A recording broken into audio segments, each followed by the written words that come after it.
Hello, everyone, and welcome to CFL Free Agent Frenzy 2024 here on the Canadian Football Countdown, a proud member of the Canadian Football Podcast Network and the Alternative Football Network. It's Merry Christmas, everybody. It's the joyous season, the festive season begins today. A CFL Free Agency kicks off at 12 p.m. Eastern Time, 11 a.m. Central Time today. And we are live here for the next 8 hours of live coverage of all the news, all the transactions, everything as it unfolds. You can look forward to, reactions to every transaction that comes in. We have a live free agent tracker we'll be showing you throughout the day, updated roster breakdowns, and 10 plus special guests will be joining us here throughout the day. But to kick things off in hour number one, we've got the whole crew back together today. Let's start off with, first of all, Adam, how are you doing today? Hey, I'm doing good. Just watching the snow fly in Saskatchewan. Usually don't think of football weather in this, but yeah, it's nice. CFL free agencies here means it's going to be closer to spring every day. So real good. Trey, how you doing over there? I'm doing good. I was going to say, who's this guy, sitting below Adam? I hardly recognize him, but yeah, I'm doing good. Doing good, guys. What's the people in the Discord yesterday wanted to know, Trey, what's the over under on the number of caffeinated drinks to be consumed today as our betting expert? In total or just me? Both. Probably. I don't know. I'm starting cup coffee number one. I'll give you that insight. Depends how many breaks I get and how many times I want to go to the bathroom today. So we'll try because the coffee goes through me, if you know what I mean. But I don't know. Give it a solid. See, the stupid thing is I'll probably go through 6 or 7 cups on a normal work day. So is this so we'll go 7.5. All right. 0 for me. So that may skew the numbers a little. And finally, the prodigal son returns. Michael Garrell is back. How are you doing, Mike? I'm good. I gotta say I missed you guys. I just we made up for my lack of appearances with 8 full hours of me. So careful what you wish for. Anyway, great to be back. Merry Christmas, Happy New Year, everybody. Don't think you can win a Grey Cup today, but you can certainly put yourself in a direction of winning a Grey Cup. And I think, we can get into this later, but the tampering window has allowed for some interesting things to happen. We'll see if any of it changes throughout the day. But no, I'm excited because I know we've done this the last couple of years, and there's always a surprise or 2 or 3 or 4. So bring it on whenever you're ready, players. Bring it on. Yes, so a lot of news has come out and been reported over the last week, but there's still some big names left on the board. We'll take a look at those throughout the day here today as well. I forgot to mention I'm Ryan. This is my vision, this project every year. I've spent a month working on it. It's CFL Free Agent Frenzy for the fans, by the fans. I think the CFL fans deserve live free agency, full day coverage, just like all the other major sports leagues get. We don't have the multi-million-dollar budget of a broadcast partner for the league.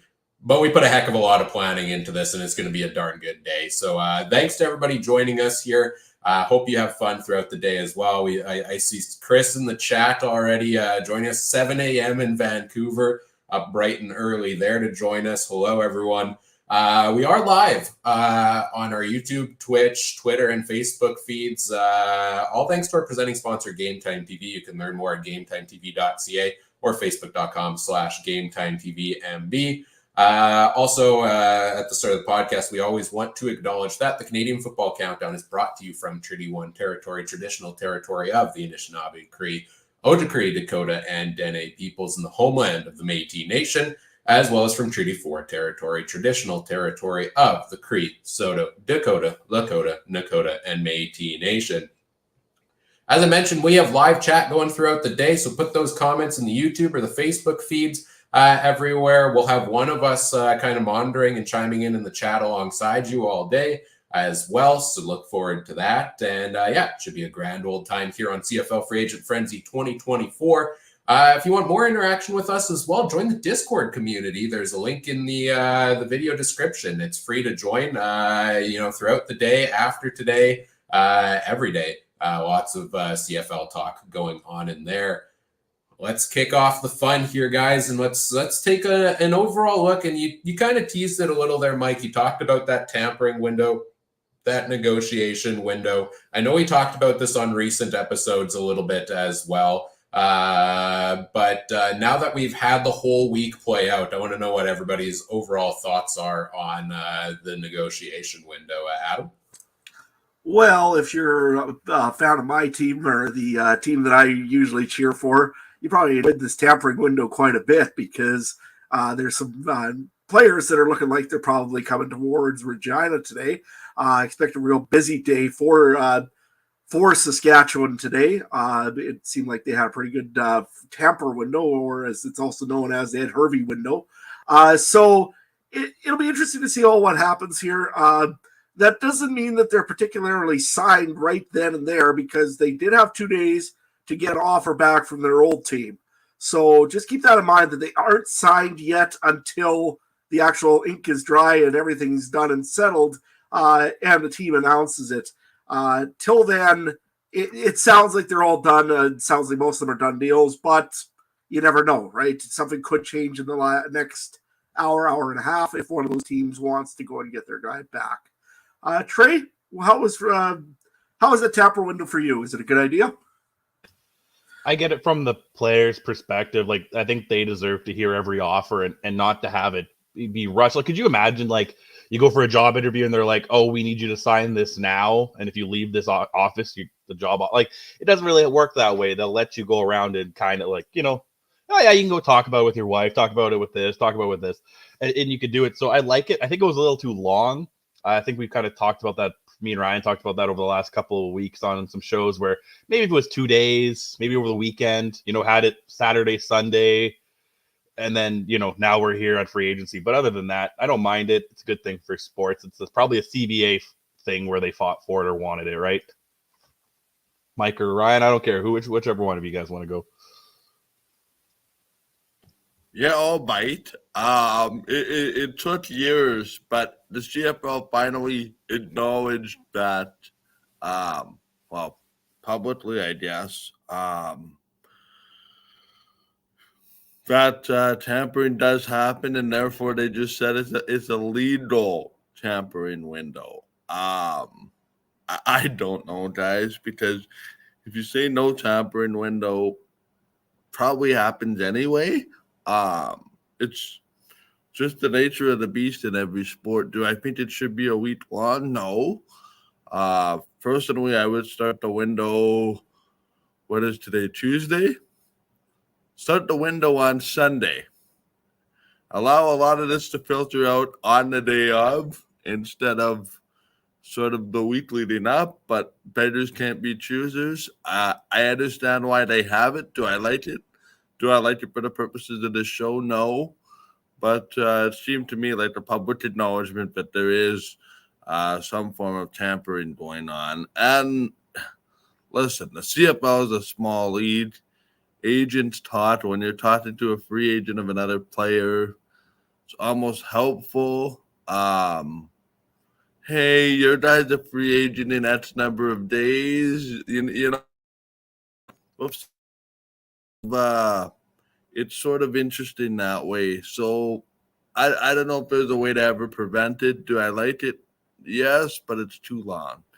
That makes any kind of sense. That's my thoughts as well. I like it because, we had a ton of discussion and interest around the CFL community over the past week. Like, we do this 8-hour live show. I guess I hate it in that sense because it takes away some of the thunder from this show. But also, like, it's a week-long festivity now, right? Like, it's a week of nonstop chatter in the middle of February, which is about as far away from the start of this season, from the start or end of the season as we can get. And it gets me excited for the upcoming months of the football season. So I like it. I think it, helps teams kind of navigate the free agency a little bit. I don't know if this would work well in, say, a major league where maybe guys stick around with their teams more often. But given that there's so much turnover in the league, I think this helps teams plan out a little bit. So I like it. I like the tampering window, but I agree. It should be a little bit shorter. It should be, 1 weekend or a couple of days, and then we'd still have some fun on these days, but teams would be able to do the moves that are most important to them during that window. Let's talk about what we expect to see today, I guess, to kick things off. What team for each of you are you most interested in kind of keeping tabs on throughout the day today? Trey, let's go to you first. That's very interesting because I think it's a lot of those unofficial deals I want to see, and I think was it Ottawa that had a fair bit, and things like Saskatchewan had a fair bit. So some of those unofficial deals I want to see if they go through. But there's probably going to be a bunch of teams that are quiet, like Winnipeg, Calgary's, traditionally quiet. But I want to see if all these like unofficial deals go through, especially for Ottawa and Saskatchewan, because did Edmonton have a couple? The teams that are at the lower end of the standings last year, I want to see if they can, do something, because this is a league that you can kind of buy yourself into contention every year, right? It's not as much as draft and develop as other leagues, right, Adam? Yeah, for sure. I mean, usually you do get some of the American coming in and you start right up. We've seen that with receivers lately. But sometimes you do have to go through free agency to get the players you're looking for. Team that I've said them lots of times is Saskatchewan. Obviously, I'm watching them, but I want to see what the Toronto Argonauts are actually going to do today. They lost a lot of players already, allegedly, in free agency. They're going to need some guys back. I don't know if they've got that real deep depth like they claim they do, but I want to see what they actually do. If they bring back a few guys, that could be a very interesting situation going on there in Toronto. Mike, which team are you looking at today? Sorry, just juggling a couple of things here right now. I'm watching the Toronto Argos. It seems like they could lose a large portion of that Grey Cup team. If you believe what's out there, I read some of somewhat reliably that if they wanted over a certain amount of money, they dared their guys to go to the market and see if it's there and come back. It sounds like Toronto's going to lose AJ Roulette, among others. I think such is it when you're the best team in the CFL. Everybody wants a bigger piece of the pie. That's just the reality. But I'm curious, do the Argos bring in somebody that, to replace those pieces? They've also had some of the best depth in the league over time. So they might have some options in the house that are ready to take another big step. So to me, I'm watching the Argos. I know I say this every year, but under the microscope of them being far and away the best team in the CFL and losing a bunch of pieces supposedly this year, how do they compensate for that? It seems like they are flexing their muscle financially, but wisely, which is an interesting take. I think, yeah. So for me, I think there's a lot of interest in Toronto for me, outside of what's already been discussed by the others.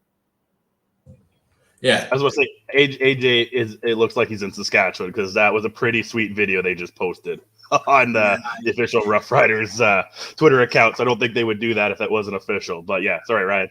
Yeah, no, that's absolutely one. I would be shocked if it isn't. I'm intrigued to see if there are any pending ones that end up being, going a different direction. But yeah, the Argos are a team that interests me today too, because they're going to lose a number of their pieces to the other teams.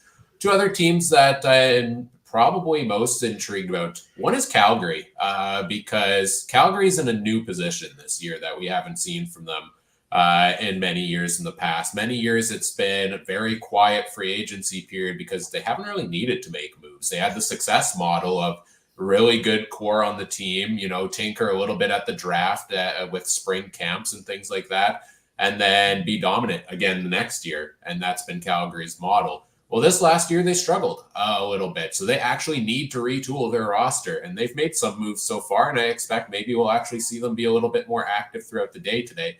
So that's one team that interests me. I'm intrigued by Ottawa as well.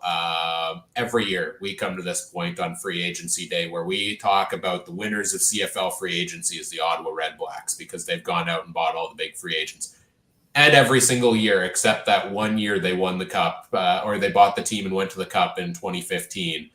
Every year it doesn't pan out, right? And that's the thing. And that's what Mike said off the top about, this not being necessarily winning a championship in free agency. You can buy a team to get you there, but a lot of times it's not going to gel out on the field if you have full-on turnover year after year. So I'm looking for the teams to be able to put the building blocks in place for to be consistently good is what I'm looking for on free agency. Question over in the chat. We may as well just answer this one real quick just because Overtime Underdog has put down, how do you think Malik Henry, not the Malik Henry you guys are used to hearing, of the National Arena League will fare in the CFL? He's an American quarterback that just got signed up by the Edmonton Elks. He was explosive in the arena game. Can it translate? Anybody want to go first on this one? I can. It could. I don't know how much of a shot he'll get because the Elks are pretty solid at quarterback right now. They just brought in McLeod Bethel Thompson, who former real good starter in the league, went off to the USFL and then decided to come back. So he's going to be their starter. And they have Trey Ford, who's probably the brightest young prospect at quarterback, you could say, in the CFL at backup. So maybe Malik Henry gets in there as the third string guy, gets to play that short yardage. But at least I think this year, unless something happens with Trey Ford, I wouldn't expect him to get too much usage there in Edmonton this year, but you never know. I see a comment here about the Montreal Alouettes. Somebody wondering, will they hold pat or look to improve? I think Montreal is set up great for this year. I think they have a really strong team. I think their defense is stellar. They brought back most of those pieces, and they have so many young guys on offense too that are just going to be able to take another step forward. I don't know, how does everybody else feel on Montreal, the defending Grey Cup champs? Trey? Oh yeah, I'm liking their chances, and just going through their roster, you see a lot of Maple Leafs in a lot of places that are, you need to have good Canadian talent. They got, 2 or 3 good Canadian receivers. They got their O-linemen stacked with Canadians. And we know how much that could be ratio changer, right? When Winnipeg's done it over the last 4 or 5 years, other teams have done it historically. I think they're set up good. I think, and like we saw how much did Toronto, like teams that just win, they don't really change too much, right? Like Toronto didn't change much this time last year. Winnipeg didn't change much over the last couple of years. So I don't think they're going to change too much, other than they're going to just maybe fine tune a little areas, because every team wants to go 18-0. That's all they're going to try to do, right? They're not going to make, if it's not broken, right? Why fix it, right? Mike, what does Mike have to say about the Alouettes? I just saw you were doing something, so I was going to put you on the spot. Here's the interesting thing, and you know what? I have to get used to this on the spot thing again because I've been away since the Grey Cup. So I watch them a lot of tapes because I haven't had anywhere to share my tapes lately. No, I really love where Montreal is. I said it, I think, on the Grey Cup post game or shortly thereafter, privately, maybe in our group chat. I feel like the Alouettes this year were the 2019 Winnipeg Blue Bombers. And just from the fact that they had a lot of guys that were younger, they have that perfect mix of older versus younger players. They have a quarterback that, everybody hates it because we used to call Cody the game manager, but that's perfect for that team in that system where he doesn't need to throw necessarily, for 5,000, 6,000 yards, but he can also sort of sling it out for a deep one every now and then if he has to. But all in all, I like where Montreal is. But listen, I think if you're a general manager and you have a chance to make a great team even better with bargain bin hunting, I think you do that. I think you find a way to push the envelope a little bit to say, okay, if that guy goes down, is there a better option here that we're not really discussing, right? So as much as we expect Montreal to be quiet today, I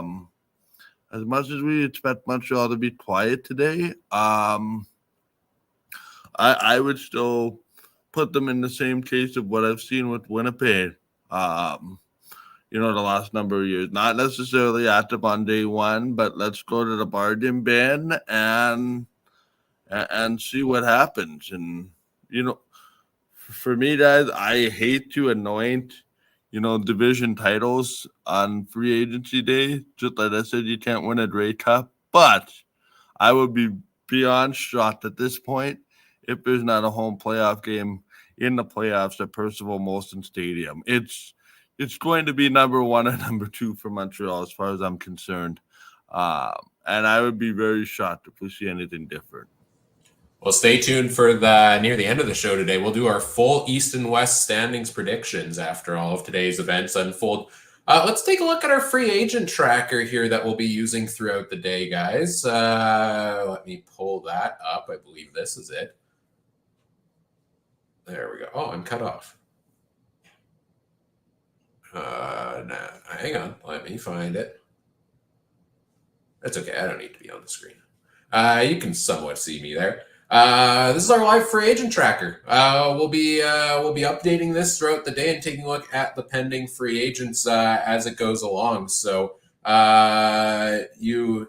got our list of free agents. We'll dive into those around 10 a.m. Central Time with Robert Dalton from the Rouge Radio podcast.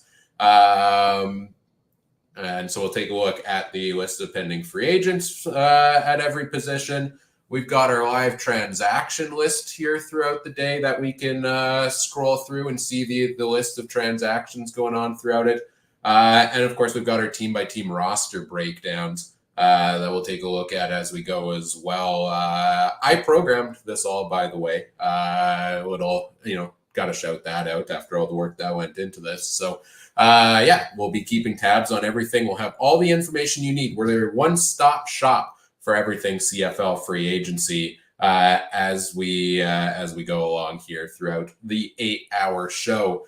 Where do we want to pivot to next? We're going to talk about each of the positions more in depth. Adam and I will with Daltz in a little bit. But for each of you, Mike, if you're ready to come back in here as well, and Trey and Adam, let's start off with what position is everybody most interested in watching today? Let's go to you first, Trey.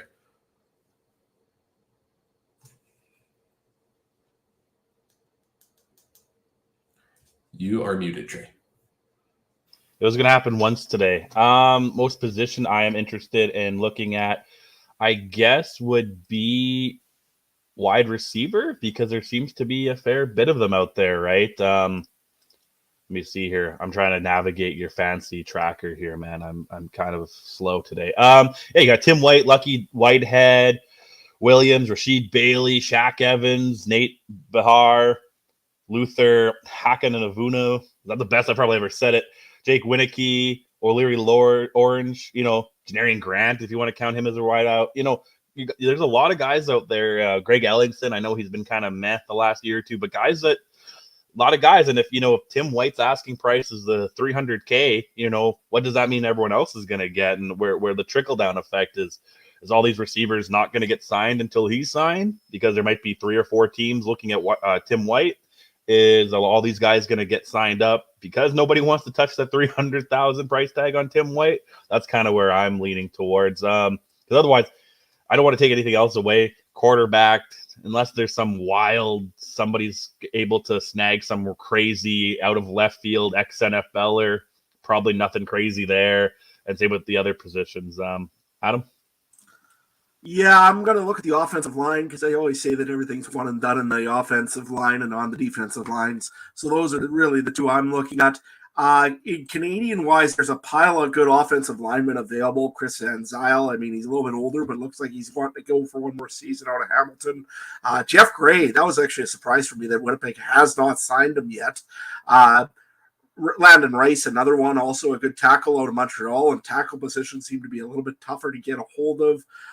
Evan Johnson out of Saskatchewan as well as free agent as well here going into this. So I'm really looking on this offensive line thing. I know one person in the chat there said, does Winnipeg maybe offer a little bit more back to Hardrick, maybe to try and bring him back after the retirement for the guy that was supposed to take over for him? So there's going to be some real contest for some of these offensive linemen. And we'll see where the cards lie at the end of the day. Yeah, for me, I think running back's intriguing. It would have been more intriguing if we didn't have the news already come out, in the past week of some of the biggest transactions like Brady Oliveira, like Stanback, like Ouellette. But you still got some big pieces on the board at running back and Jamal Morrow, Kadeem Carey. I'm intrigued to see where those guys go. I also think defensive back is a skilled position that often has some big names in free agency for teams looking to improve their defense. They've got a bit of an opportunity there to do so. So those are kind of the main things we're watching here, positions. But we'll go through the options at all of them in a little bit. Adam, what else are you keeping your eye on? What else intrigues you the most today? Well, I'm very interested. Again, we said about Montreal earlier. I think that they are going to pick up one more wide receiver after the loss of Austin Mack in the offseason here. So that'll be interesting to see what they do to pick that up. It looks like it might be Tevin Jones out of Saskatchewan. That's what's been reported. Haven't heard nothing yet, though, official, so we'll find out when that happens. I'm also kind of interested to see what happens here with the BC Lions. They do have a running back on the way, allegedly. It is official, that one. William Stanback will be coming to BC because he was released earlier by the Alouettes. Another guy that I'm interested to see from the Alouettes that got released is Armando Sewell. It sounds like he wants to go one more season. I think that probably there's a few teams that would be interested in the services. Edmonton would be in my mind. Same thing also maybe with Saskatchewan, as they did get back Micah Johnson, but they probably could use just a little bit of experience in that defensive line. Lots of things going on, though, today, so lots of pieces, lots of things to settle out. We'll keep you in the loop as they go along here. We're watching in the back end once in a while here as well, trying to make this all work. So, yeah, well, let's get into some of the biggest news that came out early this morning. That's going to be probably the biggest piece we're watching today, and we touched on it a little bit there. Tim White is the biggest name wide receiver left on the board for free agency. He was the biggest to begin with because I believe he led the league in receiving yards last year with 1,269, 8 touchdowns for him.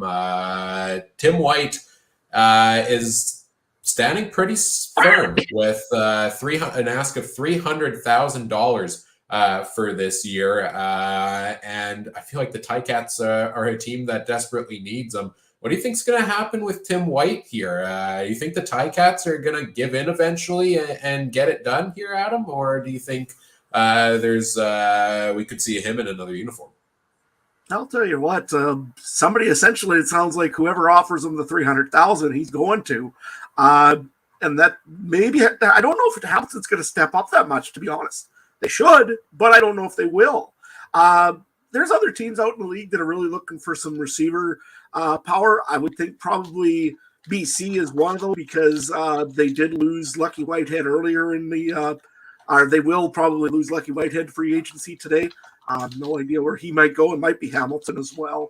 Ottawa also has been obviously very hot on wide receivers. They might be interested as well. Everybody keeps saying Saskatchewan. I think that's a dark horse pick. I think they got other pieces that they're probably looking to spend their money on. But we'll see what happens here. I don't know if it's going to be Hamilton, though. I think he's going to end up somewhere else, to be honest. Yeah, well, I mean, where else would he go, right, is the question. I always think Ottawa, maybe. I mean, they've solidified their wide receiver core a little bit with Dominic Grimes, bringing him in as the major piece. But, this is a team that continues to need to improve as we welcome Trey back in here. that I think that could be a destination for him. What about you, Trey? We're talking Tim White right now. Where do you think he could land as he's demanding his $300,000? I don't know. I'm getting like the Kenny Lawler kind of vibes where he's probably going to go to it. I mean, he's coming from a team that didn't do too much last year, but he's probably going to go to a team that's not going to do too much this year, that has the salary cap for a $300,000 receiver. Clearly, he's not going to Winnipeg because Winnipeg's already probably over their salary cap by $1 million, like every year. I can't see him going. Can't see him going to BC. Can't see him really going to Montreal. Ottawa's done a lot. I can't see him really going there. Do you think they have 300,000? Not likely after what they've been paying guys. So is he going to slide into a place like Edmonton or Calgary or something like? Calgary's not one to really go and splash in free agency though. So I don't know. I'm getting the Edmonton vibe, or he'll somehow wind up back in Hamilton. It's kind of my. Yeah, I could see that as well. Edmonton may be looking to make some more moves at wide receiver. They let Stephen Dunbar go, who they brought in last offseason to fill a big role. So that could definitely be a potential place from there. Let us know in the comments section, where do you think Tim White could possibly land once the free agency window opens here. We talked about there's been a number of pending transactions that will likely go start flowing in pretty regularly once we hit that 11 a.m. Central Time window, which is just over an hour and a half away. Let's take a look maybe at some of these pending transactions here on the list so far for this year. That, again, these are guys that have agreed to terms with a new team during the free agent pending window, but has not officially been announced yet.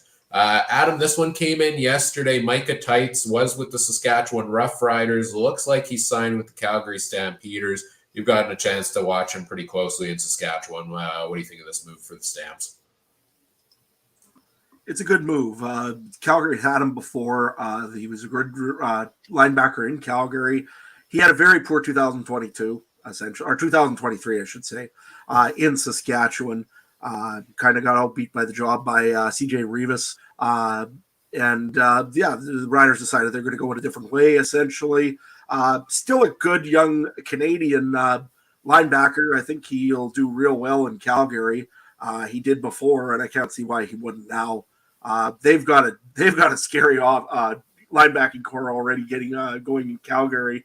When you look at Adam Konar and Micah Tights, and you also have Cameron Judge in there as well. So that's going to be a very scary linebacking core to play against this year. Absolutely. Yeah, no, that's a great addition. He was most outstanding rookie or most outstanding Canadian nominee for the Riders a couple of years ago, one of the two. So I like that there for the Stamps. And yeah, you mentioned their linebacking core. Let's take a look at that here. For the team. I think I zoomed in too far. That's why this isn't working. There we go. You mentioned those pieces there. They also brought back Micah Awe. So Micah Awe, Cam Judge, Adam Konar, Micah Tights, and throw Darius Williams in there. That is a stacked linebacking core for the Stampeders. And for a team that struggled offensively a lot last year, I like the idea of having this strong starch on the defense, in the middle of the defense there for the Stamps. Let's take a look back at our other pending transactions here. I know you're intrigued by what Montreal's done so far. They brought back a lot of the stuff, a lot of their own pieces, but they look to be signing a couple major additions here. We've got Derek Wigan on the defensive line, 18 games last year with Calgary, 4 sacks. Tevin Jones at wide receiver, 882 receiving yards, 3 touchdowns last year. Was a real strong player for the Riders until he got benched because Craig Dickinson said he needed to learn the playbook or something like that. I don't know how that happens 15 games into a season or 17, but okay. And then more Calgary defensive linemen, Isaac Adeyemi Berglund, 5 sacks last year, forced fumble for the Stamps. Trey, what do you think about some of these additions for the Alouettes?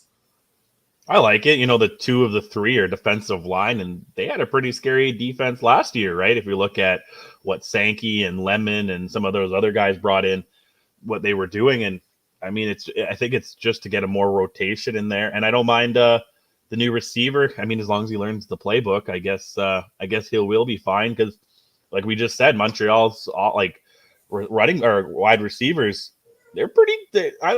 Tyson Philpott and Julian Grant as your two Canadians right there. They could probably both be out there on the field. They'll be doing like what Winnipeg has done and have Dembski and Wolortarski.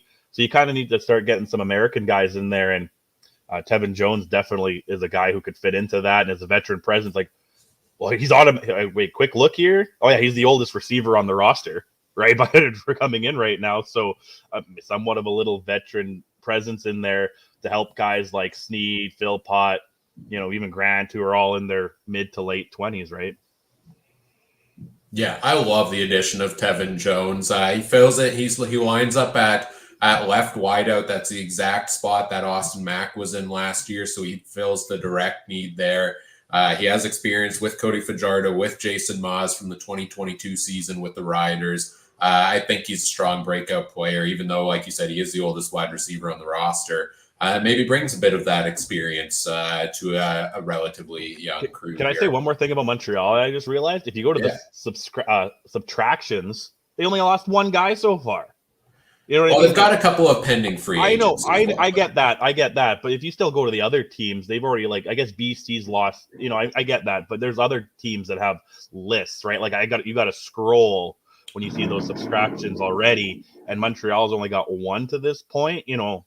Yes, you're right. There's some pending ones, but that's still pretty amazing. Well, two technically with Austin Mack. I mean, he is officially gone from the Alouettes. But yeah, I really like that they picked up that they're really going to look like they're going to pick up Tevin Jones here. I think he was probably on Craig Dickinson's bowling team, and he probably didn't perform well there. So that's maybe why partly he was gone. Yeah, no, a big guy fits in right well. I mean, you look at it, he's probably would be their top receiver for yardage right now. I mean, he had 800 and some yards last year. Really looks like a good pickup for the Alouettes. I really like that one. I guess William Stanback should be on the subtractions list as well. Maybe that's something's not programmed correctly in there, but he was released and is off to the BC Lions as well. Right. Yeah, we talked about those additions on the defense. I mean, the defense is what won Montreal the championship there, really. So, Sean Lemon, Darnell Sankey, the huge additions that last year mid-season, now they add some more pieces on the D-line. I really like that for the Alouettes. Let's see, other moves here. A couple more defensive linemen off the board, potentially. Malik Carney, former Ticat, 5 sacks last season, off to the Riders. Ricky Walker, Bomber defensive lineman, 5 sacks for him as well, off to the Stamps. So they're replacing some of those D linemen they lost. Dwayne Hendricks from the Argos looks to be going off to the Hamilton Tiger Cats. He had 6 sacks and a forced fumble last year. Really strong season with the Argos last season. Going over to Hamilton. And Matt Schultz, quarterback, signing a 1-year deal tentatively with the Calgary Stampeders. Guys, what do you think about Schultz going off to Calgary? Do you think that's a good fit, Adam? Absolutely, it is. I mean, you got a quarterback that really was kind of up and down last year in Jake Mahar. Matthew Schultz is a veteran in the league. He knows how to play the backup role. He knows how to start if he needs to as well. Calgary needed the depth. I think Touchdown Tommy is maybe a year or two away from even getting a chance at the CFL, or if he doesn't, I mean, he's been a running guy more than anything. Good guy for third down and everything, but I don't know if you'd really want to throw him in there as a passing quarterback for what you have. So I really like the signing. It was a good one by Calgary. They needed to do it. He's still pretty young. He still has an opportunity to maybe even start this year. And it gives really good competition to Jake Mayer. Trey? No, I like it. I like it, I guess. And like I said, the quarterback market this year's been a little weird. Like, who's going to be there is no big guys, right? So I don't mind it going there. I don't think he's going to, by no means, I think Mayer's got a decent sized leash there. So but it's a good backup. And like Adam said, Wild thing there is third and inches. He's the tush push guy, right? I don't think he's going to be coming in anytime soon to lead the team. But a bigger question is, which one would you have signed first, guys? Would you have signed Matthew Schultz, or would you have taken Taylor Cornelius, who has had that starting role? Ryan, which one would you have taken out of those two? I think you take Matt Schultz. I think Matt Schultz he's a guy that can come in and be the starter if Mayer doesn't have a good camp. I think there's going to be strong camp competition between the two, and I think there could be a short leash. I'm not out on Jake Mayer yet. He had a really strong start to his career. Took a step back last year. I feel like a lot of times also, like a lot of it was not great passing play from him, but a lot of it was there were so many drop balls by his receivers at times last season. So, Calgary in general, maybe they can clean things up this year. Maybe it was a one-off year. We see them bounce back pretty regularly. I think Schultz is a guy that can be in there and provide the competition. I don't know if Taylor Cornelius necessarily fits that mold that the Calgary Stampeders would be looking for. Mike, what do you think on Schultz potentially going to Calgary? I like this from a standpoint of you push your number one guy. If you look at Jake Mayer's touchdown to interception, you hit the mute button there, Mike. The touchdown to interception ratio is 19-15. I don't know if you got that part. And then, it just doesn't bode well for overall team success with your touchdown to interception ratio like this. I also think that if he gets injured, find me a team that didn't use a backup quarterback at some point last year. You had a very serviceable backup. Something that's interesting to me, at least anyway right now, Kadeem Carey out there as a free agent. So again, we're making the presumption that he's not back, and it's going to be Dedrick Mills' team this year.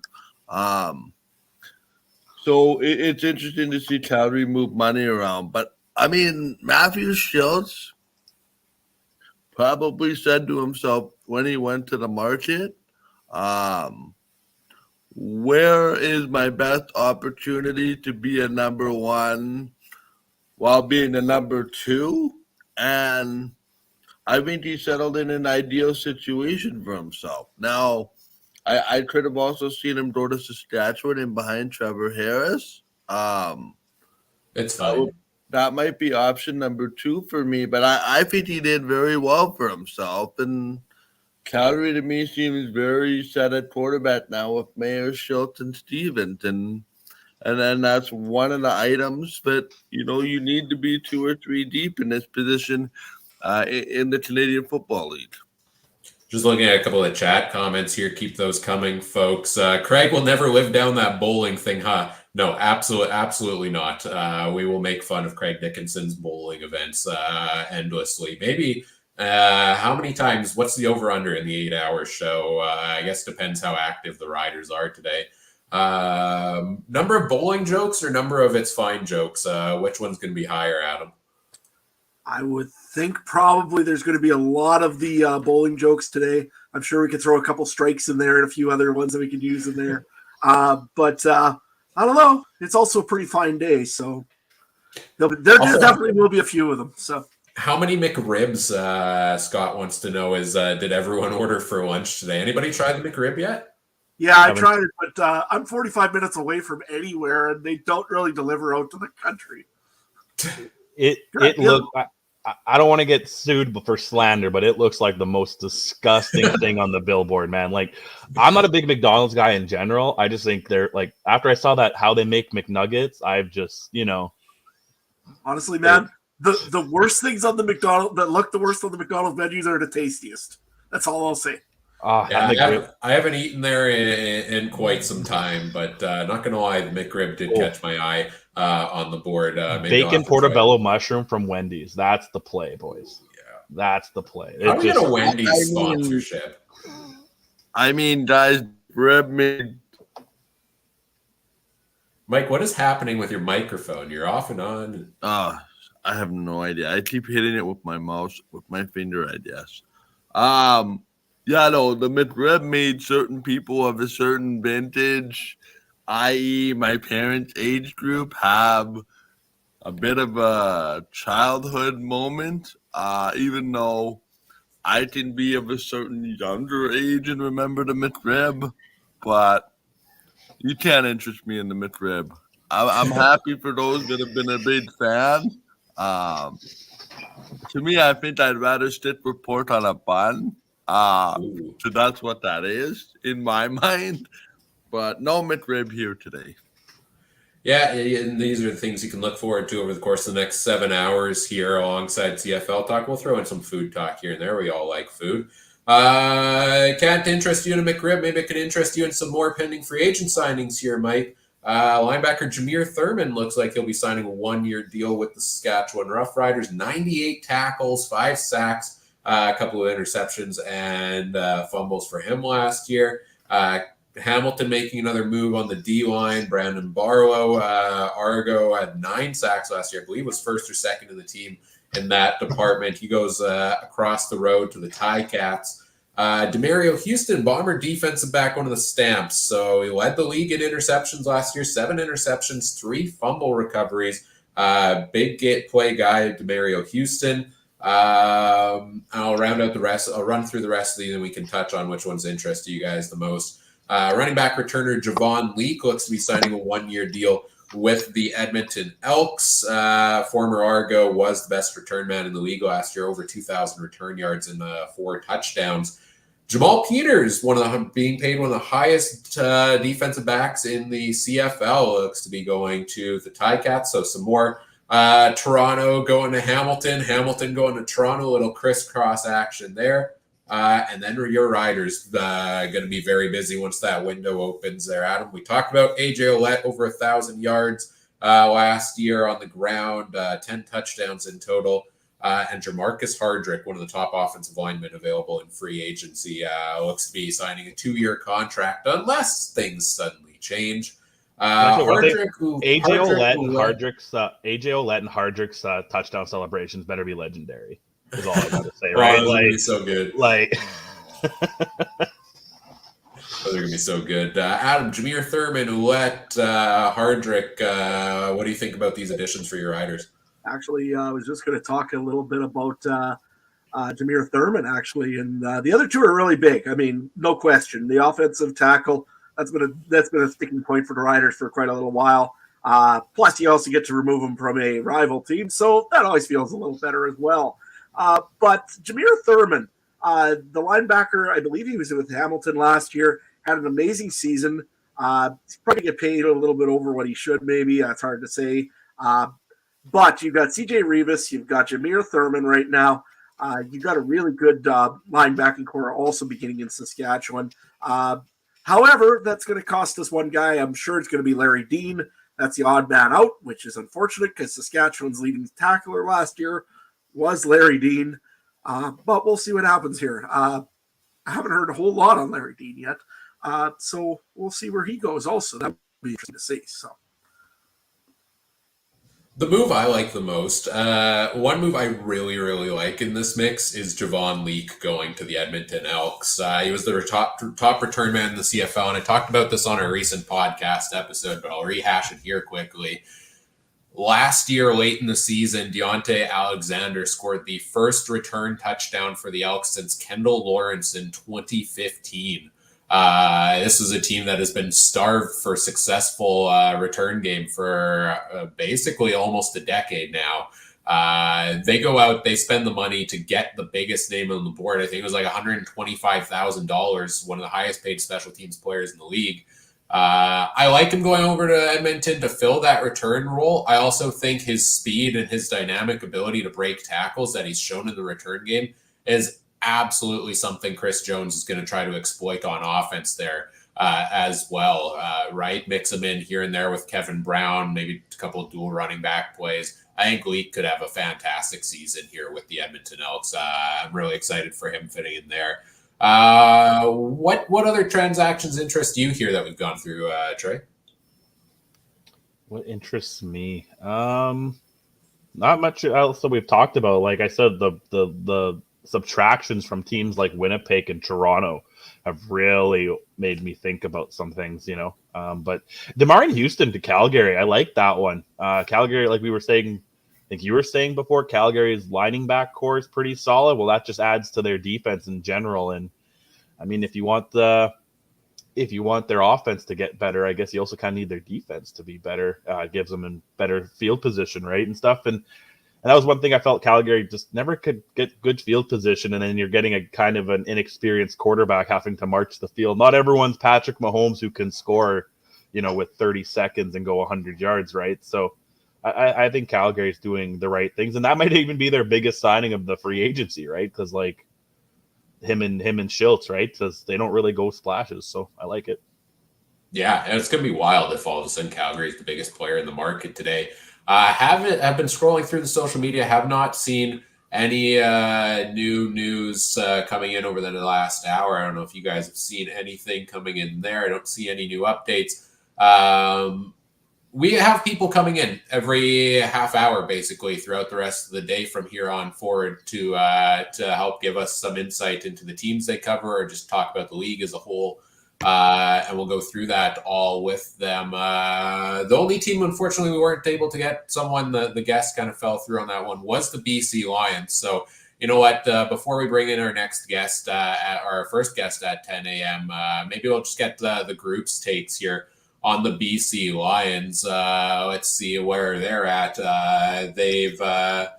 They've re-signed a number of their big-name receivers so far. The Keon Hatcher, Alexander Hollins, Javon Catoy, Terry Williams all back. A couple big-name defensive linemen return. A couple of re-signings at linebacker for them.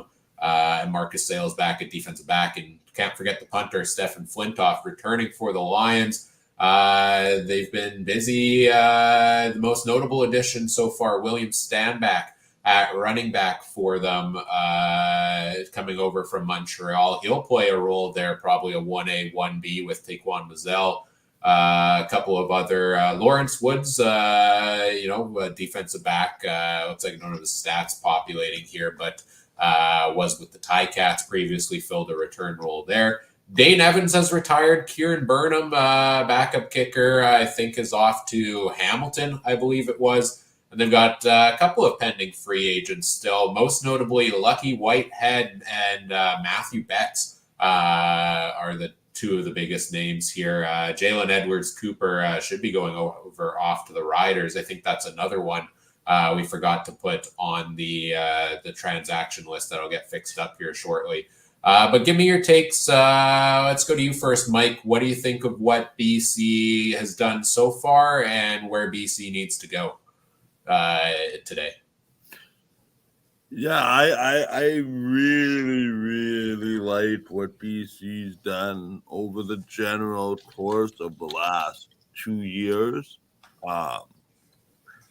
2 West finals, losing to the Grey Cup runners-up, hosting the Grey Cup this year. It seems like everything in a 3-year window with them is leading to this year. But I'm just having a quick look here. Am I reading that correct? But hang on a minute here. I just don't want to misspeak, so I'm going to look it up for myself. But the fact of what I'm trying to say is, if you're going to host a Grey Cup, you might as well go all in. But with what money, right? They moved on from Dominic Grimes, which I thought was interesting. He subsequently found a home in Ottawa shortly thereafter, another place where he formerly played.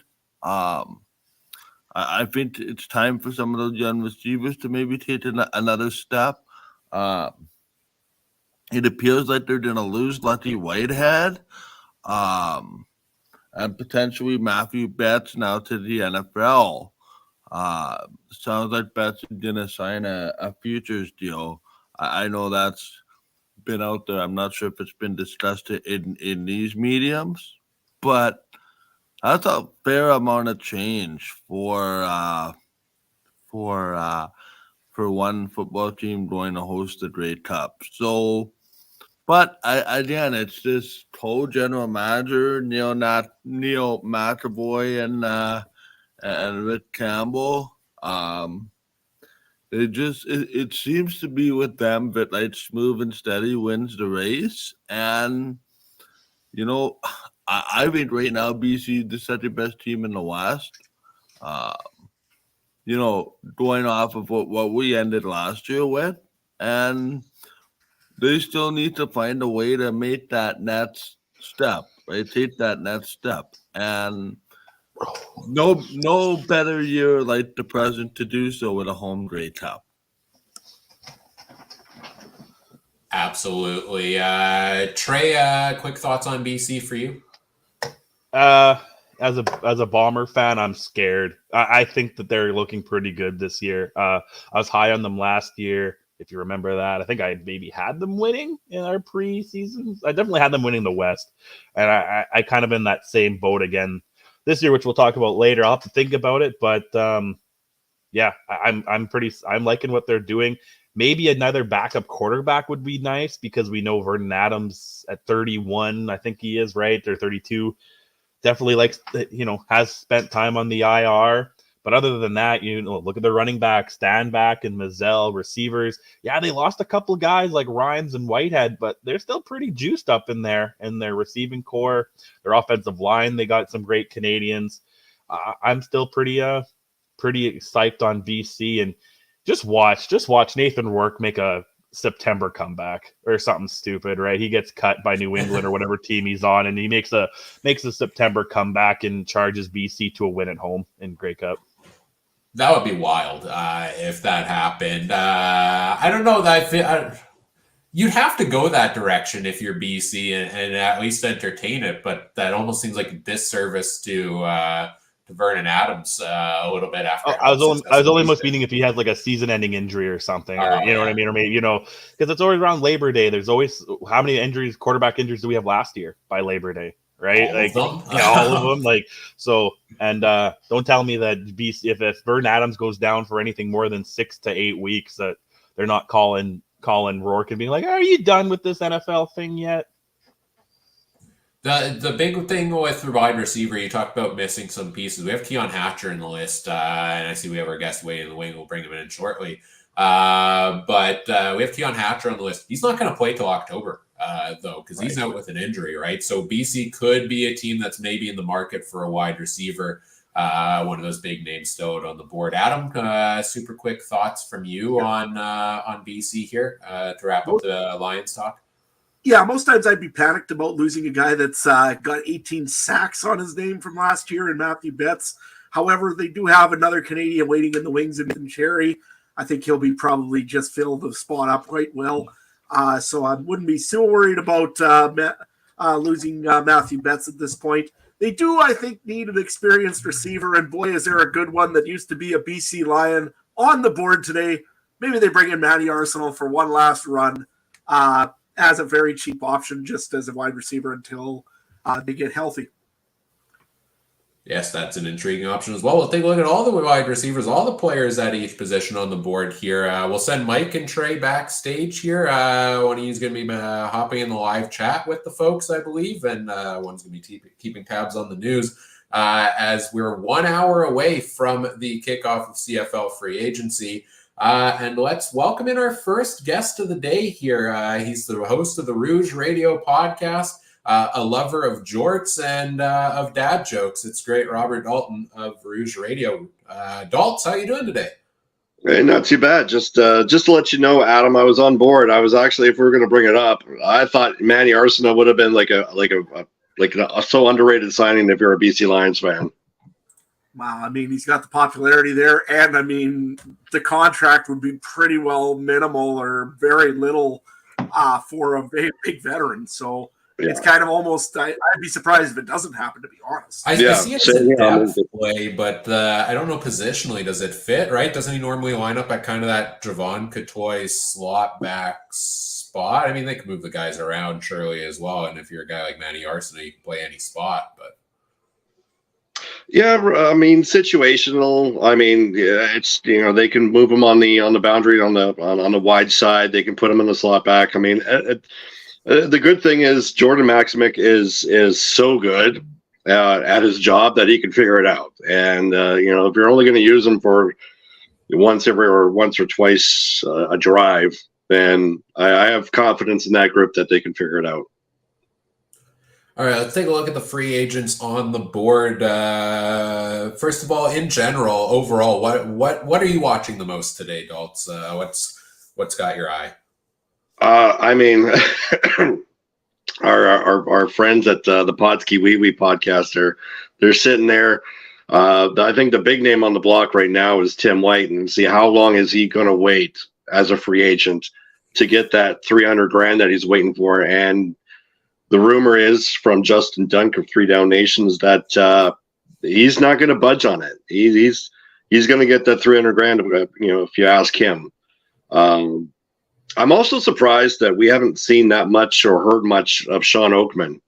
I thought there was rumors before the Ed Hervey window opened that Chris Jones was going to jump over him, and he very well could. It's just that it's been silence. It's been there hasn't been anything, and leads me to believe that either A, he's asking for a lot, or B, that nobody. Like everybody is just like asleep at the wheel when it comes to his eventual signing, wherever it may be. Yeah, absolutely. So do you think actually somebody's going to give $300,000 today, adults, for Tim White? To me, I can't see any team really pitching in that kind of money on a receiver anymore. I mean, maybe. No. But it's definitely a possibility. I think if there's a team that could do that, it would be Hamilton. Hamilton does have some money to spend. They got Bo Levi to restructure that contract. They don't have a viable. I don't have the depth charts. They don't have a viable backup quarterback, with the exception of what's his face that played a handful of games last year. So they are. Yeah. So they are saving a lot of money. So Hamilton very well could have that money that they're saving on that veteran backup quarterback that they probably could, do they want to pay $300,000? No, but if push comes to shove, they might, right? They might just be steadfast at like 260 and be like, you know what? We got the money. We're not getting anybody else. Here's an extra $40,000 or what have you. But I would tend to agree with you.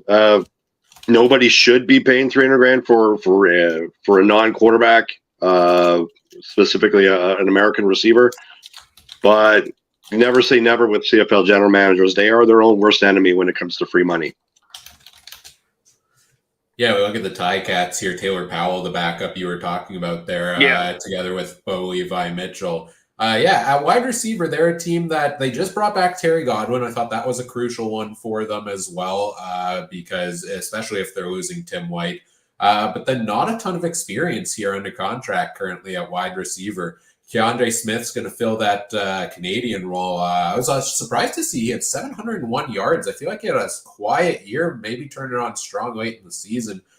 He could be a major factor for them if he continues to grow. He's only 24. And then Omar Bayless kind of came on late in the season. But this is a team we would expect to be active in the wide receiver market. And maybe let's go to that one first when we take a look at the list of free agents here. Notable names on the list. We talked about Tim White, Lucky Whitehead. We've mentioned him before. Duke Williams from the Ticats is a free agent. Rasheed Bailey, one of the few pieces from the Bombers that could be going elsewhere. We talked about Manny Arsenault. You've got former, really strong players in Shaq Evans, Jake Winneke, Darrell Walker, even and Greg Ellingson, kind of these free agent pieces getting up there in age, injury concerns, etc. Among the American wide receiver list. On the Canadian list, it's a bit bare bones there, but you've got some strong players like Tommy Neild and Nate Bahar and Luther Hakunavanu on the list. Which of these guys are most interesting to you outside of Tim White, who we talked about already, Daltz? Out of all those, Luther, I don't want to butcher his last name. He intrigues me. He's a big body, kind of reminds me of Javon Katoy. Big body, when utilized correctly, could probably give you a kind of like a, I want to say like a Drew Wolotarski for all the Bomber fans that are watching right now. Just second down clutch sometimes. But he's a bigger body, and he's got deceptive speed too. So I'm really surprised that Calgary is not kept him. They were pretty high on him, and I'm relatively surprised that nobody's really kind of spoken to him. At least nothing has been dispensed here through the Ed Hervey tampering window. Another guy, Lucky Whitehead, and underrated.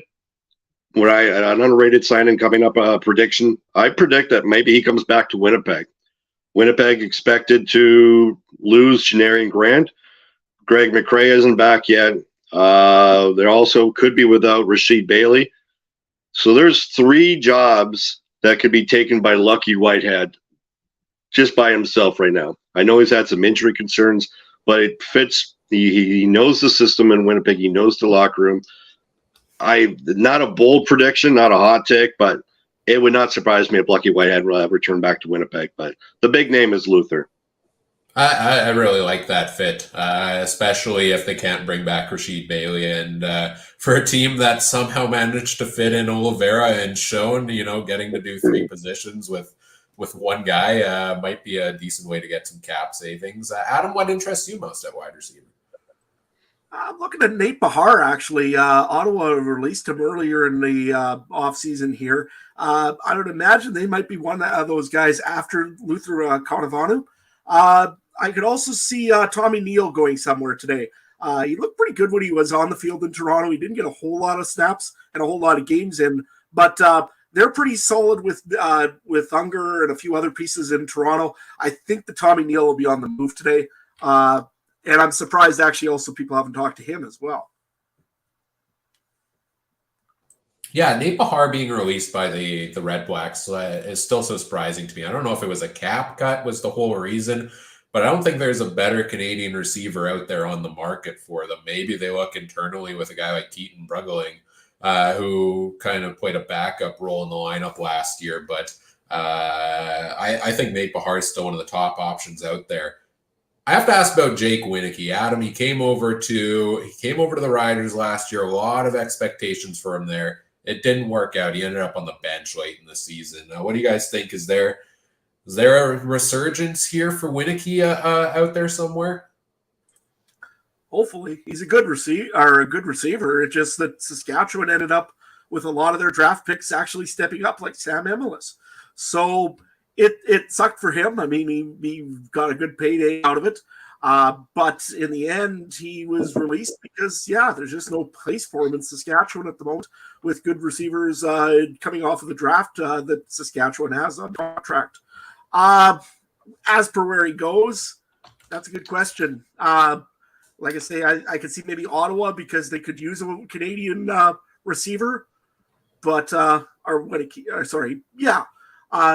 I'm not sure. Dolph? In regards to Nate Bahar, it's not on the realm of possibility for him to go back. They released Jacob Ruby only to sign him back like 2 weeks later. So that's not exactly an impossibility. Jake Wieneke, I echo your sentiments, Adam. He's a really good receiver. I think the problem in Saskatchewan was his usage. They also wanted him to be the number 1 guy, and I didn't think he was capable of being the number 1 guy, much less on any team, but much less in Saskatchewan. Injury concerns, and then the unknowns kind of stepped up and took his place, right? So it's not that Jake Wieneke has lost his step or he's incapable of making an impact. It's just that his value was definitely decreased. Now, is there a team that is needing a veteran player in a veteran receiver? Hamilton's a good shot. They're I mean, if they don't land Tim White for the price that he has, they probably still have enough money just to land Jake Wieneke at a bare minimum. I wouldn't say bare minimum, like maybe 120, 130. Also, Ottawa needs that. I'm a big fan of Braylon Addison, big fan of Dominic Grimes, and also a big fan of what was the other guy that they've got there? Jalen Ackland. But none of those three receivers themselves don't really scare me as a defense. With all due respect, you add Jake Wieneke with that extra depth at that receiver position, it might actually, you could start game planning around that receiving group. Yeah, I would agree on that one. I like the Hamilton spot as a potential for Wieneke. The Argos, I don't see them being a big player at free agency wide receiver. Maybe a return to Montreal is in the cards. Maybe if they want some more depth, they got a lot of the young pieces there. But I agree, Hamilton is probably most likely. We've got a new transaction coming in. Let me refresh the page here. That Farhan Lalji reporting Tunde Adeleke, the defensive back, is going to be headed to from the Hamilton Tiger Cats to the Toronto Argonauts as the free agency window lifts. So, any thoughts on Adeleke to the Argos here, Dalton? He fits in well in Toronto. I think with the sudden surgence of Stavros there in Hamilton, really pushed Adeleke out unless he was willing to take a huge pay cut. But I like the fit in Toronto. They have the Canadian depth to move him. Game management and whatever. Is he on the downside of his career? Perhaps, but I take him over a lot of other safeties in the CFL today.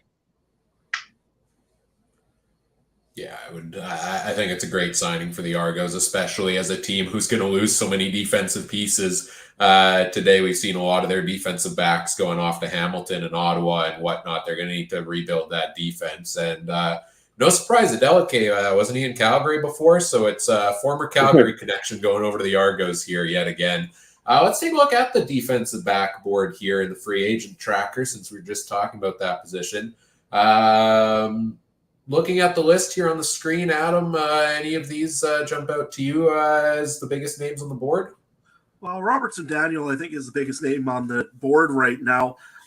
He's a little bit older, but he still has lots of tackles, still a pretty decent defensive back. And I could see the Saskatchewan Roughriders going after him. That's the obvious answer because, of course, we all know that Corey Mace is over there now, so I could see that happening. Another also interesting one, I think, is Keontae Evans from Montreal. He was decent. He was a big part of that championship team last year, but not sure where he'd end up. But like I said, I could see him on the move as well. Just Montreal just doesn't have spots. For Saskatchewan guys, Jeremy Clark last year, I think they were a little disappointed in what they got out of him after the injury to Roland Milligan.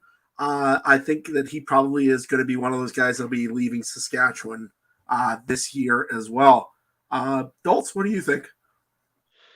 I think, and here's a bold prediction. I think there's a very underrated player, and I think I saw him on the free agent tracker, and if I did, I stand corrected. Robert Priester from Toronto. There's an opening in Winnipeg on their boundary side. Priester was a former Bomber, fits right in with that in that slot. He knows the system. He started his career, but he's also a depth piece. Not a lot of experience. Could he follow Corey Mace to Saskatchewan? I think both those secondaries fit precisely with Robert Priester's his MO. I mean, it's those two spots fit in perfectly. And I could also maybe see Keontae Evans possibly going over to BC. There is a lot of openings there, with the exception of, I mean, they were kind of hoping to release some money to re-sign Matthew Betts. That might not happen. So BC might be a little bit more active today than we kind of expected them when the tampering window opened. I believe they'll also have a hole because TJ Lee is out injured for quite a while as well. Am I correct in that? Does that sound familiar? You're nodding there, Adam? I know he restructured his contract recently. I don't know his injury status. However, he did. I believe he was one of the BC Lions that went down in the Western final, if not in the Western semi. But yeah, I don't remember reading up on too much of his injury as to whether or not he's going to be gone long term. But if that's the case, then that actually just pushes the panic button a little bit more in BC. Yeah, I could be wrong on that. I know he left the game in crutches at IG Field in the playoff game there, but I thought he was on that list together with Keon Hatcher. Maybe somebody can find that info and confirm it for us. The interesting thing of her defensive back for me is what direction is Ottawa going to go?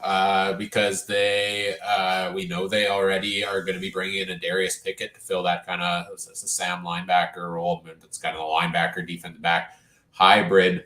But they 3 of the top 5 free agents on our list here at defensive back: Sherrod Baltimore, Abdul Kanay, and Cariel Brooks. Especially the first 2 have been mainstays in Ottawa for a couple of years now. So a changing of the guard there, and I don't mind that for the Red Blacks. I think that their defense has been all right. It hasn't been fantastic the past couple of years. So I really like them tinkering with that position a little bit there as well. Those are some of the biggest names I'm watching on the board there. What position do you all want to go to next, Dalton?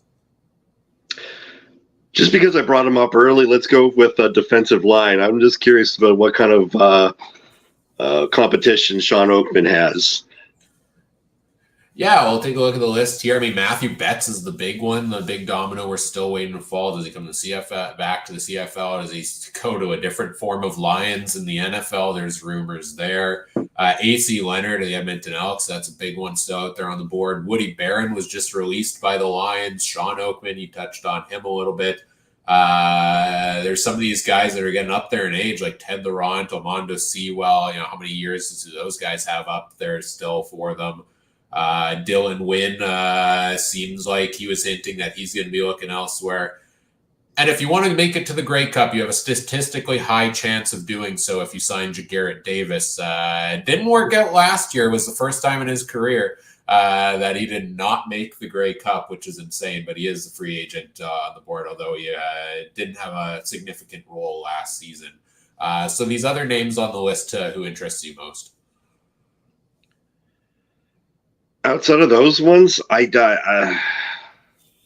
really can't see anything. I'm surprised that Woody Barron hasn't landed in Hamilton or Montreal yet. Prior to since his release, Jagarrett Davis still intrigues me. I just don't know if there's a team out there that needs a Jagarrett Davis. I'm really kind of maybe hinting that maybe Winnipeg to be on the opposite end of Joe Willie Jefferson since Jackson Jeffco retired. But I think the Bomber management has been really high on Celestin Haba, really high on their draft pick last year in Anthony Bennett. I don't think that's a potential landing spot, although I've been proven wrong before. But Jagarrett Davis does have that 1 year with Toronto, right?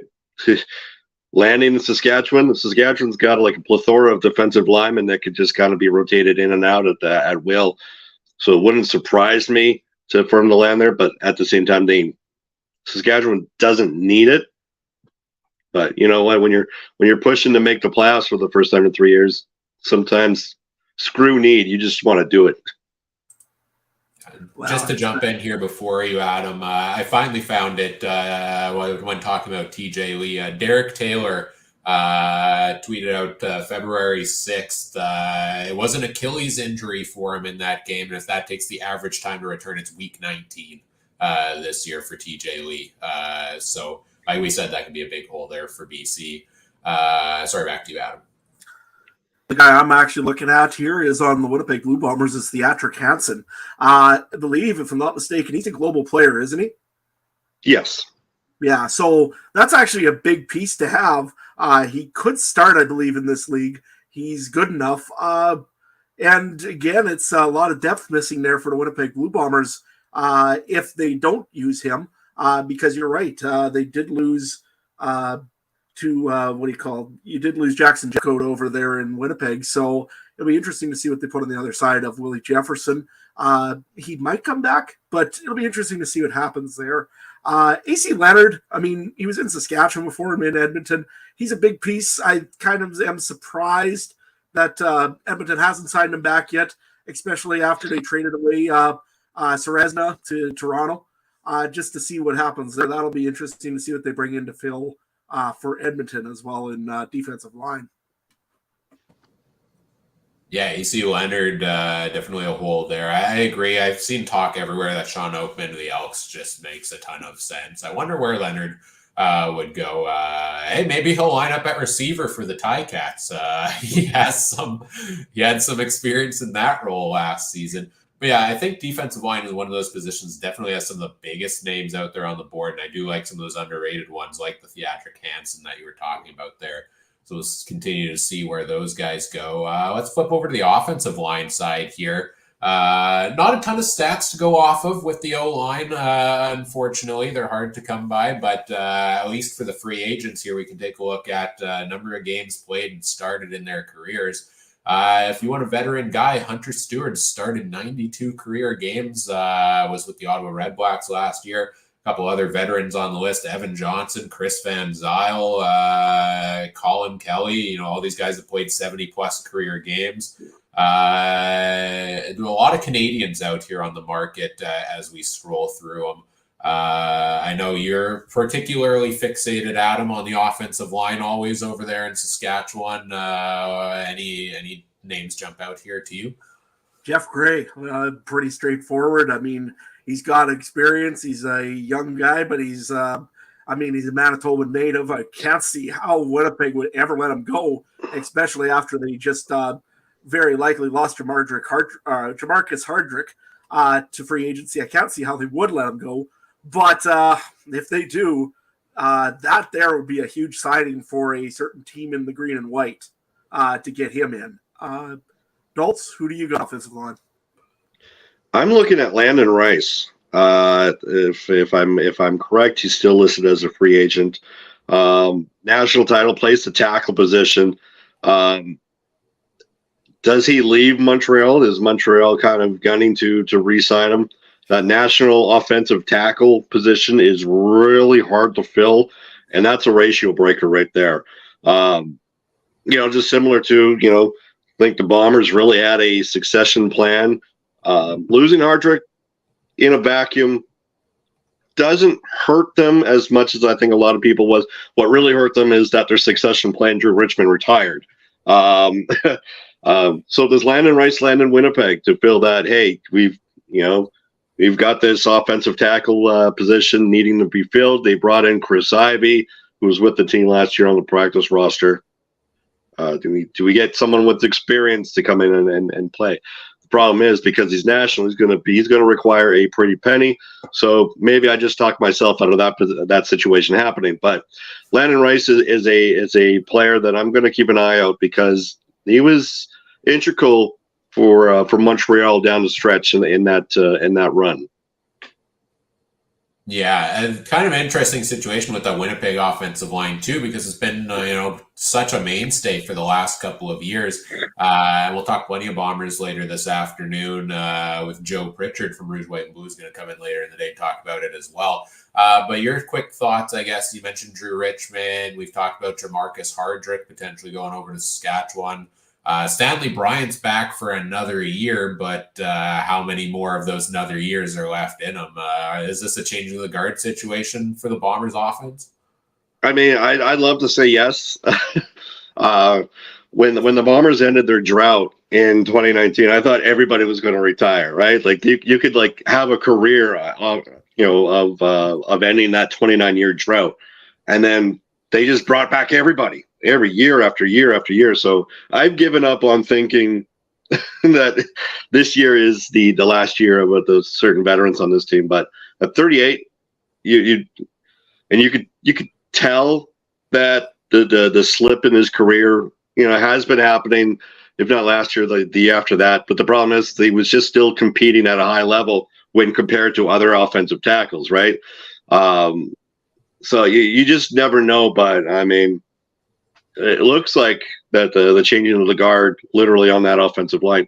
The good thing is that the Bombers have lost free agents. They've lost offensive linemen to the NFL consistently over this little 5-year run, and they haven't missed a beat. We talk about even before the 2019 year, Matthias Gosen retires. Suk Chung goes to BC.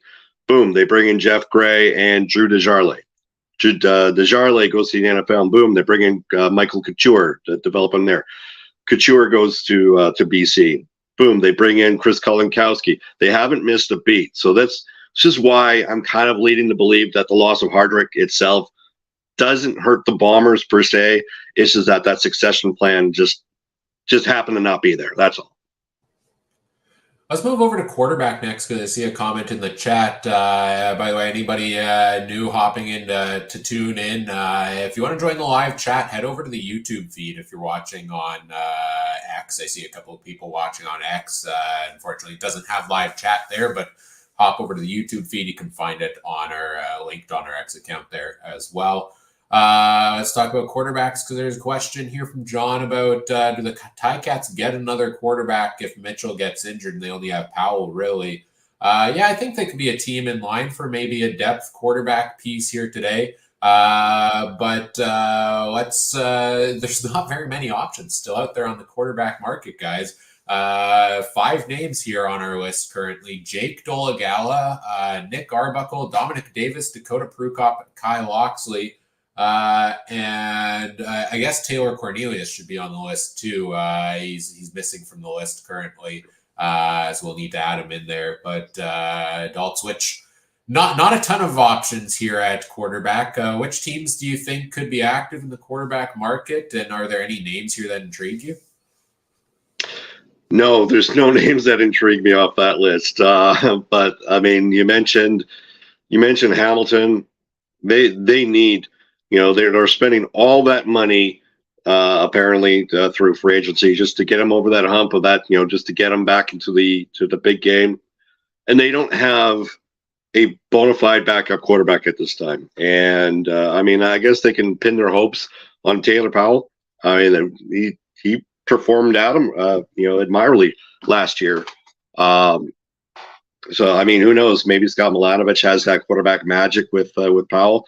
But I would still like to have some kind of veteran backup experience there. Given the options, I don't see how you don't go after Arbuckle. I mean, as bad as it is, Arbuckle is probably the one guy that you just need just to be able to step in when Bo Levi Mitchell, with all due respect, inevitably gets injured throughout this year. I don't see this team being what they expect them to be without a plan B behind Mitchell, because Mitchell just is not up easy. It's not 2018 Mitchell anymore. So as he will have one good game and then 3 bad games, right? And you just need to plan for that eventual either permanent or temporary injury, or when he just craps to bed. Adam, what do you think on the quarterback market here? As we do have Taylor Cornelius popping up on the list here now. Yeah, I would think that probably either one. Nick Arbuckle would be probably a pretty good choice over in Hamilton. I mean, he worked with Bo Levi before, so he knows kind of the system a little bit of what Bo employs. And I think, though, what I'm looking at, though, is BC really needs a backup quarterback, I believe. They've only got Vernon Adams right now really on the lineup. So it'll be very interesting to see what they can get out of there. What is it? Cole Blaze, I think, is the other guy for the backup. Chase Bryce. Chase Blaze, sorry. So you really need a backup quarterback, I think, in BC. Vernon Adams does have that tendency of being a running quarterback. He does get hurt once every so often. So I can honestly see Taylor Cornelius going that way, just as a backup, not as a starter, and made it very clear to him that he's not the starter. Although he's also getting guaranteed money right now, so it'll be interesting to see what happens on that as well. Yeah, as we scroll through the list here, by the way, let us know in the comments section, is the free agent tracker easy to read on the screen or is it a bit fuzzy? Do I need to zoom in on it at all? I can if needed. Try to fix that. The two things that are most interesting, I think, for me at the quarterback position is not really who's on the market right now. There's a comment here. Could someone do a trade for Trey Ford? What's going to happen with Trey Ford? Because this is a guy that was the starter late in the season, was the best thing to happen to the Elks halfway through the season last year. And now they bring MBT in to be the starter with Cloud Bethel Thompson. He'll start there. Ford will be the backup. You have to think he'll stick around as the backup there, but I'm sure there might be interest from other teams around the league, perhaps. And the other one is what's going to happen with the logjam for Ottawa. They already had Dustin Crum, Jeremiah Mazzola, Tyree Adams, Terrell Pagrom. Now they bring in Drew Brown to add to the mix there as well. That's a lot of quarterbacks. As we get closer to the season, are we going to see one or two of these guys let go to free agency, and does somebody take a chance at that point? It seemed like a big logjam to me. But other than that, yeah, BC and Hamilton are the two teams really I see being active in the quarterback market for a depth piece. And I think Jake Dolagala is a great piece to go to BC. I think this is still a guy that has potential. Yes, Adam, I was down on him during the season, but I saw some potential late in the year for a guy like Dolagala to grow. And what better way to grow than from behind VA and in that Jordan Maximick's offense there with all of those talented receivers. But there are going to be some of these guys that don't end up with jobs today and are perhaps going off to the UFL come the spring league here. What do you guys think on those teams I talked about there, Ottawa and Edmonton, and maybe some of those pieces that could be on the move, Dalton? Well, someone mentioned trade for Trey Ford, and I don't think that's going to happen, but I would not either. But I would not put it out of the realm of possibility to have a trade from Ottawa to BC, right? Dustin Crum, maybe, Beast, and it shouldn't cost you more, but then you have Jeremiah Mazzoli there and I think Jeremiah Mazzoli is kind of like, there's no value to trade for, but at the same time, do you want to depend the plan B or even plan A? Jeremiah Mazzoli, guy hasn't won a football game as a starting quarterback since, I want to say, the Eastern Final of 2021. Right? That's a long time, and I don't even know he didn't even finish that game. I think Dane Evans finished that one, but I think if you're Ottawa, you really have to temper your expectations. And I know that they've made some good moves this year, but you have these quarterbacks with lots of experience, but they're not necessarily good experience, right? And some people will say, well, experience is experience. We're not here that I think Loki and Avengers Infinity War. But anyway, you have all these quarterbacks who have that kind of experience. And, like I said, it's not good experience. Drew Brown probably has the most good experience, but in limited action. Are you willing to give him the keys to the car and trade Jeremiah Mazzoli or trade Dustin Crum based on hope, right? So there's going to be some tough decisions right now. And sometimes you just have to have more value in your assets. And to me, that's why I kind of expect a trade for the quarterbacks to BC. I don't know if BC is really in that developmental stage in their backup quarterback. So you kind of like to have that experience in the backup position, especially in the quarterback position. But I, to answer the question, Trey Ford is not going to be traded. As much as Chris Jones isn't like Canadian quarterbacks, there is still a lot of value to Chris Jones and the Elks and Trey Ford. So that move's not going to happen. Yeah, one of the interesting names that's not on the market for at quarterback is Dane Evans because he's retired, right? So he was a piece that maybe would be number one on this board potentially. After all, it was all that Evans versus Mazzoli talk over in Hamilton for a couple of years there, but he's off to retirement, takes him off the board. Trey sent us some non-football news, some big news if anybody's interested in our other great sport of curling. Jennifer Jones has retired from curling. What an insane career. I don't know. Are either you big curling fans? Well, I can tell you the former fake Mark Cohan, now Jacques Cartier, is going to love that news. She had a good career. It was lots of Scotties wins, lots of nationals, lots of international. Gonna be a change in curling for sure. And Trey saying in the chat that I don't watch movies, so I likely don't get the Loki reference. I've seen all the Marvel movies up until Endgame. Once it went to Disney Plus and they spanned out like here have 8 different shows on at once, that's when I lost track. But I got most of the references. Yeah, it's a referencing to the beginning of Infinity War, and obviously it's a reference that went over everybody's head. So I apologize. It probably would have. I have a lot of things going on my screens at once, so maybe I just missed it the first time, but I probably would have gotten it. Love Infinity War. What other position do we want to take a look at next? Adam, why don't you pick a position here? We've got running back still, linebacker, and the special teams. Well, why don't we do running back right now? I mean, there's still some big names on the board there. Kadeem Carey, I think, is probably I shouldn't say Jamal Morrow isn't, but Kadeem Carey seems to be the one most rumored right now to go somewhere that I've heard of. Jamal Morrow will end up somewhere, I would think, still yet. But Kadeem Carey looks like probably Toronto is what I've heard of quite a bit for rumors. Nothing really on Jamal Morrow, which is surprising because he's still a really good running back. Of course, Saskatchewan's going to go in a different direction today. I think it might also have some Avengers reference to it, too, for who they're going for. But, lots of choice on the running back side of things. Daltz, who's interesting you there? Yeah, I liked Kadeem Carey to Toronto, just because that familiarity with Ryan Dinwiddie, who worked with him when he was in Calgary. There is that familiarity, and I just wouldn't surprise me if he does not land in Toronto. Jamal Morrow, I talked about Lucky Whitehead. Jamal Morrow checks a lot of boxes in Winnipeg, what they need. I just still don't know if the money's going to be there for what he's going to be wanting.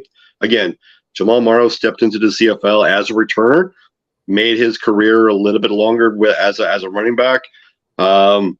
Fits the Greg McCrae role, depending on what happens with him and Janari Grant in Winnipeg. But I also see maybe Jamal Morrow, BC, right? I mean, they could use him as that kind of slot back / running back. For those of you who have been watching the CFL as long as I do, reminds me a lot of Archie Amerson back in the old Tiger Cats days. You use him primarily as a running back, but use him a lot as a slot back. And I think Jamal Morrow, I don't think he's lost a step, just maybe lost the value in Saskatchewan, but he's got value for a lot of other teams. Winnipeg and BC, probably my best guess as to where he lands.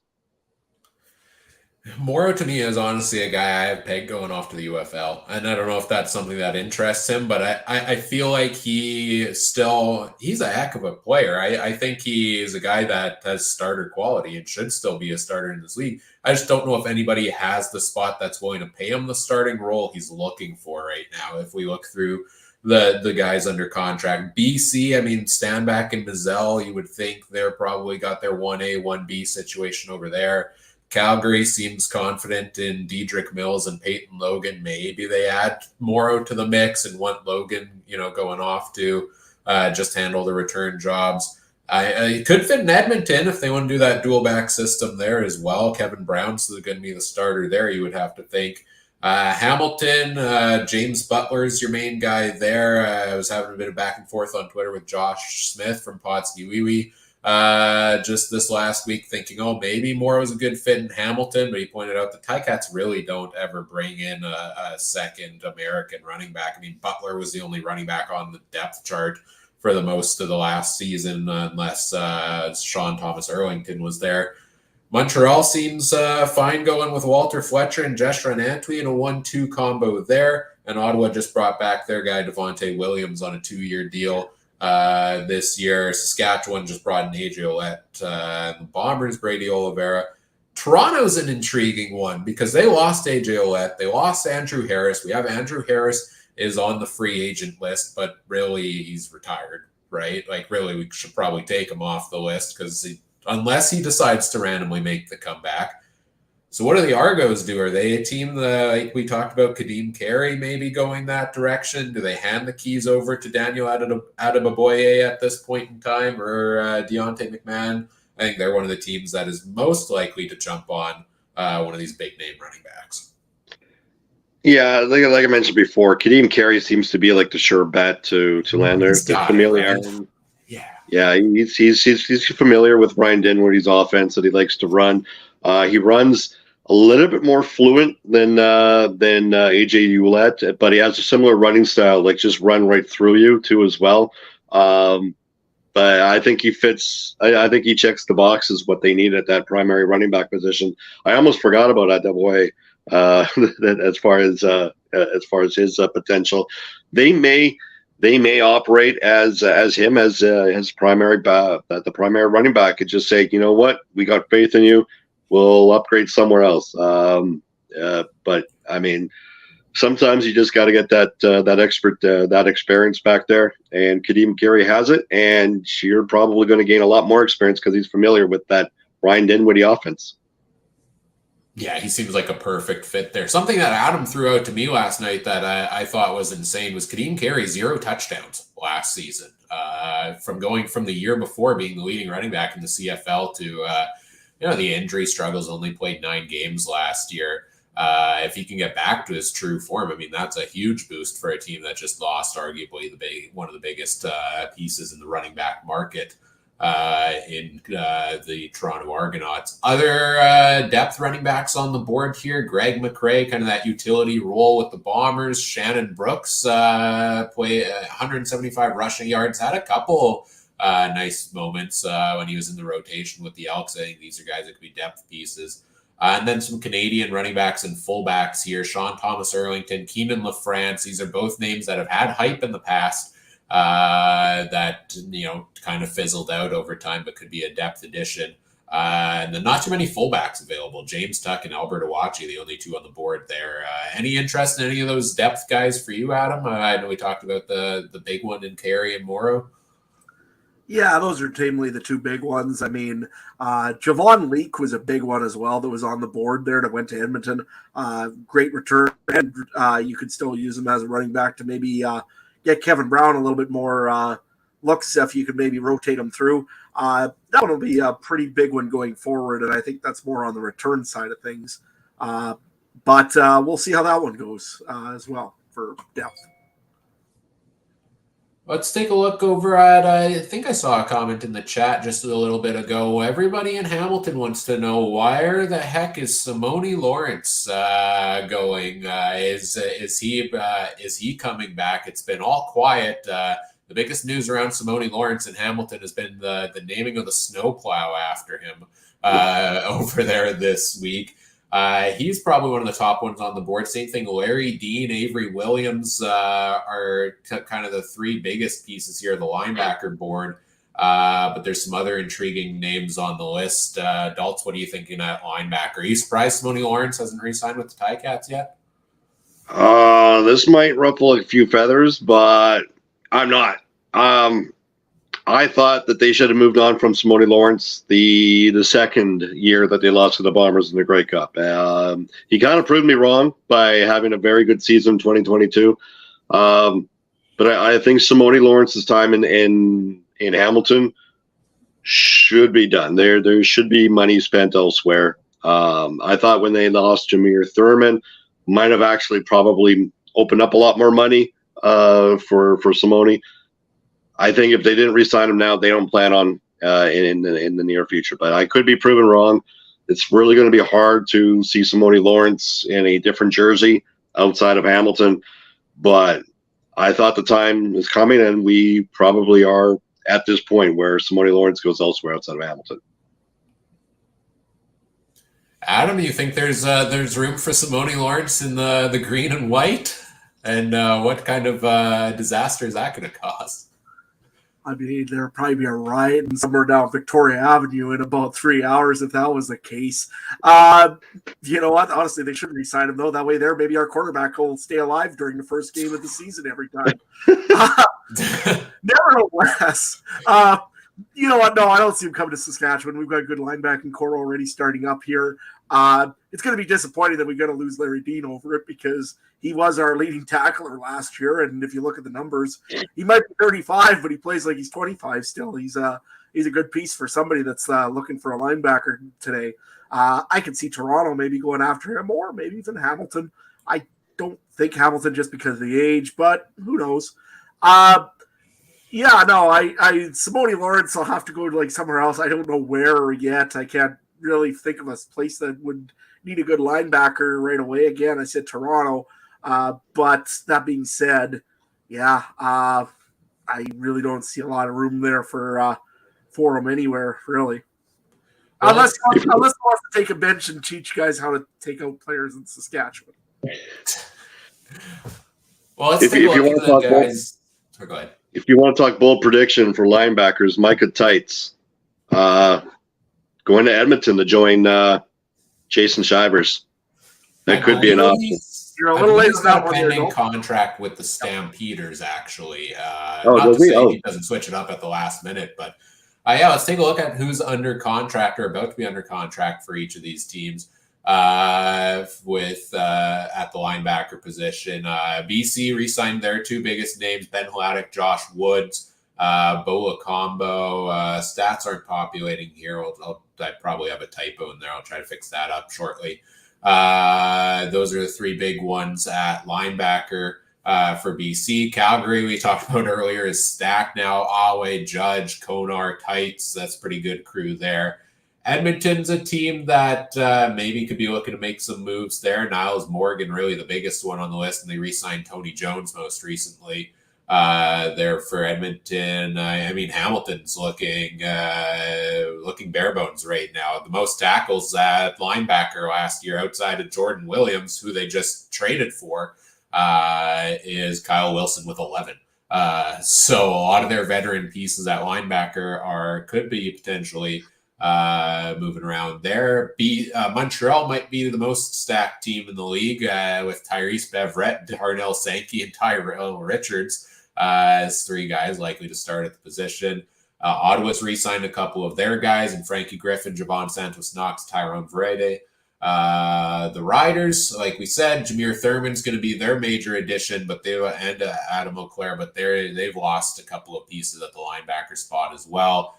The Argos did lose some pieces, but they got their biggest guys in Winton McManus and Jonathan Jones back. And then there's the Bombers, where your mainstays, Adam Bighill and Kyrie Wilson, are going to be the major two back again, and maybe they look to make a move or get Brian Cole more involved. I don't know, out of all of these teams, any Adam you see that should be jumping at some of these free agents on the board? Again, maybe I would say that Hamilton will have to go after somebody. If it's Avery Williams or if it's, like I said before, Larry Dean. You're right. I don't see him bringing back Simone Lawrence. But yeah, that's the real one that I could see really needs a spot. Edmonton needs also some pieces, I think, just as depth and veteran presence more for the lacking core. But that being said, Chris Jones does like bringing in whoever is the biggest athlete, so probably that's the way he's going to roll it. Doltz? Yeah, I've Larry Dean and Hamilton. I mean, he was brought in by Hamilton to the league. I mean, granted, that was like 8 years ago. I'm at a loss for where things are. The ones that are available. There's slim pickings with the spots available for them, right? So I mean, are you really going to jump at Simone Lawrence? Who is he better than on any other team? I mean, there's going to be a lot of debate for that, but in my opinion, he's not. Larry Dean, no. Derek Moncrief, probably not. I mean, Derek Moncrief could fit in with a lot of groups. I just don't know if he would make them better. But I mean, that remains to be seen. But I think you're going to see a lot of these linebackers just either wait till training camp to see what's available, what pops out, who's a surprise cut, and maybe land on with the team by then. I wonder what's happening with Enoch Muamba. I don't think he ever officially retired, but he won. Didn't he win both Grey Cup MVP and Most Outstanding Canadian in the 2022 Grey Cup? And then he was just re-signed, but out all of 2023 and ended up on the TSN panel at times while still being under contract with the Argos. I really want to know what's going on with him. Yeah, he was the co-host of the Waggle, the CFL podcast too. So, I mean, I don't know if he's double dipping. I don't know if he just pulled the Kucherov and they just said, hey, we don't need you. But, yeah, it was interesting to see. He never really officially retired. But I honestly haven't heard or read anything about Enoch. My best guess is that he's just going to stay inactive until his contract runs out.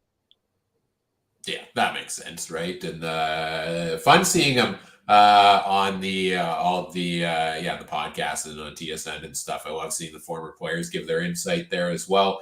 Is the last one we haven't talked about here as we're 10 minutes away from the opening of free agency. I believe it's the special teams guys. Not a ton of free agents out there on the board. Kicker and punter looks like, at least on the official free agent list, Sergio Castillo is the one big name on the list. No, long snapper, it's Tanner Dahl. What do you think about Sergio Castillo, Daltz? Are the Bombers going to be moving on from him, it seems? It's tough to tell, but also where else is Sergio going to go? Right? I mean, I mean, he could go back to Hamilton. That could be a spot, but they have that spot with the two guys that they just re-signed in Legio and Vedbeck.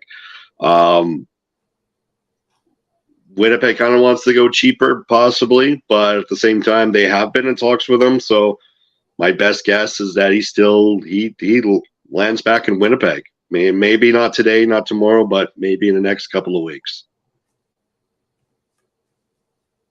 Yeah, Adam, what do you think on Sergio Castillo here? Yeah, it's the only place really that doesn't have a kicker really under contract.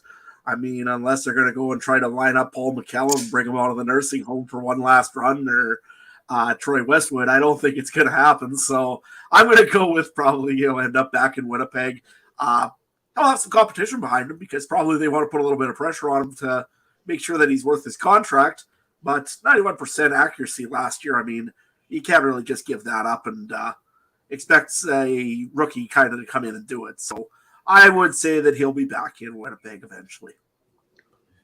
Yeah, they did bring in a kicker recently, Jose Borregales, who could be part of that competition, as you mentioned, or if they're unable to get Castillo out there. But yeah, it's one of those positions where you're the only major free agent on the list and everybody else kind of has their guy. Like maybe he wants that free agency to see what kind of money he can get out there, but also does he have a huge bargaining chip? I don't really know if he does at this point. And potential spots were kind of taken up when Liram Haralahu came back to the CFL and signed with the Toronto Argonauts, and that sent Boris Beattie. They released him and sent him over to the Edmonton Elks to shore up their kicking game there. 95% for Beattie last year after he the year before, I think he was the lowest percentage in the league. So nice bounce back season for him. I don't know. Does Calgary bring in a depth piece at kicker? Like how many more years? We're getting up there in age for some of these guys. Also, I just noticed Paul McCallum is showing up on the list, so I should probably remove him. The league website still has him under contract with the BC Lions at age 54. Maybe we can remove him from the players list there. Trey, if you could do that behind the scenes for us, find Paul McCallum on the players list and just delete that row. So we'll get that. No, maybe they're just holding on to his contracts so Saskatchewan can. Yeah, maybe. But you have to wonder, right? Some of these guys getting up there in age, like Sean White, Rene Paredes, they keep coming back for another year. But how many more years before these teams are going to need to find their next man up in the wing at those positions? A long snapper, like I said, Tanner Dahl, the only one, Tanner Dahl. The only one out on the list, but BC's got Riley Pickett, who played 18 games last year, Aaron Crawford in Calgary, Edmonton set up with a couple guys. Ottawa looks to be the only team that does not have a free agent, or it does not have a long snapper under contract, and he happens to be the only one out there in the market. So maybe we'll see them bring Tanner Dahl back here. Any big bold long snapper takes from either of you here? I don't have any bold predictions, but I tell you, you don't really talk much about your long snapper until he screws up on a regular basis. So you know, it's a very underrated position because you have the ball like more often than you know any offense would like you to have it. But yeah, if you need it, go get it. That's where I'm just going to just end that. But I'll give you one bold prediction, though. It's not about long snapper, but kicker. Hamilton has Seth Small and Mark Leggio. Maybe he trades Hamilton trades Mark Leggio back to Winnipeg. Well, Seth Small's on the suspended list, I think, for the team. Like he was under contract, but he didn't play last year, and that's why they brought Leggio in, right? Yeah, but how long can someone be on the suspended list, really? But yeah. I mean, as long as Paul McCallum's still on the Lions roster, I guess, which he isn't anymore. Trey fixed that for us. Probably just need to refresh here. Paul McCallum still needs that money to clean up his neighbor's yard for all that manure from 2004. Exactly. The yard has been the greenest yard in Regina ever since. All right. Well, we got a couple minutes left here with you, Dalton, before free agency begins. Anything else you want to talk about? Last topic here that you're watching today or excited to see? You know what? I know that we've had our fun during the Ed Hervey tampering window. I like chaos. I want someone to renege on that deal that they signed throughout this last 7 days. Like, wouldn't it be like just completely hilarious if, I mean, not saying it will happen, but it'll be completely hilarious if Jamarcus Hardrick says, "Nah, I'm going back to Winnipeg." You know, they decided to give me 180, right? And I mean, that's, it has happened, because, there have been like agreed to terms. And then I think Alden Darby had it like 2 years ago where he had a deal in place with Ottawa, and then he ended up in Hamilton. And so it's not out of the realm of possibility that happen, but that's one thing I'm looking forward to. Otherwise, just paying attention to where Kadeem Carey lands, Sean Oakman, and a lot of other depth pieces. Yeah, it also happened with, Winnipeg actually is due to get Saskatchewan back on one. I mean, wasn't there a Darian Durant signing of some sort that kind of went foul? Well, they actually signed him. He didn't go to another team. He just retired like 3 days before training camp or something like that. Honestly, I respect the move. Get your bag and go. Oh, yeah, I got to respect him. But it paved the way for current backup quarterback Chris Trevler, but, Yeah, that's true. Yeah. Was that the same year? I guess it was. Yeah. Chris Trevler, straight out of college, gets upgraded to backup quarterback. Matt Nichols gets injured. Chris Trevler, without any development, gets upgraded to starting quarterback for the first 3 weeks. And now he may go down as the most popular backup quarterback in history. So yeah, arm punts for everyone. Arm punts for everyone. Arm punts and fur coats. Steve in the chat says, "Here's Chris Strevler." All right, I guess that's the last we're going to hear from him for the rest of the day. He says, "I think I'm going to cancel my appearance in an hour." We'll try to keep the Strevler talk to a minimum during your segment there, Steve. Free agency is open. We got another guest coming in shortly, so we'll wrap it up here with you, Dalton. Thanks for joining us today. Where can people find everything else you've got going on with your show? You can find us on all your podcast applications, Google Play, Spotify, TuneIn, Apple, what have you. Of course, we are uploading a lot of videos on YouTube.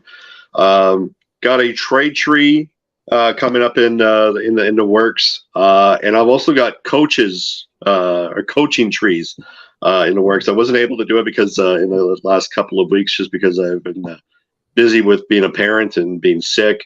But pay attention, there is going to be some videos uploading on our Rouge Radio YouTube piece. And I feel that I have to. There's been some, what am I wearing?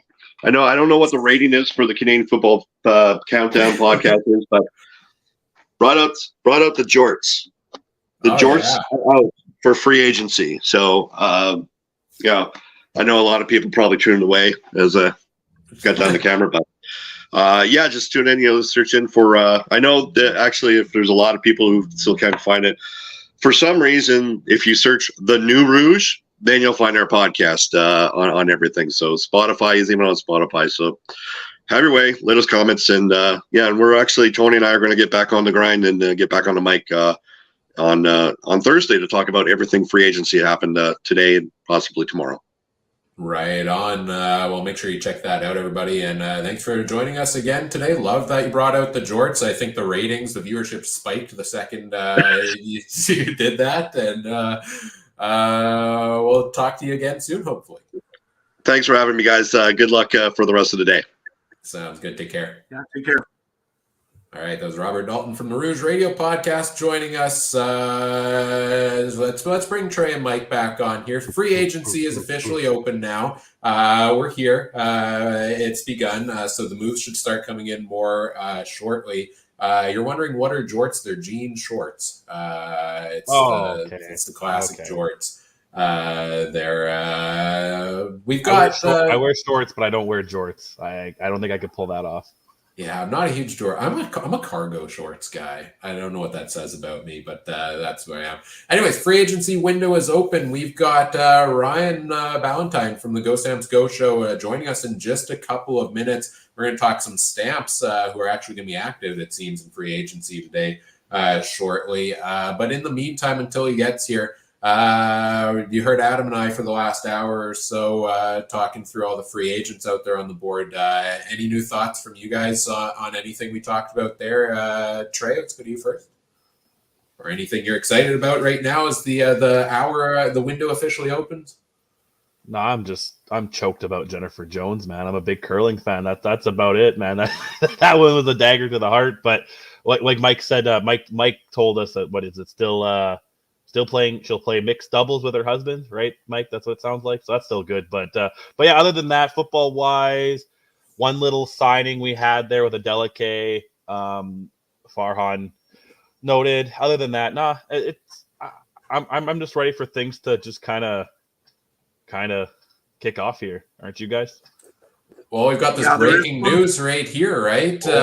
You see it popped up on the screen there. Matthew Betts, defensive lineman from the BC Lions, is 18 sacks last season. It looks like he is officially signing that NFL futures deal with the Detroit Lions. So, quick thoughts on Betts going to the Lions in the NFL, not the CFL.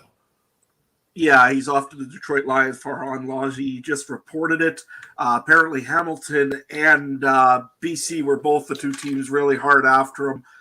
He does end up, though, in Detroit for a futures deal.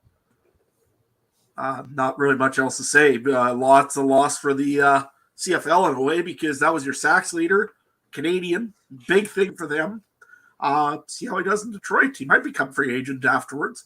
After a while, he might come back. But right now, he's looking like he's Detroit bound. Yeah, that's big. I mean, another Canadian play. I love seeing Canadian CFLers off to the NFL. Alex Singleton, we've seen what he can do in recent years. Can Matthew Betts make a similar impact on the defensive side of the ball? Mike, any quick thoughts from you on Matthew Betts here going to the Detroit Lions before we bring our guest in? Not surprised. I am surprised, however, he took this right down to the wire. Curious if we ever hear of it. Curious if we ever hear if he considered CFL offers in this window or went straight to the NFL. It's going to be very interesting, but I'm not surprised. Good luck. I bet you he spoke to Nathan Rourke about the situation. Unfortunate loss for the CFL, but like I said in the first hour, not really surprised that he is with the futures deal, and probably couldn't do it with one of the more better coaching staffs in the NFL and Dan Campbell. Personally, as the guy that had the Lions as his second favorite team behind the Dallas Cowboys. Can't wait to see Matthew Betts maybe one day terrorizing offensive lines alongside Aiden Hutchinson, but let's not get too far ahead of ourselves in that regard. But nonetheless, an exciting day for the Betts family. Yeah, huge deal there. One of the top free agents off the board there. Well, we see him backstage already, so let's bring him in. Who's sticking around for this segment? Who wants to lead this one? We'll get two folks sticking around here. Well, Adam dropped off. Trey dropped off. It's me and you, Mike. Let's bring him in from the Go Stamps Go show. He also talks Calgary Stampeders, CFL in general for 3 Down Nation. And he once spent far too long, but also not long enough, living in a house on reality TV. It's the great Ryan Valentine. How you doing, Ryan? I'm good, gentlemen. Thank you for having me. I didn't realize that my impending presence would cause 2 people to immediately leave the show. So I Double apologize eviction. to those viewers that saw me leave. Oh, Adam's come back in now. Okay. Rider fan. I mean, I can't be around with the Stamps fans around, can I? I figure maybe there's just two Redbeards or too much in one place. Is that Trey needed to go so that we wouldn't be in danger of being attacked or something? Yeah, that's got to be what it was. No, we're just keeping it fresh, rotating in and out throughout the day. Happy to have you here. Yeah, good old double eviction as you join. Like I said, we got you here to talk about the Calgary Stampeders. And normally every year when we do this, we talk about what Dave Dickinson or John Huffnagel's ordering for food for that day, because there's not a whole ton to talk about with the Stamps. But we've seen some movement from them already over the past couple of weeks. You want to talk about that a little bit? Yeah, the Stampeders still technically may not be busy on the first day of free agency, but they have been busy here in the off season. They've re-signed a number of their free agents. I think if I'm doing the math right, 5, 10, 15, 22 of their free agents were re-signed in this offseason, including some standouts like Sean McEwen and Micah Alway. They added Micah Teets yesterday from the Saskatchewan Roughriders at linebacker. So now you've got a number of Canadian linebackers in that fold. But you know, the big addition, I think the one that may cause the most impact is Matthew Schultz. They added a quarterback that was playing in place of Bo Levi Mitchell when Bo was injured earlier this season. So how do we, does Schultz come in as a backup? Is he coming in to push,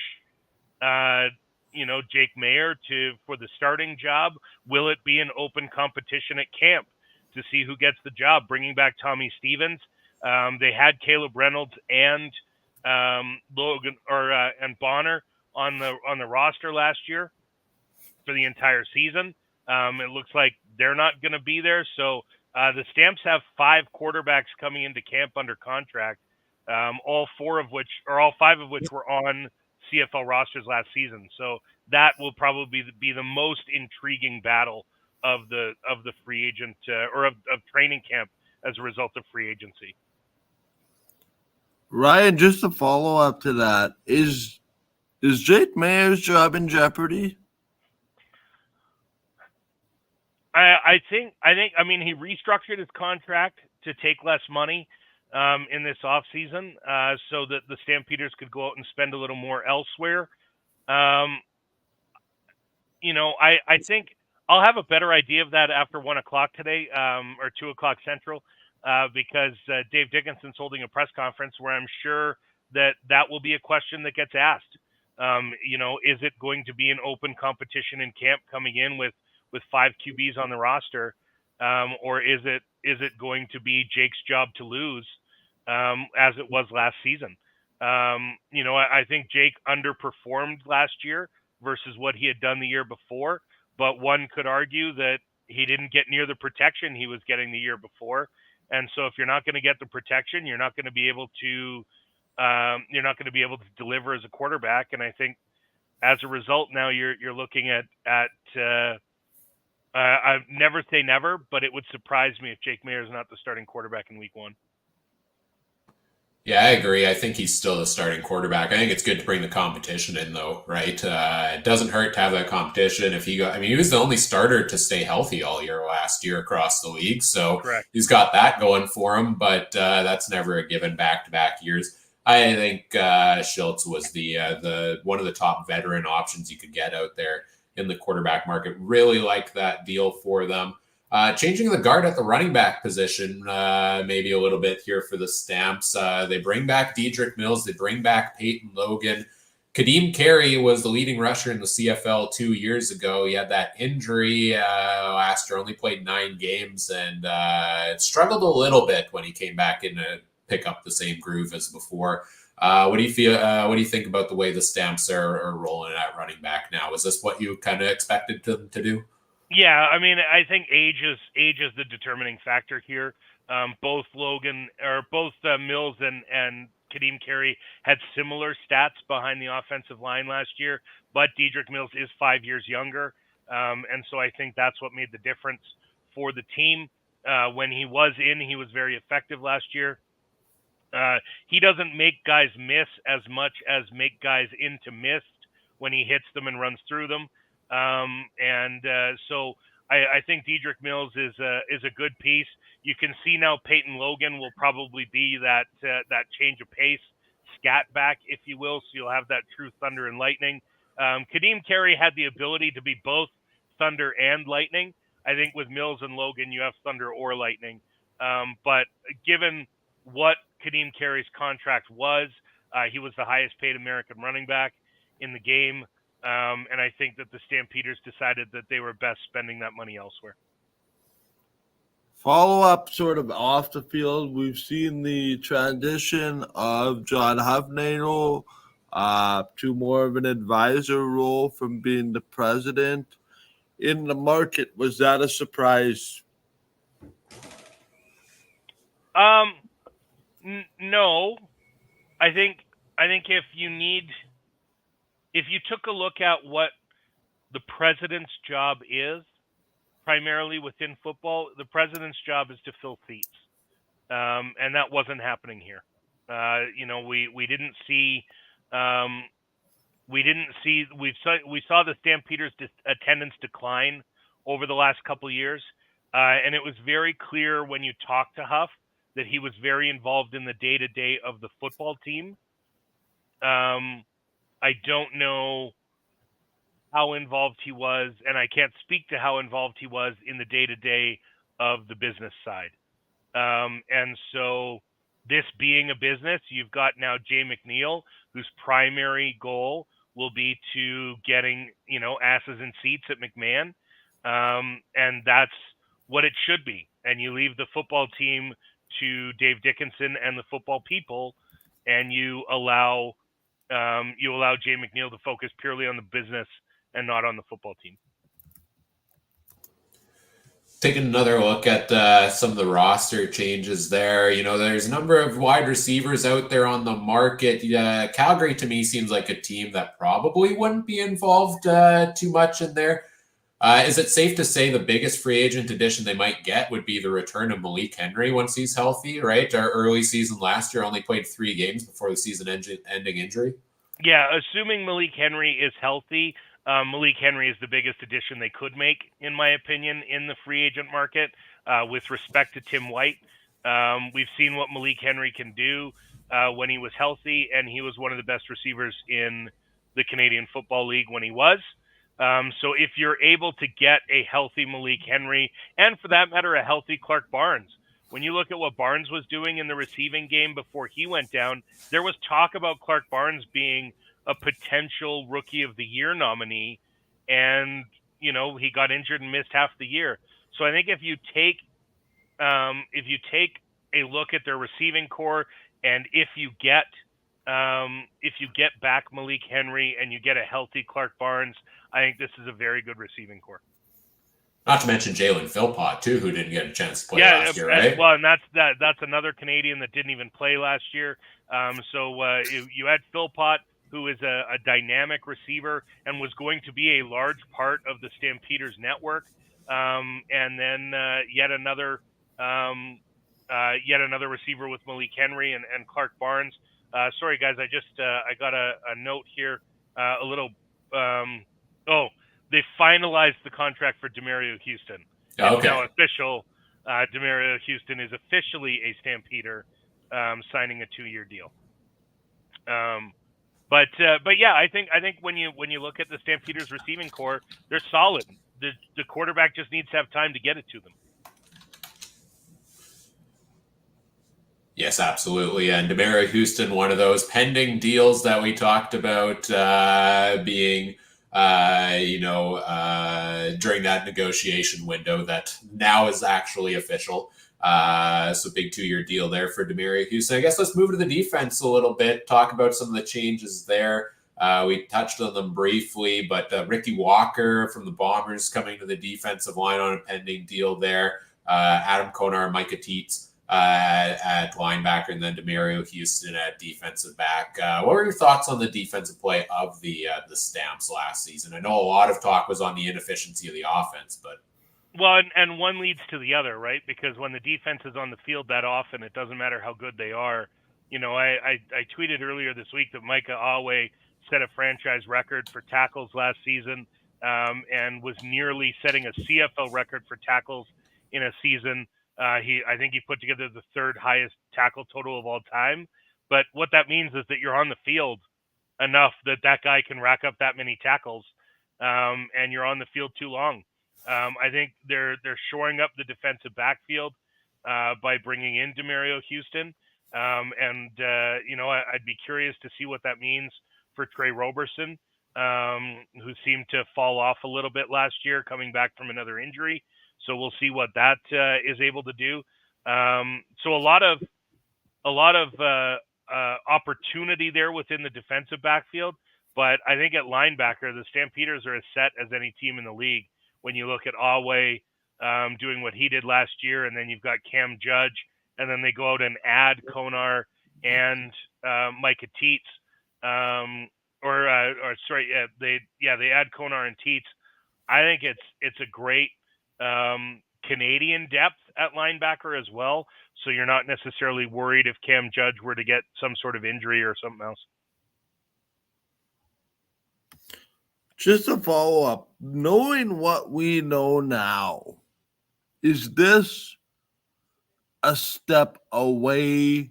Like this whole, it seems to be so busy around the Stampeders these last couple of weeks and today, which is something we haven't really seen in the last number of years. The Calgary teams always go internal, and then they kind of build around the outside.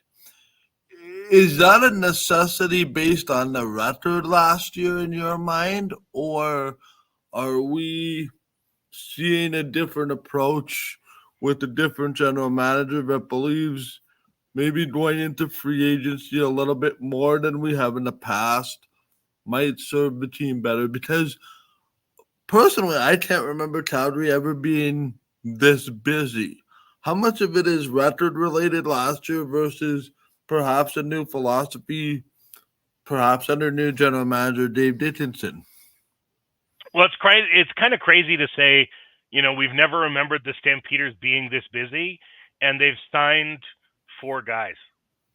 Like the threshold for Calgary is so low for how much they do in free agency, that you're talking about 4 guys that agreed to terms, and then they picked up 2 guys that were released that were free agents in Konar and Teets. I think there's obviously some question to the record from last year.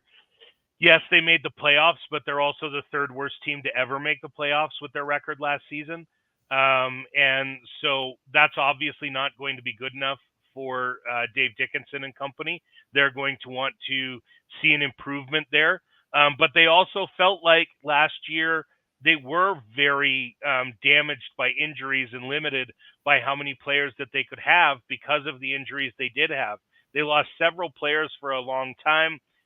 They were not successful in replacing their 2 tackles last year, especially in the early going. Both guys on both sides of the line struggled after they lost Julian Goodjones and Derek Dennis. So I still think that this is a retooling of a team that they expected more from.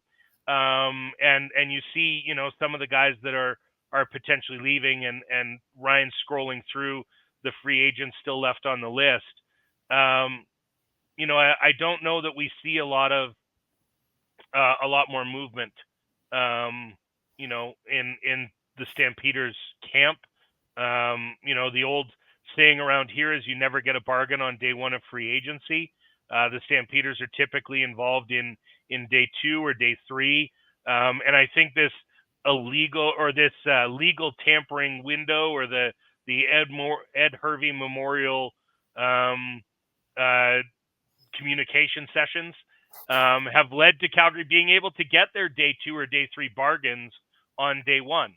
I think they're probably not throwing a ton of money at some of these guys to get them to sign, but they see it as the right opportunity. Both of the linebackers went to college here, grew up playing for the Dinos, so it's kind of a homecoming for them. And with Schultz, I don't know how wide open the market was for him. I don't think anybody was going to give him starters money, and so maybe he took what he saw as the least secure starter in the league, because there's an opportunity to possibly win that job in camp. The final question here for you before we let you go is, going forward the rest of today, right? I mean, 4 moves, crazy. I can't believe we have so much activity to talk about with the Stamps. 4 moves. 4 moves. We used to have the PR people on our podcast on free agency day because they knew they wouldn't be working. That's amazing. I guess last question for me, Mike, and then Mike can throw out a quick one, is do we expect more activity, or where do you see them focusing, whether it's today or whether it's in the coming days or the draft? What areas do you think that are most important for them to focus on?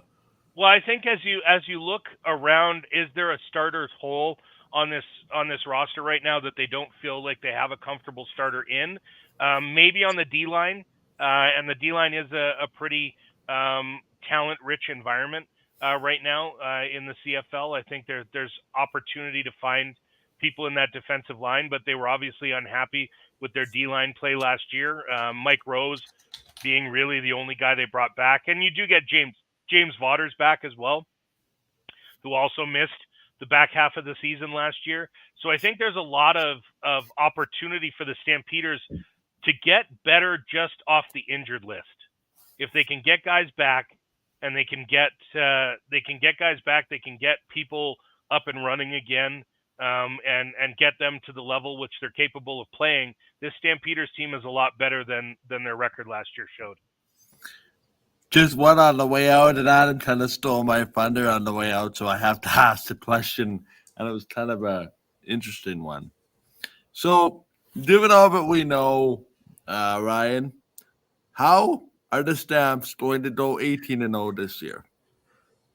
Well, the how is pretty easy. The how is dead simple.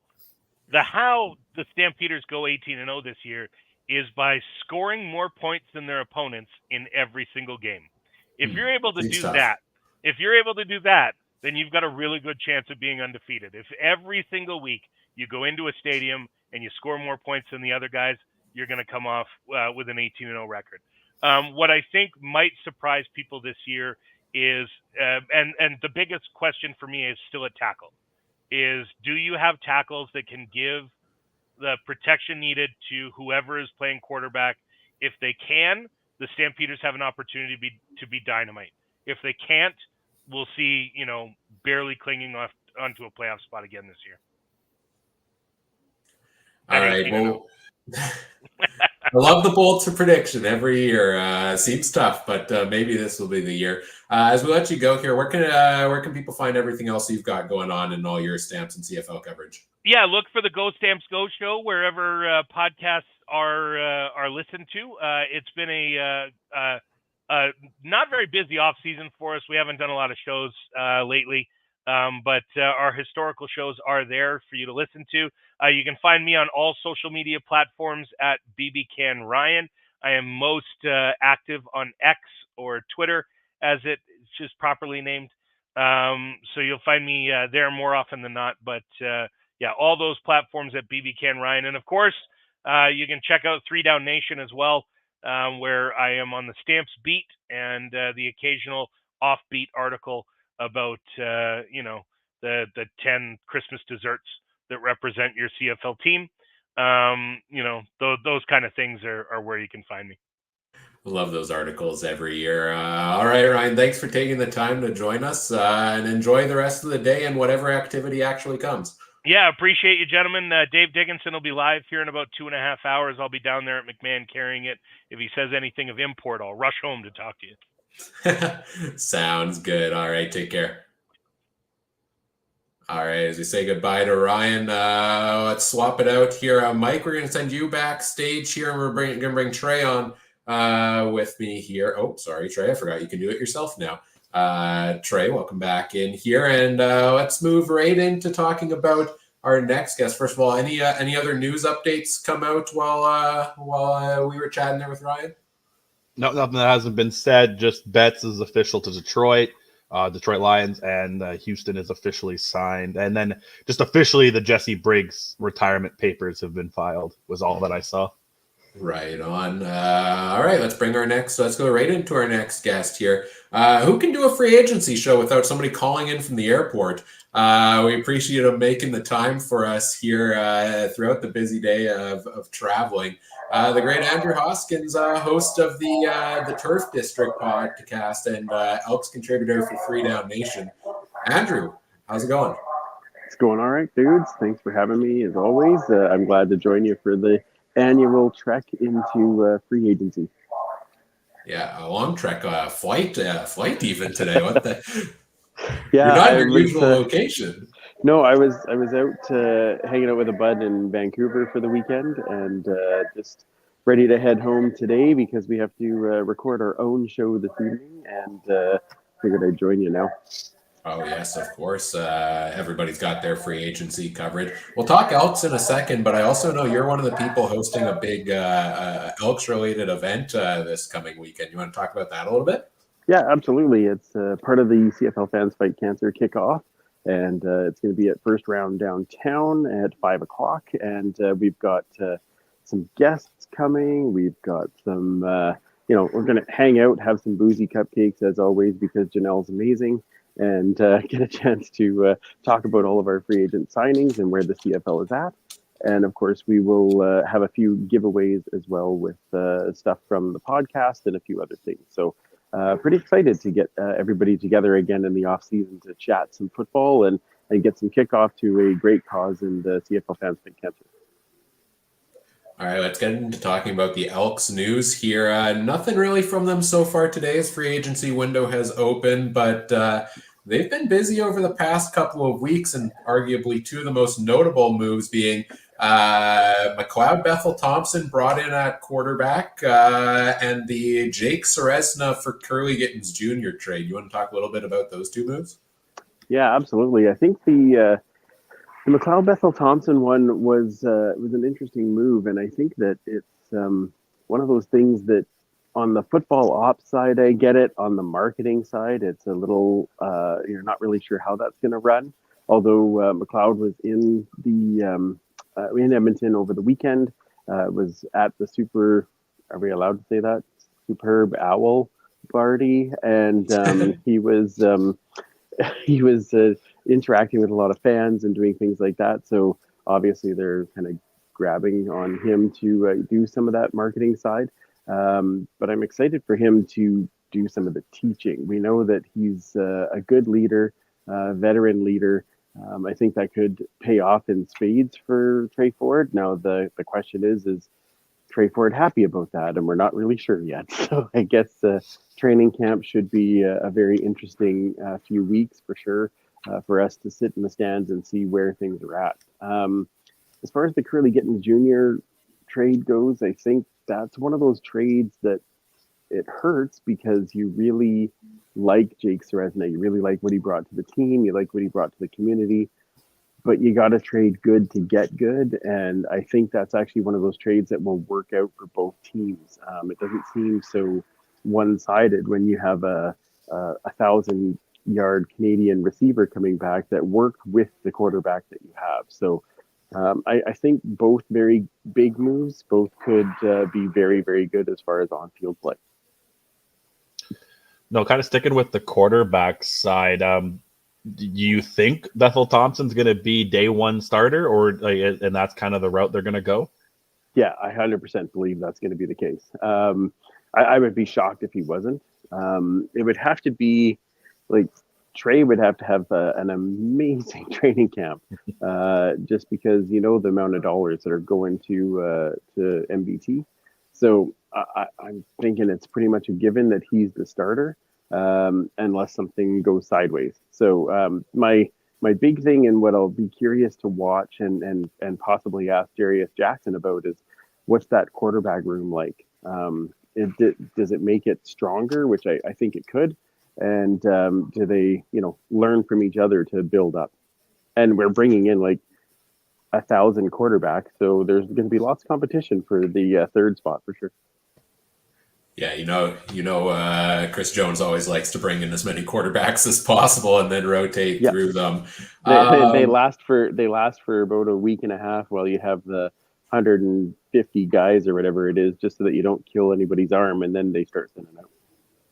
Yeah, exactly. Let's talk about the offensive line a little bit, because I feel like normally that the last couple of years that's been a position of key interest for us here, where the Elks have maybe struggled. How did you feel the offensive line play was last year, and is that an area you think they might be a little bit active today? Boy, I wish I could say that they were going to be active today. That's one of those ones that I didn't quite understand why. There was just everybody was re-signed and we're just going with what we have. I get continuity, and continuity can go a long way. I understand that, but to me, it was probably one of the parts that really struggled. And now having MBT back there, who is not as mobile of a quarterback in comparison to Trey Ford, so it's a little worrisome. So I'm curious to see if there is any moves, but I'm not holding my breath that there will be, basing on the fact that they did sign their starting 5 back, and some to multiple year contracts. Brett Boyko, I was quite happy with. Martez Ivy, as it got to the end of the year, I thought he definitely played better, and so did Chris Jones, as that was the guy that they thought was the best offensive lineman. Mark Cordy is really working on getting better and better at that center position and leading the offensive line. So those spots I was good with. The guards, I wasn't quite sure. So I don't know if there's another that they can jump out and grab today, but I'm not going to, like I said, I'm not going to hold my breath that will happen. Well, Trey had to step away for a second, so Adam pops back in here. Adam, what do you want to ask about the Elks? What's the most intriguing thing for you?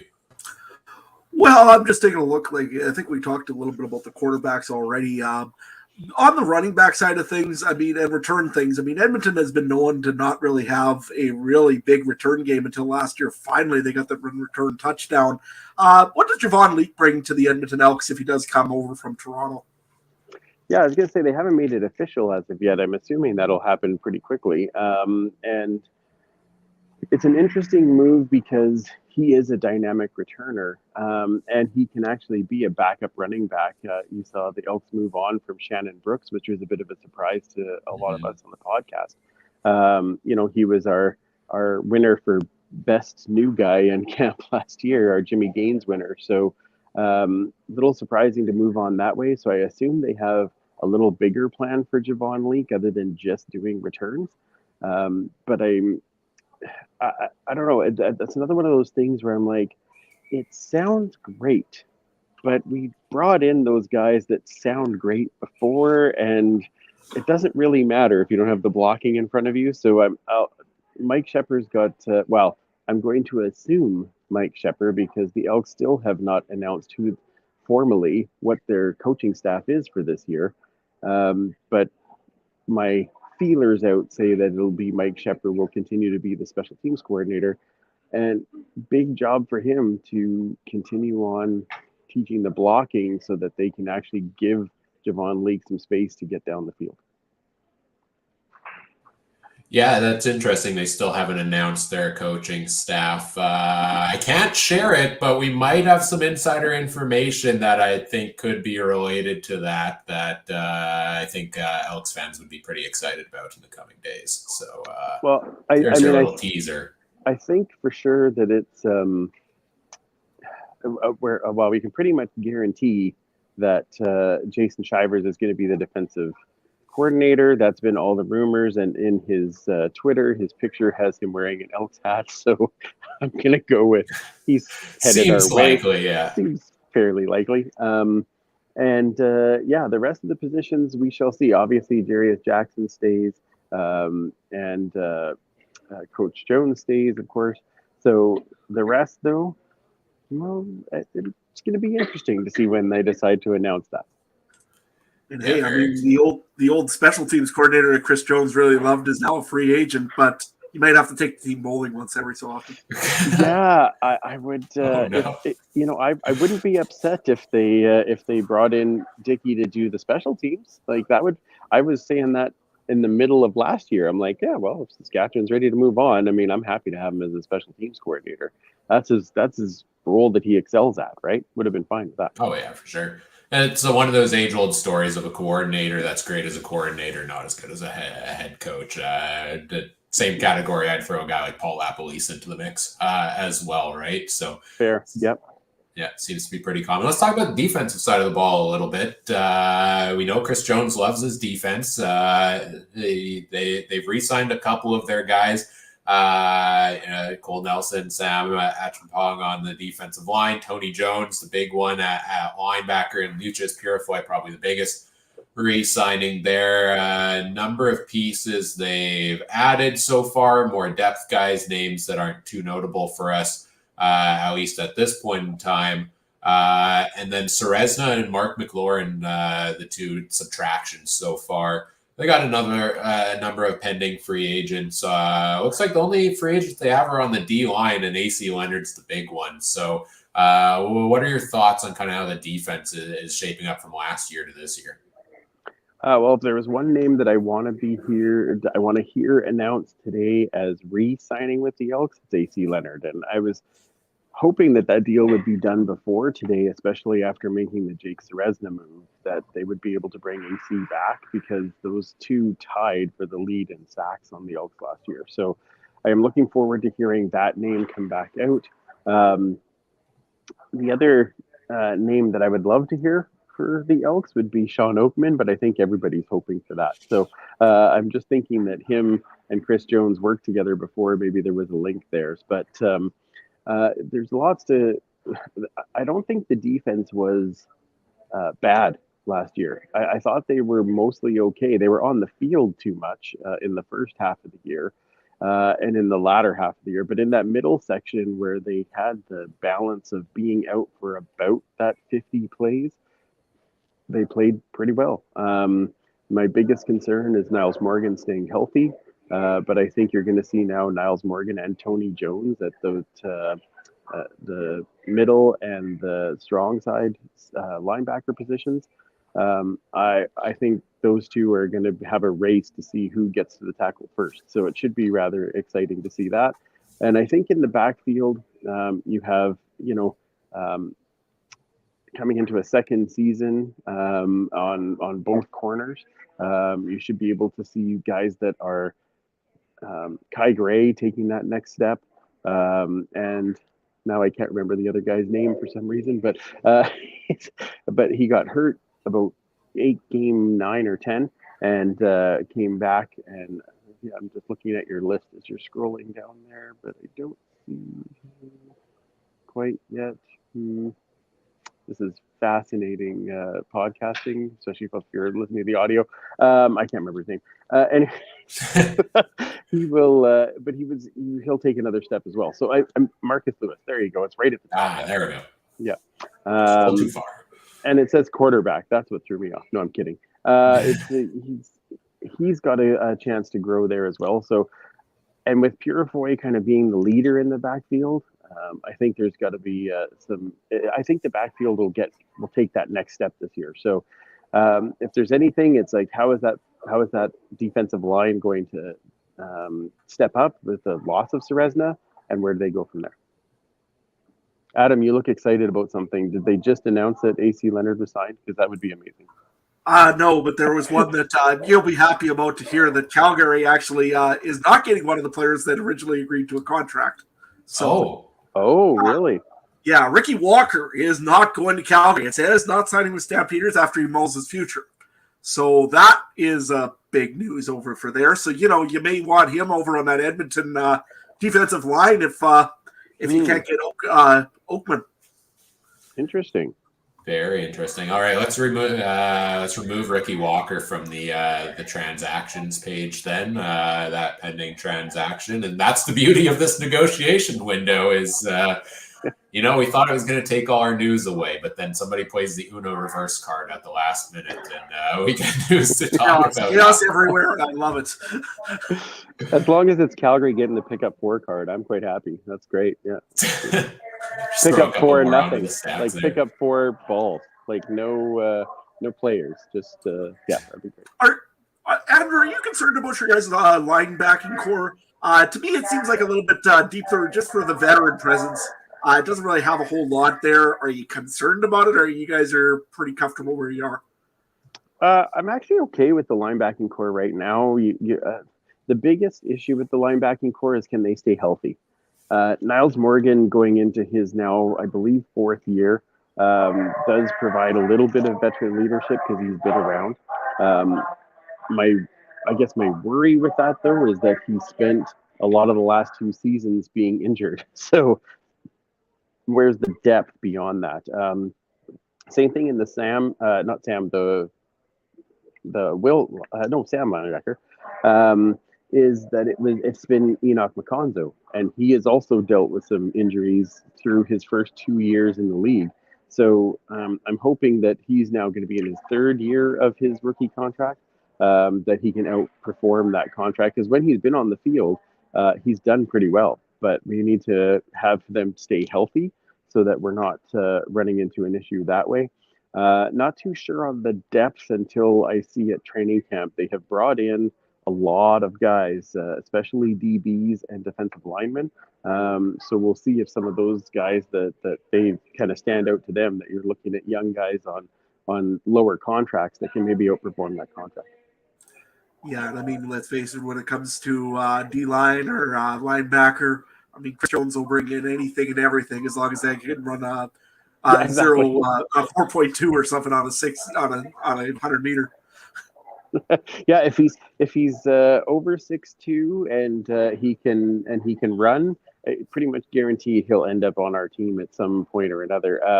If they're anywhere near over 6'7", they're likely to end up trying out for our offensive line. Like, that's just how they find guys. But I do think that last year, especially in the defensive backfield, they did go with some smaller bodies, which was a little bit surprising. When you look at guys like Kai Gray and Marleshon Franklin, they don't usually, they're not fitting what we would think as the Chris Jones mold guys, but they were performing when they were out there. So it'll be a balance there. But I think if there's any big dudes,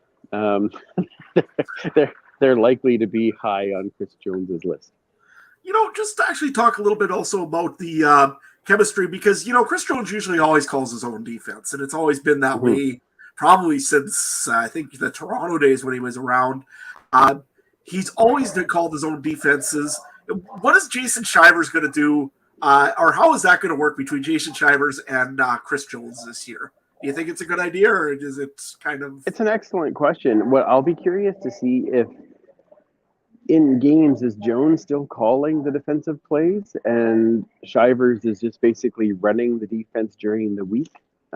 They get their plan together because they have worked together before. So it's not like it's a new thing for them. And I think that might actually help take a little bit off of Jones's plate when he's got to be kind of looking at everybody. I think that was one of our biggest things that we said at the end of last year was he's so busy being and so he's the GM, but G-Roy does a lot of the GM stuff during the season, but he has the final say. He's the head coach, so he's trying to get through all 3 different, the 3 different phases and do a game plan and do all those types of things. And he was being the defensive coordinator. And so I think that probably some of those things were pulling him away from doing some of those specific duties of the coordinator. I could see him passing those to Jason Shivers, the film work with the detail, this, we have to make sure that we're doing this on this type of a play. And then is Shivers calling it, or is Jones calling it when it comes to game time? And that I don't know. So I'll be curious to see if they do hand that over or not. If he does, I would assume that he would hand it over with a lot of watchful eye to come over and say, hey, have you thought about this?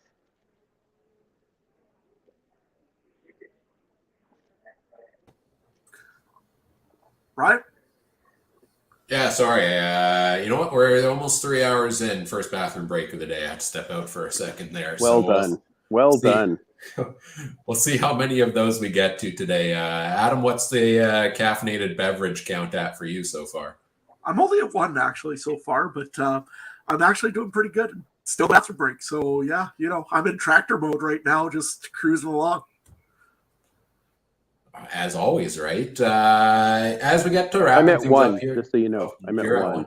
All right. Yeah. Well, you got But a long day too, so. I was going to say, I haven't been up nearly as long as you guys because I'm, 2 hours behind. So Still bright and early over there for you.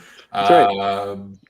Anything else in the last couple minutes here you want to touch on with the Elks for this year, or free agency in general? What are you most watching?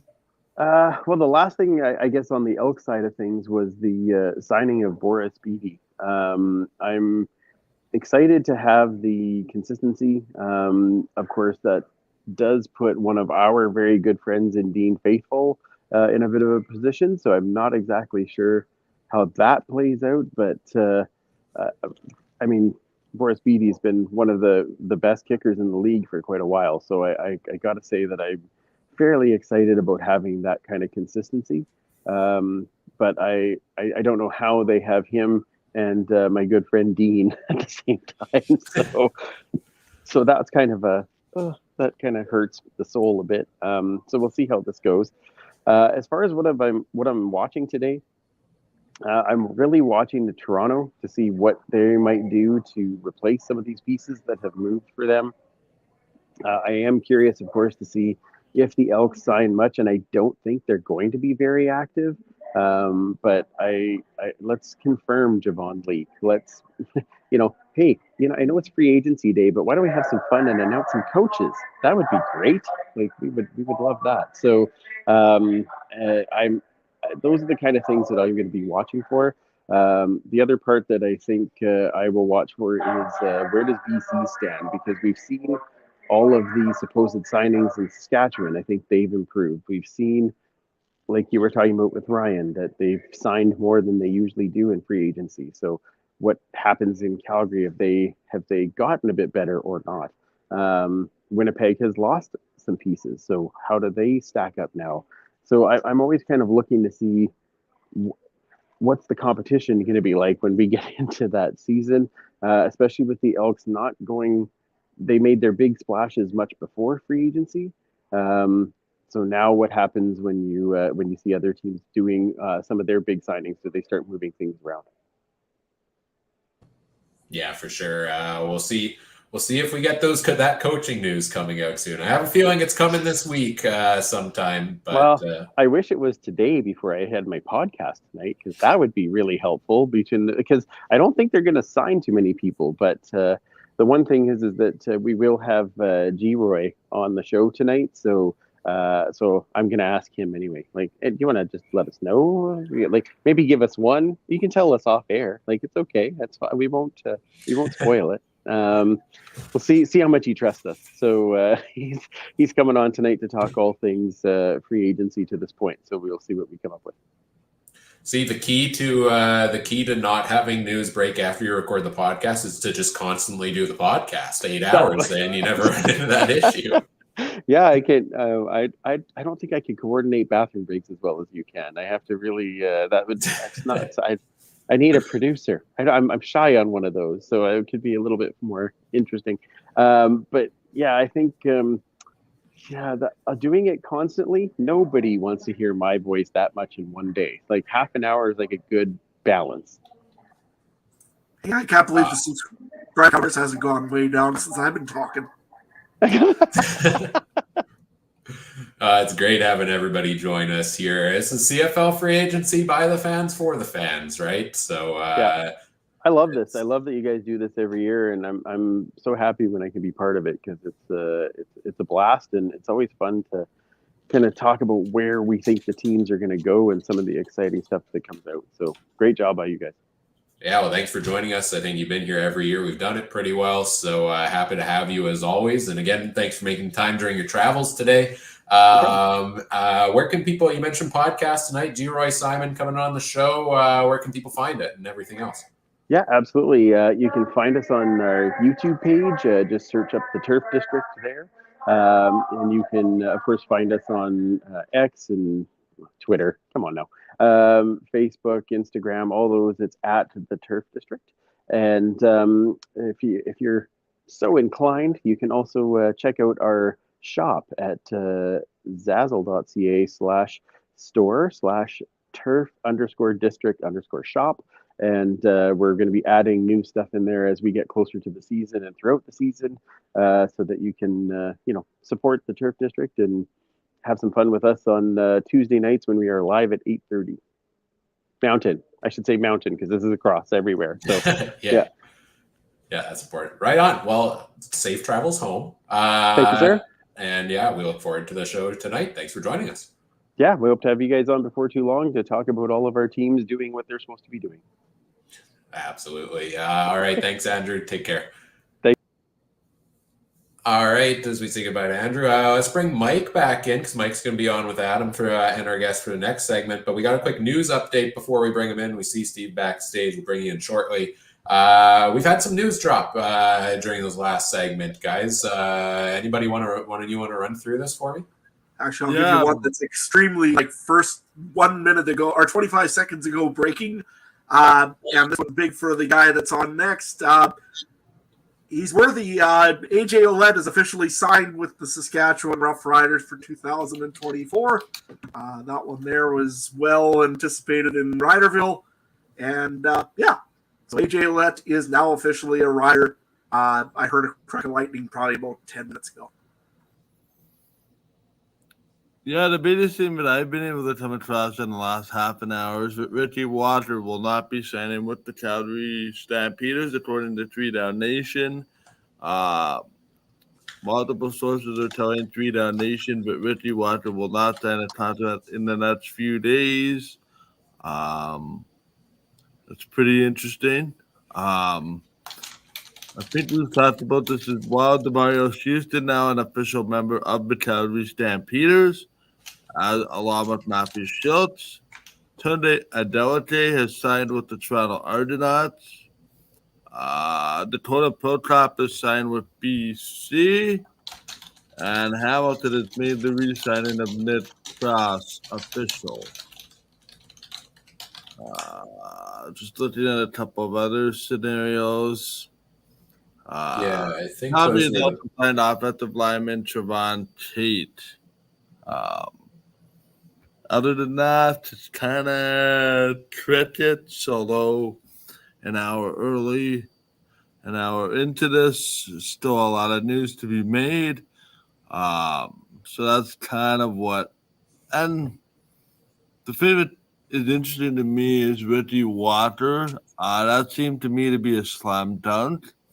My hunch, and again, this is unconfirmed, I wonder if he's more in retirement. Sounds like the guy is not ready to make a decision in a not too distant future. So, and then David just informing us here now, but we can slide it in.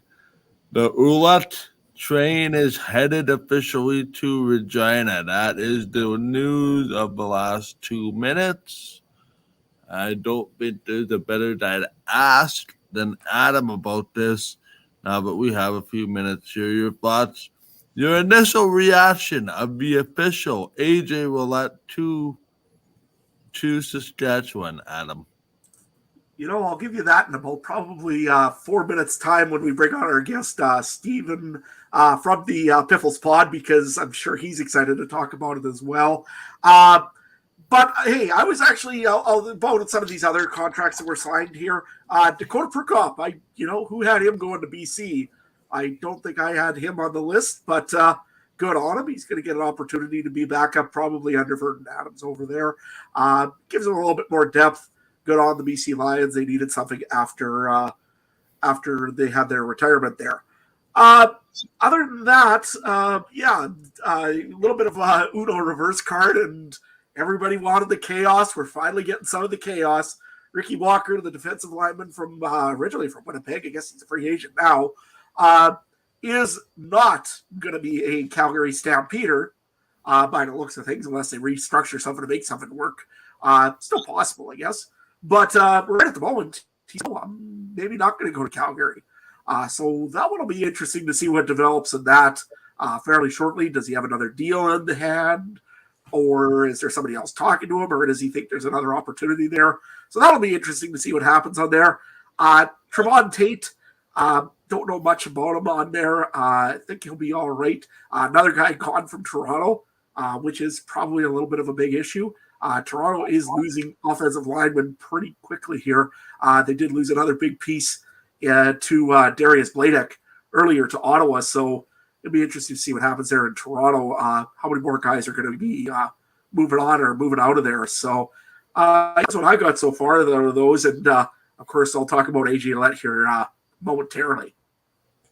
Yeah, Trevon Tate, a member of that Argos offensive line that only gave up like 18 sacks last year. Dakota Prukop, we knew the Lions were going to be active in the quarterback market today. I thought maybe they'd go the direction of Jake Dolegala. Or could Prukop be the number 2? I've kind of historically looked at him as a number 3 guy, but looks like he, as of right now, he'll probably slot into that spot for the BC Lions and handle their courtyard. Can I just slide something in here really quickly? Sure. It goes with the Dakota Prokop signing. It looks like the BC Lions still have interest in Jake Doledala and or Taylor Cornelius as their number 2 quarterback. Yeah, that's a pretty solid trio if they can get a group of those 3 going there. I really like that for the Lions. That's as per TSN's Farhan Laji.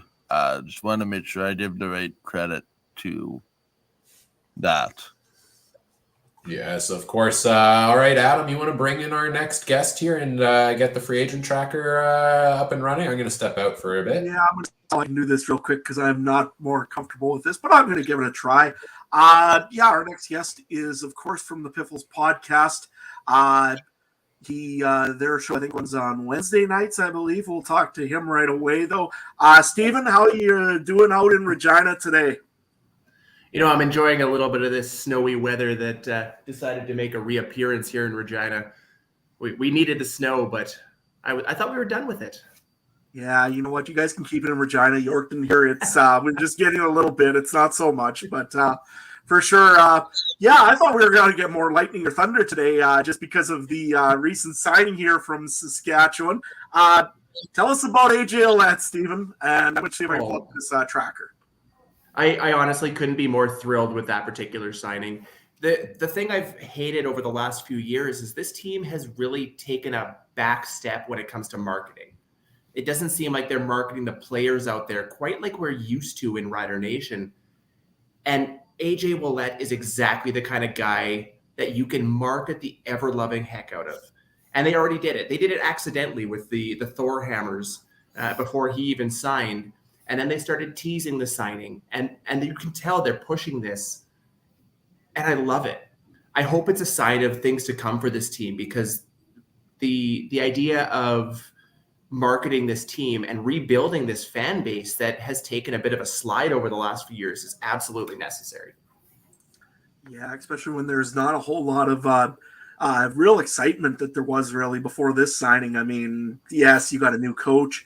That helped a little bit. And if you want to, let's talk a little bit about the new coaching staff in Saskatchewan real quick. Corey Mason Company now is in Saskatchewan. What have they done so far for the Riders? Well, I think again, from a marketing perspective, they could not have made a better choice than Corey Mace. He's that young guy. He's that guy that players absolutely love. He's loved league wide, and he brought in a lot of guys with, while they're young, they've all got championship pedigree. They're guys who have won it either on the field or as coaches off the field. Either way, there's a lot of winning in this group, and I think we're looking at the first time, the first real coaching hiring in Jeremy O'Day's tenure, and he absolutely knocked it out of the park. There's no question there. It's going to take a potentially a year or so to watch the team, build back up. It's not going to happen overnight. Maybe it will. That's the dream.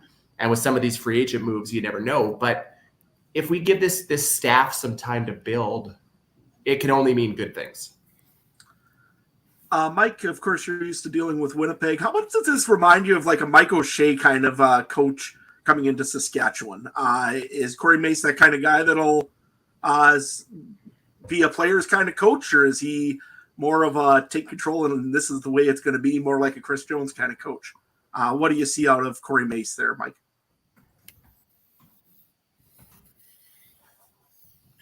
So was that for me? Yeah. Oh, okay. Yeah. Sorry, I wasn't sure who you were directing the question to. No, no. There's a lot of. Yeah, I'll say it this way. There's a lot of consternation about the whole Buck Pierce versus Corey Mace offensive coach versus defensive coach.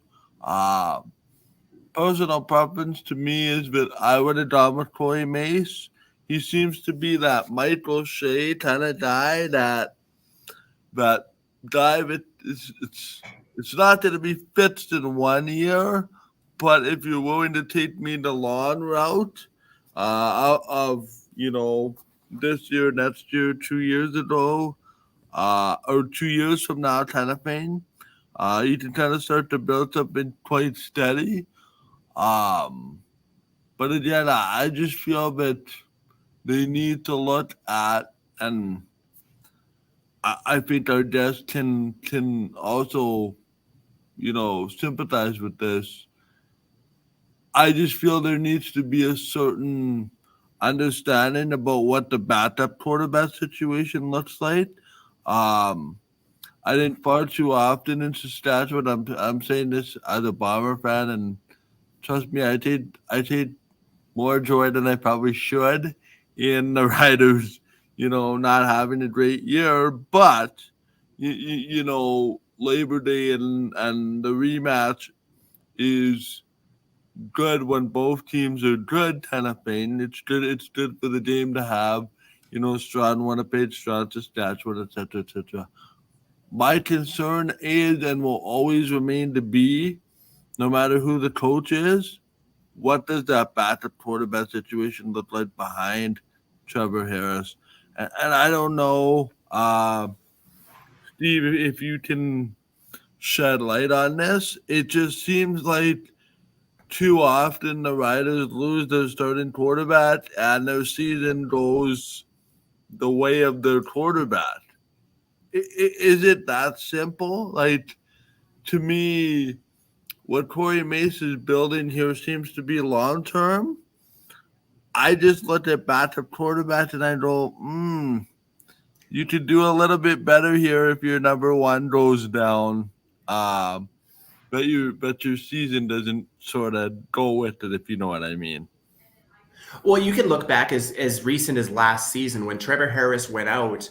There was a battle between Mason Fine and Jake Dolegala for that number 2 spot. And from everybody else's point of view, it looked like Dolegala had won that spot. He put up the numbers. And on top of that, he's got age and the measurables that coaches seem to love. Mason Fine, for all his talent, is relatively short for a quarterback. He's 5'11". I think Jake Dolegala is something like 6'7", if memory serves me right. Looks more like a receiver than a quarterback in that huddle. But when they announced that Mason Fine was coming back, I was shocked. I thought that they had made that choice. It was clear the choice was made. Now we're hearing that Dolegala's agent might have played a role in that, with him looking to the NFL first, which again, because he's got the measurables, you can't teach those. You can teach a guy to throw a football. You cannot teach him to be 6'5", 6'6". It just doesn't work that way. So he took his shot down there, but it didn't work. Now he's going to start looking up north, and I think it's too late. I think the Riders have made their choice. They've gone with Mason Fine. They've got their third stringer or their running quarterbacks in Pipkin and Patterson. I know a lot of Rider fans were hopeful to see more of that Patterson package that we saw in preseason last year in the regular season, and that never happened, obviously.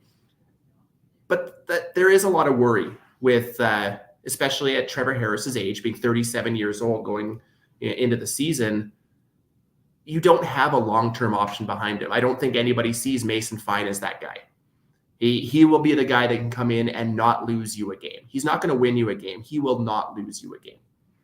And that's not really good enough as a backup quarterback option, especially in the CFL. We've watched for years as starters go down week after week after week. To not have that, either that development option or that true experience and talent option behind him, is a little worrisome.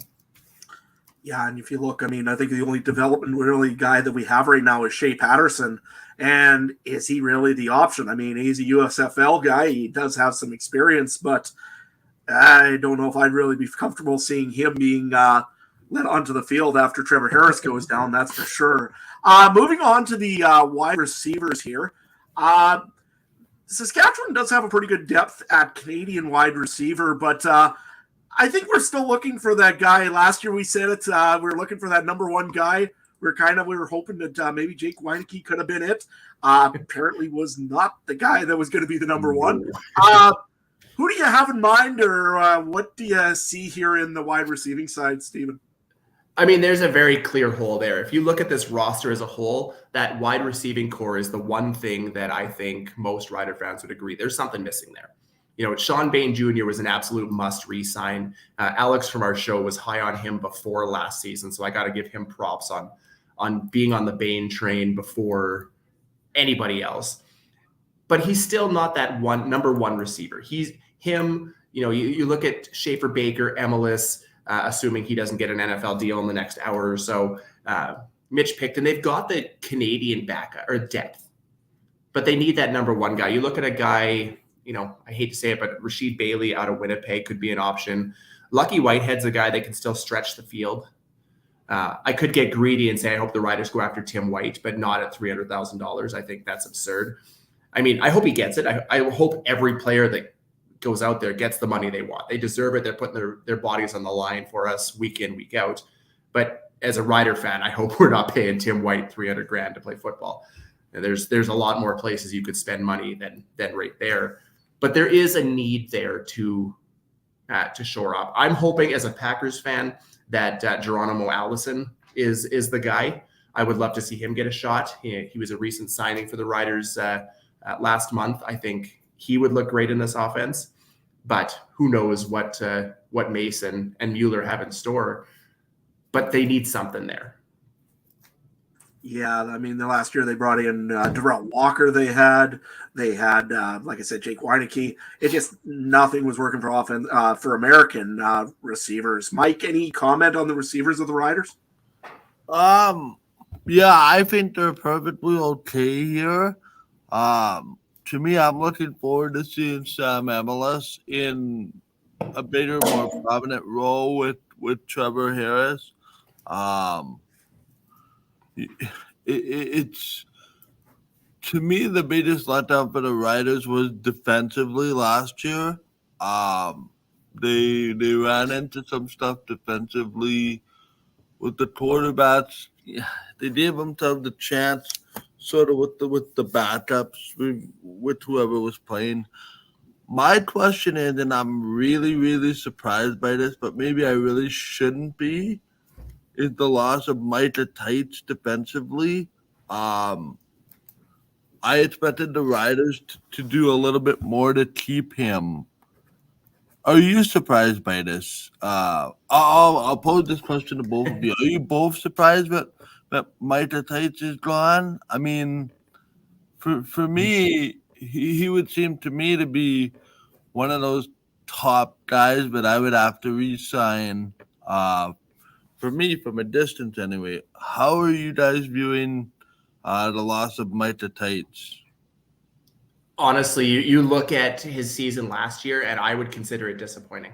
I don't think he's as heralded as his name allows. I think if he didn't have that Canadian passport, I don't even think there would have been a question. He was made better to me by the guys around him. When you're on a defensive or a linebacking core with Larry Dean, with Moncrief, those guys will make anybody beside them look better. And I think they went younger with Adam O'Clair. I think they might look at an American option in that spot if they do go for offensive linemen or for Canadian offensive linemen next season. I think that's a spot that they need to improve. And to me, Micah Tights, the passport is the only thing that hurts. But I don't think they dropped any between O'Clair and AJ Allen. I think they've got that spot locked up if they do need to go Canadian there. No, I'm with Steven here. I don't see that being a very big loss, to be honest with you. He had a good season when he was in Calgary. He seemed to play okay. Came over to Saskatchewan, had 1 year where he was injured, and then didn't do much the next year. So I'm not really worried about him, especially if we're bringing in a guy like Jameer Thurman in here as a linebacker. I know he's the American, but Adam O'Clair is just as good, I would think, right now. Plus, he also is a little bit younger. I really think that no, it was the right move. I'm more disappointed about Larry Dean, I think, going than I am about Micah Tights for sure. Just because Larry Dean was our tackles leader last year. Yes, he's older, but he still can work at a very high level. Just want to go back to one more thing here. The offensive line, it's been like just a thorn on my side for the last 2 years. They've got some good pieces in there. I think they're starting to develop some younger guys. They brought in Noah Zur, a local kid from Langenberg. Logan Bandy's looking a little better every year. Same thing with Logan Furland, came back as a rider. What do you see in the offensive line there, Stephen? Is there anything else that we need to do there yet? Honestly, as long as Yoshi Hardrick doesn't Scott Florius and sign elsewhere, which that was a concern the moment Richmond out of Winnipeg, was it Richmond? Out of Winnipeg retired. He was the backup for Hardrick. He was the guy everybody assumed was going to step in. When they announced that, that was when I thought, oh God, is this when Winnipeg comes back to the table to try and to pull the most outstanding lineman back into the fold? I think with him, with Logan Furland, was an absolute must re-sign, local Regina boy, and honestly, the key to success on that O-line. Those two alone are huge additions. You got Philip Blake at guard. You got Peter Godber at center. I think that the O-line is starting to take shape, and that's been the biggest issue with Jeremy O'Day's tenure, is not fixing that offensive line. The only concern is going to be left tackle. And I think Gerald Hawkins has the line to get into that spot. He didn't look completely out of place. As far as tackles we've played over the last few years, he was the one that was most serviceable. So I think that's the plan going into next season. Or, as I mentioned before, with the 4 Canadians, maybe you move a Logan Furland out there who played some tackle in college and hasn't looked out of place, or Philip Blake, who has also played tackle at the professional level. And suddenly you have a lot of roster flexibility with the Canadian ratio across the board. So it'll be interesting, but I think I'm a lot more confident today than I was a year ago, just based on the Jamarcus Hardrick re-signing or signing, sorry. So then with that being said, I got to go back to wide receiver, as there was some news just announced. Tevin Jones officially signs with the Montreal Alouettes. Any thoughts on Jones, Stephen, other than he probably couldn't play a good bowling game? That's why he's gone. You know what? Honestly, he looked good when he was given the chance, but reports out of Saskatchewan were that he couldn't figure out the playbook. And I'm sorry, but if you watch that offense last year, that did not seem like a very complicated offense. And if he can't pick up that playbook, I'm worried about what he'll do in a Jason Moss offense.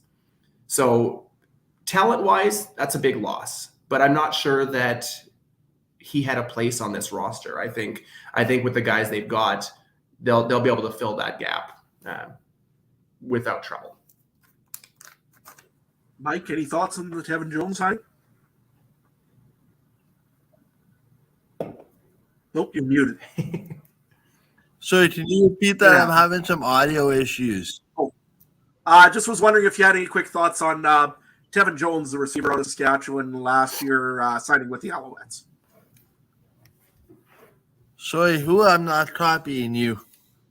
Tevin Jones? Oh, Tevin Jones. Sorry. Yeah. No. Yeah, it's official now that he's going to Montreal. So yeah, sorry, my audio is a little bit funky. No, I'm surprised by that because I thought that he was one of the most dynamic receivers, particularly later on in the year. But this is the situation of exactly like what we discussed. Too many cooks in the kitchen as far as the wide receivers. And if I'm Tevin Jones, I'm looking at this going, they got 3 or 4 guys there. Like, where do I fit into this sort of mold, right? And I wonder if the writers politely told him faints, but no faints. We want to have a look at some of these younger, cheaper alternatives that we have in-house. And to me, Tevin Jones deserved to look for a pay raise that probably wasn't there in Saskatchewan. And now he's going to get a chance, I think, to become a number 2 guy there, maybe 2, 3. What do we think about that? 2, 3? I don't believe that he's the number 1 guy. I don't think he ever will be, but he can complement some nice pieces. So to me, this is just Tevin Jones going somewhere else to get a lot of to get another opportunity for himself. And I think that the Riders really wanted to give those young receivers some look. yeah. And I think the situation that benefits everybody, and it's just ultimately just a business decision. No, fair enough. I mean, yeah, the Riders, I think, are wanting to find that bigger piece in wide receiver, and that's maybe a reason why that you don't see Tevin Jones back. Another big one here, I'm going to switch over to defensive back, just because there was a big signing right now. Jalen Edwards-Cooper out of BC Lions is now officially a Saskatchewan Rough Rider. It was rumored he was coming. Defensive back, I think we needed some work there last year. Of course, Nick Marshall isn't back with Saskatchewan after his situation. That's all I'll say on that. Stephen, what did you think of the defensive backs from last year and what's looking like for this year? It's really funny. I wish I could go back to when this was rumored during the tampering window, because my first response to this signing was, who? I don't think many across the CFL really recognized Jalen Edwards-Cooper as a name. He wasn't that big name signing. But then you look at that the DB unit in BC, and it's no wonder he was up with TJ Lee, with Peters. He was that less flashy guy, but Pro Football Focus came out right after the signing and said this is a guy that gave up 0 touchdowns last year. That's what they need. You know, you talk about Nick Marshall, and we won't get into the rest of it, but he was a guy that was hit or miss. He was either going to make a big play or he was going to give one up. And you got both Nick Marshalls every game. And it was great when it worked, and it was awful when it didn't. It seems to me Edwards-Cooper is more of that reliable defensive back that'll work alongside, the Amari Hendersons, the Deontay Williams, whoever they play at safety. I love this signing. The more I got to know this guy and the more I looked into his numbers, absolutely love it. One more quick question here, and then I got to let you run here, Stephen. But just overall, I mean, Corey Mace had a pretty awesome defense over in Toronto. If you could take one piece out of that Toronto defense and bring it over to Saskatchewan, which piece is it? I mean, I would have said Adarius Pickett until we signed Jameer Thurman. I think we made the right choice there. Now, I don't know, because the big name is Sean Oakman, right? You look at him as that guy in the middle, but they've got Anthony Lanier and now Micah Johnson re-signed. I don't know that there's a piece left that I want to pull over anymore. I think I have a lot of trust in Corey Mace to build a defense with the guys he's got. I think what he's done in the CFL should lend Rider Nation with a lot of hope towards what he'll build in that defensive side of the ball. So I don't think there's a guy I want to pull in anymore. It's really weird. I hate the no answer, but I'm confident with what we've got now. Myself, I know I would say that it was going to be on the defensive back until Jalen Edwards-Cooper signed there. I mean, you look, we got Roland Mulligan, who I think once he went down last year, that was a huge loss for the Saskatchewan Roughriders on the defensive back side of the field. So to me, I mean, if you lose DeMarcus Christmas, that's really depth. I thought he re-signed, though. I have to check that one after because I seen he was on the list of free agents. Who's that? DeMarcus Christmas? I think he re-signed it. Nope, he's still a free agent. He is a free agent? Okay. Yeah. So yeah, like I said, there's going to be pieces that we'll need, but really the defensive side of the football, I think they've done an excellent job of filling in those free agent spots that were going to be opened up by other teams. Stephen, of course, you're with the Pistols podcast. Where can everybody find you and get the latest on the Riders? You can find us where you find all of your podcast listens. We're on Spotify. We're also recently on SaskTel Max, local on demand here in Saskatchewan. So I don't know why anybody would want to watch us, but if you ever want to do that, we're up there on TV now. It's a brand new market. It's really interesting to get those folks in. And check us out online on our website, pifflespodcast.com. We're always throwing up Rider and CFL related news and discussion. So we'd love to have more comments and more discussion. It never hurts. Absolutely. As long as Greg doesn't go and give me grief for anything, I'm all good. He usually tries once in a while at the games. But yeah, no, it's great to have you on here. And thanks for coming. And we'll talk to you here soon about Riders again. It's my pleasure. Thanks for having me, guys. Perfect. Thank you, Steve. Stephen Safamod out of the Piffles podcast. Ryan, you're back with us now. Yeah, a few things here, though, while we were off talking about Riders. Yeah, I don't think there was, Trey can fill in if I'm missing any. There's another one that just went official. So you talked about a couple of them already. Tevin Jones and Jalen Edwards-Cooper were rumored to be going to the, first the Montreal Alouettes and then the Saskatchewan Roughriders. Those were confirmed in terms of new deals.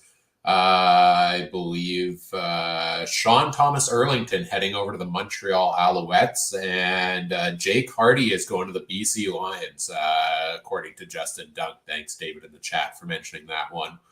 So I can pull that up there. I don't have, I don't know, Trey, if you can get the Jake Hardy one in there or Adam quickly. Doing it right now. Perfect. Thanks. Look at this guy. He's doing everything for us behind the scenes today. Thank you, Trey.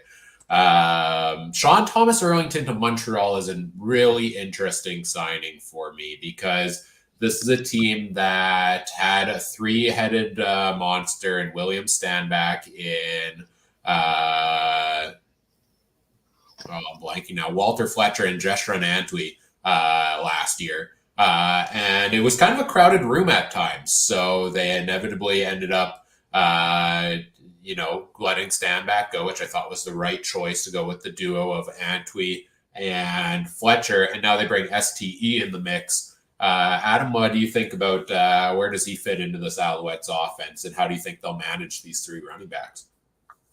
Well, you know what? When you look at it right now, besides Walter Fletcher, I mean, they got a lot of Canadian depth there all of a sudden. I'm wondering if they're not trying to think about maybe just putting in Canadians to run the football with Antwi and, of course, now Sean Thomas Erlington in there. Interesting to see what Montreal does here a little bit later on. They got another big signing here right away. They definitely have a little bit now of Canadian depth in running back, which is kind of strange. Which, like I said, you could see usually, but boy, that's a lot. Trey? Sorry, I was looking at that announcement. What were you saying? I was just saying how they got quite a bit of Canadian depth now in the running position in Montreal.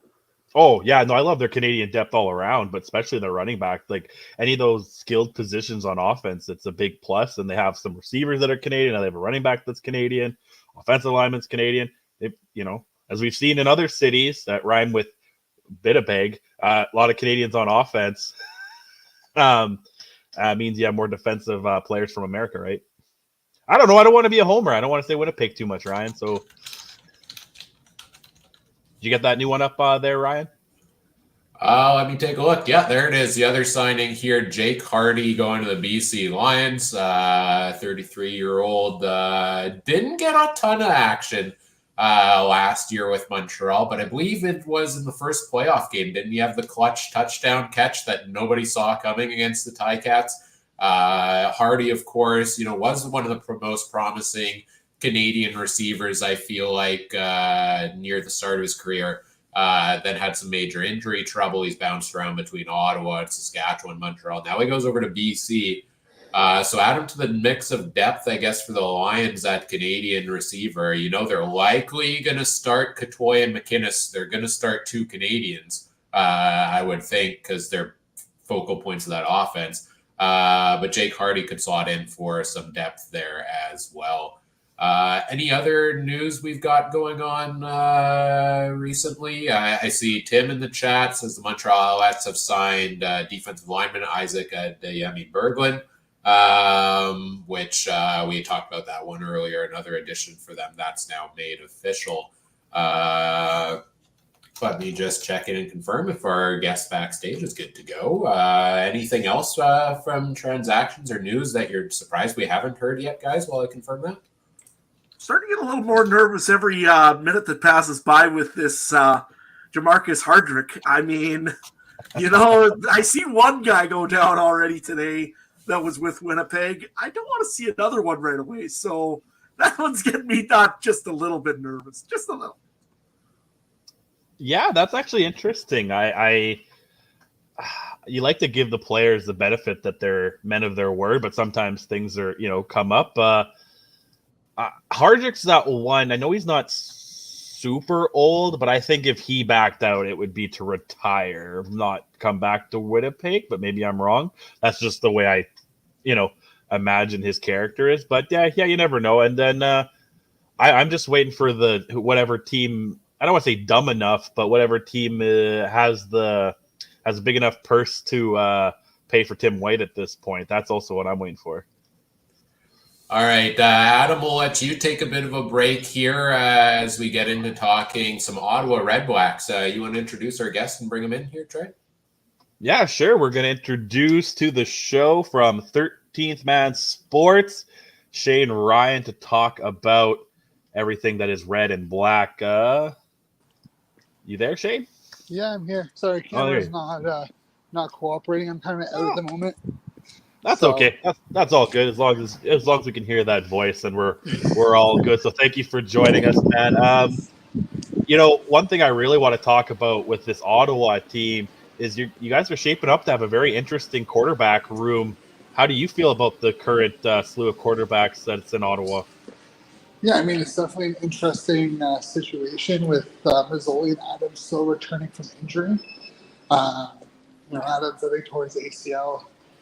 And then Mazzoli with his, I believe it's his Achilles, if I remember correctly. So no guarantee that they'll be back to start camp. So it looks like Ottawa is going in with Crum, Brown, and Pingrome as their 1 through 3. And I believe there's an American they added on their practice roster like last year that's also expected back. But it's going to be interesting. I mean, Brown's obviously penciled in as QB1, which isn't the end of the world. But I don't know. I'm not sold on Brown as much as everyone else is. I'm with you. I'm with you in that camp. We see it all the time. These backup quarterbacks, they do great in their, they do great in their current system, and then they go elsewhere. I mean, you saw some of those in Ottawa. The great example is Nick Arbuckle, right? That guy everybody expected to be the next big thing and kind of struggled there. So I think he's a good quarterback, but there are still some question marks there, I think, and a crowded room at the quarterback position. Yeah, I mean, with Brown, obviously has all the potential. but he hasn't had to start. I think he's only started, 1 or 2 games in Winnipeg over 3 years. Caleros has relatively stayed healthy over there. It's going to be interesting. I mean, it's not like throwing Crum back out there is a bad idea either. Crum's going into his second full year. Still learning. There was definitely last year times where we saw that he was still a young, up and coming player with some of the mistakes he made. But it's going to be interesting. I think Brown will deliver. I just don't know if the expectation of being like a top 5 quarterback in the league this year is realistic. No, I get that. But another big, I guess, re-addition. How do you feel about Dominic Rhymes back into the fold in your receiving core? I think it's great. I was kind of annoyed when he left, when Ottawa let him go a couple of years ago to go to BC. Him coming back makes kind of an interesting dynamic within that receiving room. He'll probably play the short side wide receiver, just get the ball out to him quicker. He's a playmaker. So if whoever's throwing the ball can get it out to him, he's going to rack up the yards. But he's a guy that will take a second defender away. You're going to have to use the safety on him or have an extra DB kind of around him. So it'll open up space for someone like Braylon Addison, Jake Hardy, or, Ackland has a better year than he did last year. So it's going to be interesting to see how they utilize him. But he's definitely something that should open up the passing game more than we've had in previous years. How do you feel about the wide receiver core as a whole? Justin Hardy, 1,000-yard receiver last year. They just brought him back on a contract extension a little bit ago. Same thing, Braylon Addison. I mean, he only played 8 games last year, but he back in his time in Hamilton was fantastic. Bit of a down year for Jalen Ackland, but still 892 yards. I mean, that's not bad for a down year. We talked about Dom Rhymes coming back. They let Nate Bahar go. Was that a surprising one for you? And how do you feel about the receiving core as a whole? Would you want to see them add more, or are you comfortable with where it's at? Yeah, I mean, Nate Bahar was kind of a surprise release. I'm not shocked that there was someone let go from that room when they brought in Dominic Rhymes and they re-signed Hardy. I figured there would be kind of more of a restructure versus a straight-out release. But I think overall the room itself is solid when healthy. We got someone like Maurice French who should be, healthy going to camp. Burke was on TSN 1200 today and mentioned that they were trying to get him in, and then he had a hamstring issue, which sidelined him for like 6 weeks. So the depth should be good. Burlington needs to take a step up. But overall, healthy-wise, they should be good. If we start dealing with some injuries here or there, I'm worried about our depth just because it's unproven. Like, we don't know what we have outside of the starting 5. So, that's my only worry right now. And maybe they address it. Maybe they bring someone in. Who knows? Maybe they bring back Bahar on a lesser contract that they did Ruby. But right now, it's kind of up front is fine. Depth is going to be questioned. No, of course. But looking at it overall on the team, they were tied with the worst record last year. You have to think that, sky's the limit this year with some of these acquisitions and reacquisitions, right? Yeah, I mean, I've been high on this team on paper the last couple of years because realistically, if you look on paper, the team should be better than what the record has shown, especially since Burke has taken over as GM. Obviously, Mazzoli injuries have kind of played a factor in that. Even Tyree Adams getting hurt last year and Nick Arbuckle getting hurt, relying on your QB4 to kind of right the ship is a hard task for anybody. But I think this year it's playoffs or bust, honestly, for this organization. You cannot have another abysmal season like you've had the last 4. So looking on the roster, there's a lot to like, but fans right now don't care about that. They want results. They don't care what the roster looks like as long as it provides results. Yeah, no, that's a great point. Looking at some of the changes, this team has been the most active. They didn't really re-sign very many guys initially early on. More so recently as they've done the retooling, but left people thinking there were going to be a lot of changes. They brought back a number of pieces on that defense. Lorenzo Malden, his stats aren't populating in here. I think probably another typo I got to fix. But I mean, he's one of the best defensive linemen in the league. Yeah, Michael Wakefield, all these guys brought back as well. Same thing, Frankie Griffin, the big one at linebacker, and Damon Webb, Justin Howell, Brandon Dandridge, and the crew defensive back.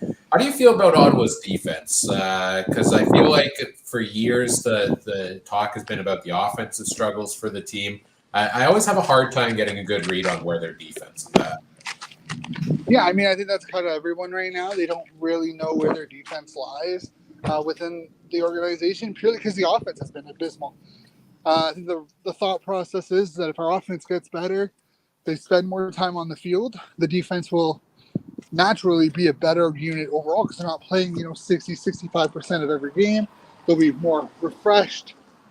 They'll be able to make bigger plays versus, there were some times last year or previous years where it felt like the defense never got off the field. They were just constantly back on. And if you play football or watch football long enough, you know that, by the third or fourth quarter, doesn't matter who you put on the field, they're going to be gassed and they're going to give up big plays because they're going to be tired. They're going to be cheating to try to stop one thing, but give up another.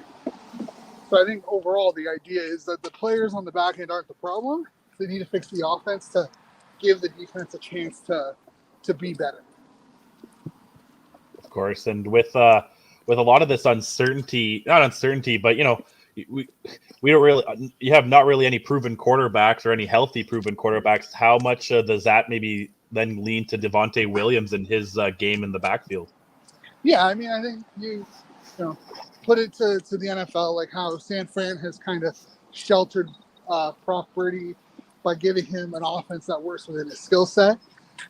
Connell has to do that to give whoever's back there the best opportunity, and that's using the ball, like using your running backs in the passing game, making sure your offensive line can win the running game and getting running the ball effectively, which has been a struggle for the team over the last couple of years as well. I don't know. I think overall it's just come down to play calling. We have the weapons. It's just a matter of putting the weapons in a position to succeed. I don't think Kahari Jones last year did a good enough job at that. There was some of his play calling that kind of felt, not just predictable, but put the team in a bad situation. With a quarterback that young, they don't have especially an American who's coming up to the CFL still learning the game, they can't necessarily make the proper adjustments at the line of scrimmage. And I think if Connell can give that and allow, the quarterback a little bit more freedom, the offense will be fine, and Devontae and Williams will be another 1,000-yard back. I love Devontae Williams. I think that's great that they brought him back for 2 years, especially with all the turnover from everybody else around the league, like so many running backs changing places. Being able to lock him in for 2 years, I think, is key because very underrated and turned it on big time late in the season there for the Ottawa Red Blacks. You mentioned Tommy Condell. Interested to know your thoughts on kind of the coaching staff there for the Red Blacks. Bob Dice, waited a long time to get that head coaching debut. Kind of did the trial run. They brought him back. They're committed to him now. I believe Kahari Jones brought in as the offensive coordinator last season. I know fans love Kahari Jones. Didn't seem like it, I guess, worked out well with the team. Now they bring in Tommy Condell, who was let go by the Ticats. Do you like the move, or how do you feel about the coaching staff? I have no issue with the move. I think if you look at, Hamilton went to back-to-back Grey Cups with him. I think he has an offense that can utilize the skill set that is on the offense. Kahari Jones, I think, isn't a bad coach. I just think that his offense didn't work with the team that we had, especially in the quarterback situation. But I don't know. I feel like Condell is going to be one of those guys that you love him or hate him kind of midway through the season. Like I said, I think, honestly, the best thing for him is just to put up points. If Ottawa's scoring and Ottawa's winning games, everyone's going to love it. It's a matter of if he struggles, if the offense struggles, if they're putting up less than 14 points a game, they're constantly going 2 and out, they become predictable. That's really what we've seen over the last 4 years since 2019. And having another OC come in and put up similar results it's going to be frustrating from a fan point. So it's really up to how they execute. And I think he can do it. He's shown that he can do it. But obviously, it's what you've done for me recently, not what you've done for me a couple of years ago, right? No, of course. And with any of the names still out there, I don't know if you could see our tracker with what you're doing, but is there anyone that you're like, ooh, I really wish Ottawa could snag? On the offensive side of the ball, not really. Personally, it's on the defensive side of the ball. I think someone like Dylan Wynn or an AC Leonard, some of those guys, even Simone Lawrence as a rotational piece would be ideal. On offense, I think overall we're good. I don't really want to spend the $300K on Tim White. Don't really think he's worth that much. And if some team is willing to pay him that much, then good on him. But overall, I don't really see Ottawa going after any big names or big so names unless they come in at a reasonable price. But I think you're going to see maybe some additional help on the defensive side of the ball more than we'll see on the offensive side of the ball. Yeah, the intriguing one for me, we talked about this a little earlier in the show, is the changing of the guard at defensive back for Ottawa here. Because if we look at their pending list of free agents, you got Sherrod Baltimore, Abdul Kane, Cariel Brooks as well. But the first two have been, kind of mainstays. When you think of Ottawa's defensive backfield, you think of those guys. You'd probably think of Antoine Pernot as well for the many years. But Baltimore specifically has been a guy around for a long time there. And looks like the changing of the guard has started with bringing in a Darius Pickett there, eh?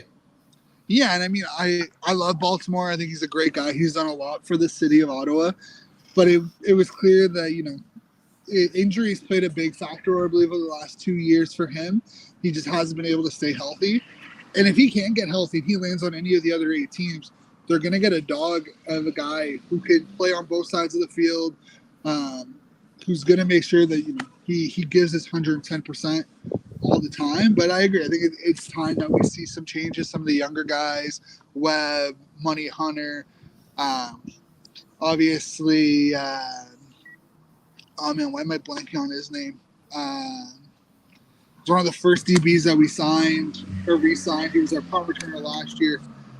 Brandon Dandridge? Yeah, him. Oh man, I feel bad for forgetting his name right now. I apologize for that. But Dandridge, who came on the scene a lot over the last 2 years. We brought back Howell. A day still there. So I think, we're seeing a change of guard, but it's not because the guys can no longer play. I just think it was time that, you had to spend your money wisely, and having someone who hasn't been able to stay healthy, unfortunately, those are the guys you let go. Oh, yeah, for sure. Ryan, do you have anything else to add? Yeah, I guess the question is, we've seen Ottawa, this is a team that every year in free agency, we talk about them. They look good on paper, what they've brought in at this time of year. In the last couple of years, it hasn't panned out. They still find themselves in the basement in the East. How do you feel they stack up against the rest of the East Division at this point in the offseason? Personally, maybe this come off as a little of a homer pick. I think they're right behind Montreal as the top 2 teams in the East. Oh, wow. Obviously, you see the amount of changeover in Toronto. No more AJ Ouellette. They traded Giddens to Edmonton. So, there's obviously some pieces still in Toronto, but overall, that offense is no longer the same offense. That defense, they lost Pickett, they lost Stiggers. They brought in a Delicate, so that kind of mitigates it. They still have some pieces, but it looks like their entire defensive line is going to be different. So I think they're above Toronto, and obviously same thing with Hamilton. As of right now, if you were to put them on paper, the names in Ottawa resonate with a higher win percentage or a win total than what we see in Toronto and Hamilton.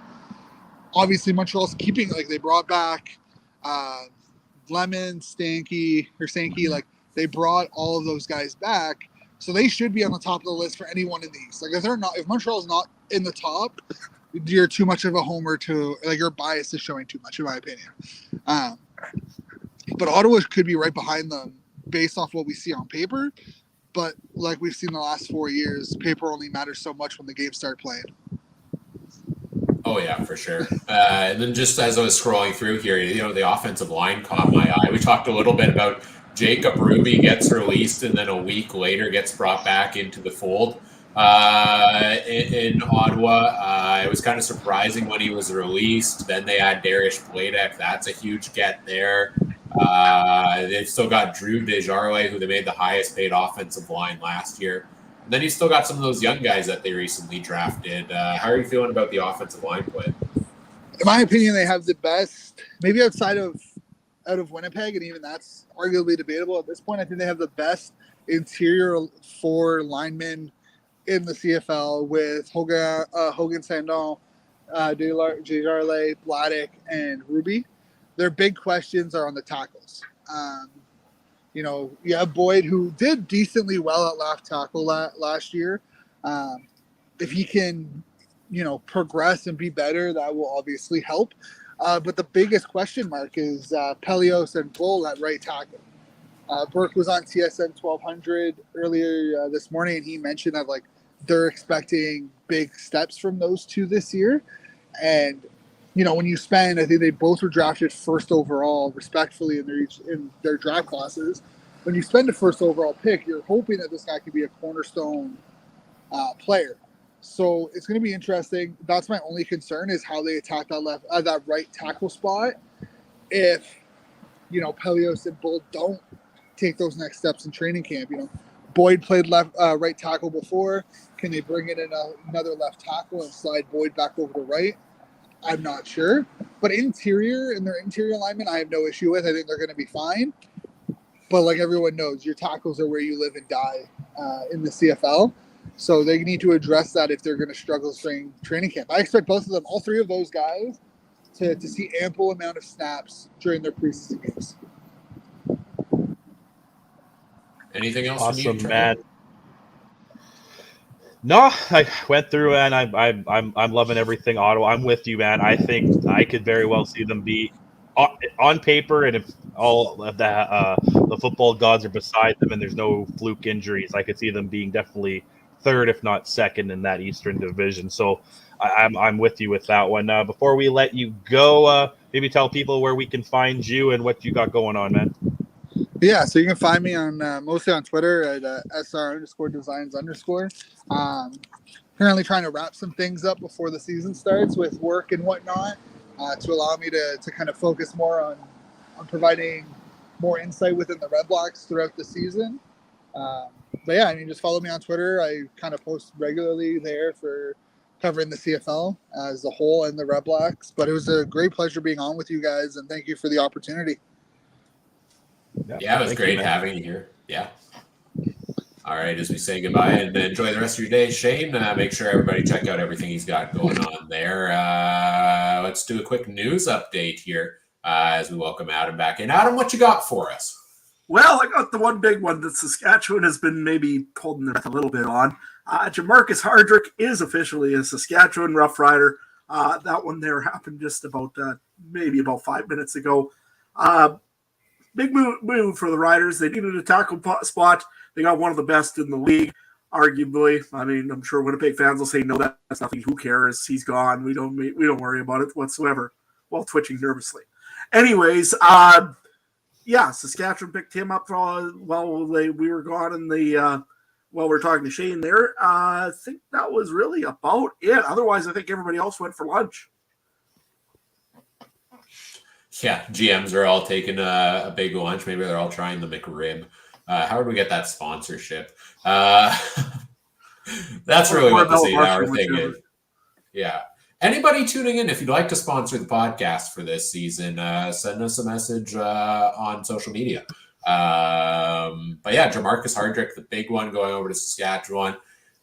As somebody who has become more of a fan of the CFL than one particular team over the years, moves like this, where Winnipeg goes to Saskatchewan, Saskatchewan goes to Winnipeg, Toronto and Hamilton change places. It's so fun to me. It's going to be so fun seeing the likes of like Willie Jefferson lining up against Jamarcus Hardrick and Crew. And yeah, give me more rivalry player swaps. I think it's fun and adds to the storylines. Which Jefferson and Hardrick used to line up when Jefferson was on the Rough Riders, right? So Exactly, I mean, we're back yes. at it. So no, I agree. Until I see him suit up week 1, I'm still gonna have in the back of my head he's just gonna retire after he gets that signing bonus. But other than that, no. Saskatchewan, you guys got yourself a good offensive lineman there. Which what is that not what Adam's been wanting for? Like since As you could say right now, I'm entertained, as you would say for the thing. Rider fans have been looking for an offensive tackle for like it seems forever. We got a good one, so all good with that. Yeah. What else do we have for news? Anything else new come in? We had Javon Leake is now official, so we talked about that with Andrew from the Turf District a bit ago. That is now an official signing over with the Edmonton Elks, so that's a big one. There it is on the list. Javon Leake, 1-year contract, 2,000 return yards last year, joins the Elks. Any more new transactions since the last time we checked in on the news updates? I don't quite think so. I see our next guest is here backstage. We'll get set up and ready to go in just a couple of minutes, but I know Trey had to step out for a second here, so we'll give him a couple to come back. Get the pregame stretch going in backstage there. And Adam, we're almost 4 hours in. How are you feeling about what we've seen so far today? A little quiet compared to what I expected in that first hour or two. Yeah, well, I think actually probably the more amazing part is that Calgary's really active early in free agency here. I mean, they did have a few deals drawn up right off the bat. The other part that I'm kind of interested in is it's posted about how they're meeting free agents and tomorrow. They haven't signed one yet. So they obviously got something lined up here. Who is this? Hamilton actually posted about that they have some they have their big free agent meet and greet tomorrow. Well, they got to sign a free agent to have a meet and greet. They haven't done much yet over in Hamilton, which I also am a little bit surprised about because I thought Hamilton was going to be one of the busier teams going forward here. Saskatchewan, it's about what we expected. We knew Ouellette was coming. We knew Hardrick was coming. I haven't seen anything else from Saskatchewan. Montreal, nothing too surprising there. Edmonton, we knew about Javon Leake going there. Nothing really out of the ordinary. Maybe a little bit of a surprise about the Walker deal for Calgary not happening. That was a little bit of a surprise. Right, yeah. But other than that, really, I mean, nothing that we haven't seen here or that we didn't think we were going to see. Like I say, I think probably it's just been as business is. Yeah, I'm just scrolling through any pending transactions on our list still that haven't been confirmed by the teams. We should probably go in and update AJ Ouellette to now confirmed. If you want to update that one there, Adam. Still waiting for official confirmation on Jamal Peters and Brandon Barlow and Dwayne Hendricks all going to Hamilton. We'll talk about all of those moves here in a couple of minutes with our guest as we're going to talk Tie-Cat here shortly. Jameer Thurman, Malik Carney still waiting for confirmation from the Riders on those. Derek Wigan in Montreal and Tunde Adeleke in Toronto are some of the transactions that have reports in progress, but no official confirmations from their teams as they get busy here. I thought I saw a new one, but that was just Tevin Jones. Just checking in here, folks, in the comments section. What are you waiting? What are you most intrigued to see what's going to happen next here in CFL Free Agency? Yeah, Scott over in the chat is saying that he's hoping that the Blue Bombers can at least get Janarian Grant back as their returner. I think that's a pretty good pickup. Hopefully that works for them. We'll see how that one goes. Just taking a look through the chat. Otherwise, Jared, I think you answered this one for him already, though, Ryan. The Canadian Football Countdown, do you think the Stamps are done from signing free agent players, or do we see us adding more to a loaded team? I can see a couple more moves out of Calgary. It looked like they wanted the D lineman that didn't work. So they clearly want some other pieces. So see what happens. I would think they're probably going to get somebody else yet. Yes, absolutely. Yeah, I think that's all we've got for updated comments now. I see Trey's back in, so Adam will let you get back to updating things behind the scenes. We'll probably have you pop back in later. And let's bring our next guest in here. He's the host of the Edenham Raw podcast. He's a contributor for 3 Down Nation, covering all things Hamilton Tiger Cats. And I feel like there's a lot of questions we have for him about the Ticats situation. Troy Durrell is here. How are you doing? Hey, good guys. Thanks for having me on. Appreciate it. Yeah, absolutely. The Ticats are one of those teams that hasn't done a ton or has a lot of pending free agents and a lot of potential turnover. Give us the initial landscape here on free agency for the Ticats. What are your thoughts? Yeah, absolutely. As you mentioned there, they haven't made any official signings, but they have been busy here in the last couple days, re-signing Richard Leonard and Nick Cross yesterday, Terry Godwin the day before, Tyler Tanowski, Mason Bennett to beef up their Canadian content, and then Mark Leggio and Kerry Vedvik on the special teams. And obviously, as it was reported last week, that they've agreed to terms with 3 Argos and Jamal Peters, Dwayne Hendricks, and Brandon Barlow. And then obviously some guys are leaving. You know, Dylan Wynn mentioned on social media yesterday that he was leaving Hamilton. Tyreek McAllister is in the NFL. Malik Carney, Jameer Thurman, both off to Saskatchewan. Announced today Matt Schultz to Calgary and Tunde Adeleke to Toronto. And then the most recent one is Sean Thomas Erlington is off to Montreal. So, yeah, Hamilton has made some moves here in the last couple days, just re-signing their own players and are looking to fill some holes with guys that have left. As I mentioned, linebacker and defensive line, I think, are 2 of the big ones. And then obviously the whole situation with Tim White is an interesting one as well because, you know, he's commanding $300,000 as of today. And, you know, it doesn't really look like he's going to be able to get that. But Hamilton's receiving core, they don't really have many other options, right? They kind of back themselves into a corner in terms of allowing themselves options on who could potentially replace him because there's nobody out there on the open market that is of value similar to Tim White. You've got your own fan account here in the live chat, Troy. Somebody's really excited you're here. Trey, what do you want to talk about here with the Ticats?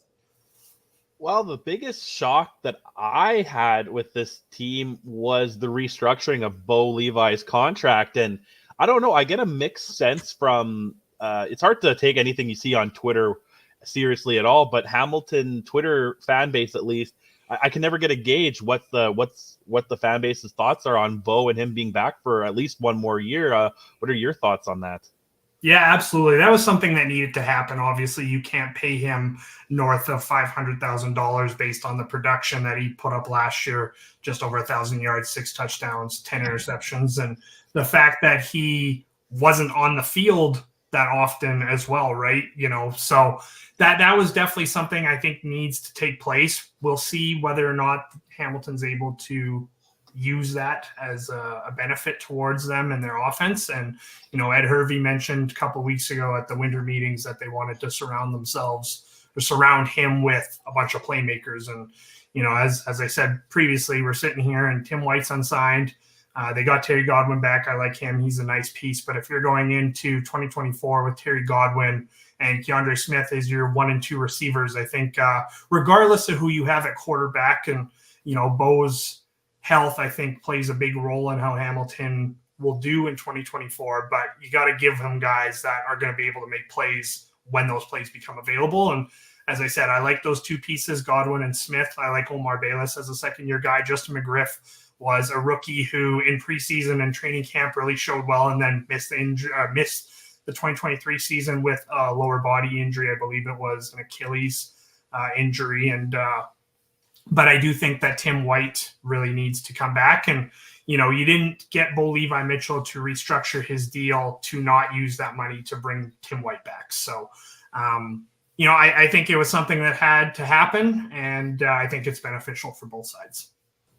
Yeah, I was floored when he first restructured that contract as well, just because the way things ended in that playoff game, right? Like they don't put him in till 6 minutes left. It's too late. His comments after the game, I thought there's no chance he's coming back. There's no chance the team wants to bring him back. But Bo's back here with Taylor Powell in the quarterback room there. They move on from Matt Schultz, but they keep Taylor Powell. What do you think about him in rotation there with Bo? Absolutely. I'm a big fan of Taylor Powell. Just the fact that he was able to come in midway through training camp last year, obviously played the full or majority of the first preseason game, and then injuries happen to Mitchell. Another injury happens to Schultz, and he's kind of thrown in the fire. I thought based on the circumstances that he actually showed really well, and the fact that he now has a full off season to train because he was still playing college last season and got a cup of coffee in the NFL and now has a full off season to train. We had him on our podcast a couple of weeks ago, and he said that was a big difference. This was the first time that he's ever been able to have an off season where he can just dedicate it to football, where he doesn't have final exams or anything going on. And, Scott Milanovich is a big fan of Taylor Powell. I see a lot of similarities to Powell in McLeod Bethel Thompson. I think that's a pretty good comparable, a guy that, he's a gunslinger, is able to take some hits, stay in the pocket, make the throw. And while the numbers there might not look fantastic, I think based on the fact of all the things I talked about, that he came in and actually showed really well. And I think that he is definitely the Tiger Cats' long-term option at quarterback. Because of all those high hopes on Powell, does that mean the leash is pretty short on Bo? I would think to start, I would say I'd probably give it about, probably half. I don't know if that terminology really makes sense, but I would say the leash is somewhat short, but I don't think that it's going to be if Bo Levi Mitchell has a bad first half in the first game, they're going to go, okay, Taylor Powell, you're in, right? I think it's going to be 2, 3, 4 weeks. And if it's still the same results over and over and over, then I think that they will turn to Taylor Powell to try and right the ship there. Also, how likely is it for him to get injured, right? At this point, it seems Bo's kind of got that track record. I hope not. I want him to be healthy, and I want him to perform the way Bo has in the past. Another major piece everybody's waiting to hear news on in Hamilton is if we scroll over to the defensive side of the ball. Linebacker looking perhaps a little bit thin right now. They did make the trade for Jordan Williams. They lost Jameer Thurman, who's going over to the Ticats, or from the Ticats. This is the Ticats to the Riders. But this big piece on the pending free agents here, Simone Lawrence, still not under contract. What do you think about that? Yeah, it's a couple weeks ago, I would have said that's not really that big of a surprise. It kind of sounded to me like the Ticats wanted to flip the ratio and maybe go Canadian in that spot. Well, you look at the landscape of free agent linebackers, and especially guys that play will, it essentially comes down now to Simone Lawrence and Larry Dean from Saskatchewan. And if it's based off age, Simone Lawrence is 6 months younger than than Larry Dean. And, you're able to get a guy who's familiar with the city. He's obviously a fan favorite. I personally, just based off everything that we know, I would bring him back. If there was a better option out there, Ben Hladek's name was one that was thrown around by Ticat fans. If he became available and didn't re-sign in BC, then yeah, I think that's an upgrade. You got a 24-year-old Canadian who had over 100 tackles last year on one of the better defenses in the CFL. But it's kind of coming to the point right now that Hamilton doesn't really have any other options other than to re-sign Simone Lawrence. And if they don't, there will definitely be uproar from Ticat fans because, he's been the longest standing member of the team. He's woven into the fabric of the community. And, he's been the pillar on defense for the last 10, 11 years. So, as I said, if there was an option out there that I think was an upgrade over him, then yes, I would understand why Hamilton would want to go in that direction. But as of we stand today, I think that there is no better option than to bring back Simone Lawrence. No, makes sense to me. Going back to the offense, one thing we talk about on this show a lot is we criticize the Eastern teams not running the ball enough. And you guys got a pretty good guy in James Butler. He did hit over 1,100 yards, 7 touchdowns. how important do you think he's going to be, especially with either old man Bo or a young guy like Powell under center? Yeah, Butler is hugely important to the Ticats offense, just based off what he's able to do in the run game and the receiving game, as you can see on his stat line there, over close to 600 yards receiving. And most importantly, I think he is one of the better, or if not the best, blocking running back in the CFL.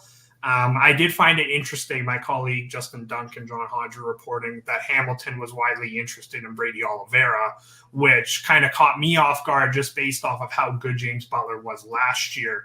And I would have been terrified if I was a Ticats fan to watch Hamilton's offense in the first half of the year when Tim White wasn't really going. Bo Levi was dealing with injuries. They were flipping through 3 quarterbacks. I would have been pretty petrified to have watched that offense without James Butler. And I mean, it wasn't that good to begin with, but if you subtract James Butler from that equation, it becomes even more scarce. And he's going to be hugely important, especially now, as I said, with the fact that Tim White, there is a possibility that he doesn't return. I think James Butler's workload could close to double from what it was last year. I did the muted thing. You muted. That was my first time today. Dang. I'm normally pretty good with that. As we talk about the offense as a whole and James Butler's usage and stuff, I mean, he started last year with Tommy Condell at offensive coordinator. He gets let go. Was it Scott Milanovic taking over the play calling the rest of the way? Yeah. Now with a full offseason, full training camp, he takes on the full offensive coordinator role here. What do you think about Milanovic? Yeah, I'm really excited to see Scott Milanovic run the offense. We saw an uptick in production last year across the board after he took over. They were averaging close to 30 points a game. You know, Mitchell, obviously, when he came back from injury, he didn't play a full game, but his production looked better. And we've seen in the past with older quarterbacks, Ricky Ray, Anthony Calvillo, they've come off, poor seasons by their standards. They'd be pretty solid seasons if you were not Hall of Fame caliber quarterback. But we've seen those guys kind of come off seasons where they've been maybe less than productive than they have in previous years. And he's been able to kind of get them back on track and able to kind of find their form again. And, it is a tall task to get Bo Levi Mitchell kind of back to the version that I think most CFL fans have become accustomed to. But I do think that there is a way that Hamilton is able to have Mitchell, pending the fact that he stays healthy, as their starting quarterback throughout the season. And I do see a scenario where they can be impactful on offense and he can be a solid starting quarterback because Scott Milanovic is really, really good at making sure that his quarterbacks are, aware of kind of the offensive situation. He puts them in good situations. And then we talked about Taylor Powell previously. Again, he mentioned on our podcast that Milanovic was widely important to his progress over the course of the season. And he said, I don't even know where I would be without Milanovic. So the players like him, specifically the guys on offense, and I'm excited to see what he can do with a full offseason and implementing his playbook into the Ticats system. Awesome. I'm having a fuzzy picture with this East landscape so far. Montreal kind of stayed the same. Toronto, seems to be somewhat of a mass exodus. Ottawa, you're never sure with because they seem to always be an injury or two away. And Hamilton too. I'm not too sure. Where do you think Hamilton is going to maybe finish up near the end of the year if you had to pick now? Yeah, it's funny you say that because I was listening to the show obviously prior when you had Shane on, and he mentioned that he thought that Ottawa was, I don't know if he said significantly better, but he did believe that the Red Blacks were going to be better than Toronto and Montreal. I would have a hard time disagreeing with that. You could make an argument at this point in time that they're better than Hamilton, just based off of the stuff that we talked about. And, Drew Brown has been more upside at this point in his career than Bo Levi Mitchell, obviously 33-year-old versus a 26-year-old quarterback. But I do think that the top two teams at this point are still Montreal and Toronto, and then Hamilton and Ottawa are kind of fighting for that 3-4 spot. So not too different, I guess, from last year. Obviously, there's still some guys that are out there that can make a difference, and that could change. But as we are recording this, I would have to say Hamilton's probably fighting with Ottawa to finish third in the East. I'm exactly in line with you. That was my thought process as well. I think everyone, and we'll talk Argos with Ben Grant later today too. But I think everyone's discrediting them because they're losing so many pieces. But they were also the deepest team in the league last year. So I think Hamilton, has some holes right now that they'll likely fill over the next couple of days. But I think they can compete for that third and final playoff spot there in the East Division. Let's see. Let's take a look at notable players on the way out. I guess we'll talk about a change at defensive back. Chris Edwards is retired. Tunde Adeleke is off to the Toronto Argonauts. Lawrence Woods, I think, is going to BC now as well. And their defensive line is going to look quite a bit different this year too. Mal Davis is a free agent. Ted Laurent, is he done? Dylan Wynn has kind of penned his goodbye letter already, and Jagarrett Davis also on the free agent list. This is a defense that I feel like has kind of aged over the past several years, and every year we wonder, is this the last hurrah for them? Just how different is it going to look this year? Yeah, it's going to look widely different. As you mentioned there, Dylan Wynn's not going to be back. I don't expect Jagarrett Davis to be back. They are losing Malik Carney as well.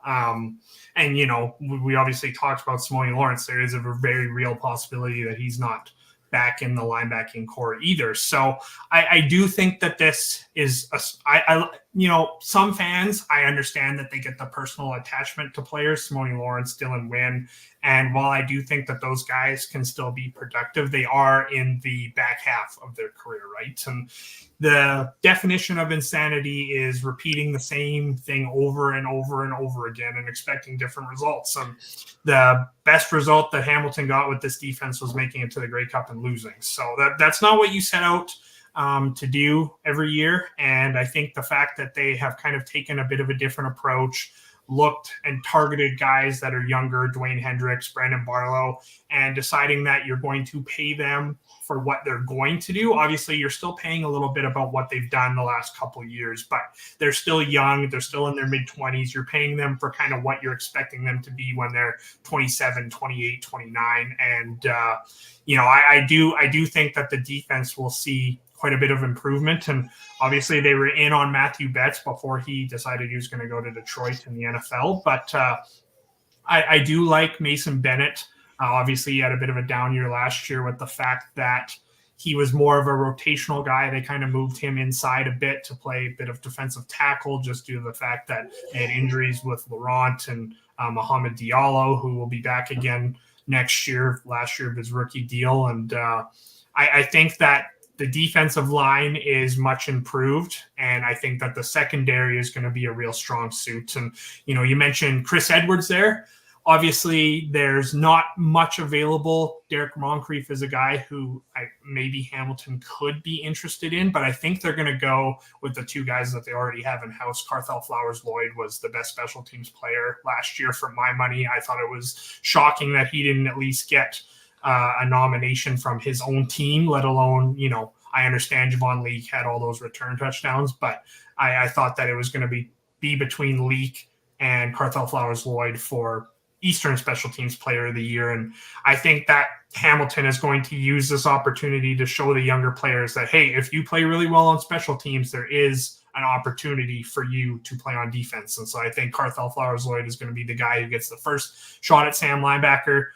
Jordan Williams, obviously, there in the middle. I like him as a ratio breaker, and it seems like they just need to figure out who's going to play Wilt. But, if your defense going into day one of free agency, you really only need to fill a defensive end spot potentially and then Will linebacker, I think you're sitting pretty good. The defense this year, I don't think will be the question mark for the Ticats as to where they're going to go. I do think that falls at the feet of Bo Levi Mitchell and potentially Taylor Powell, depending on how that works out.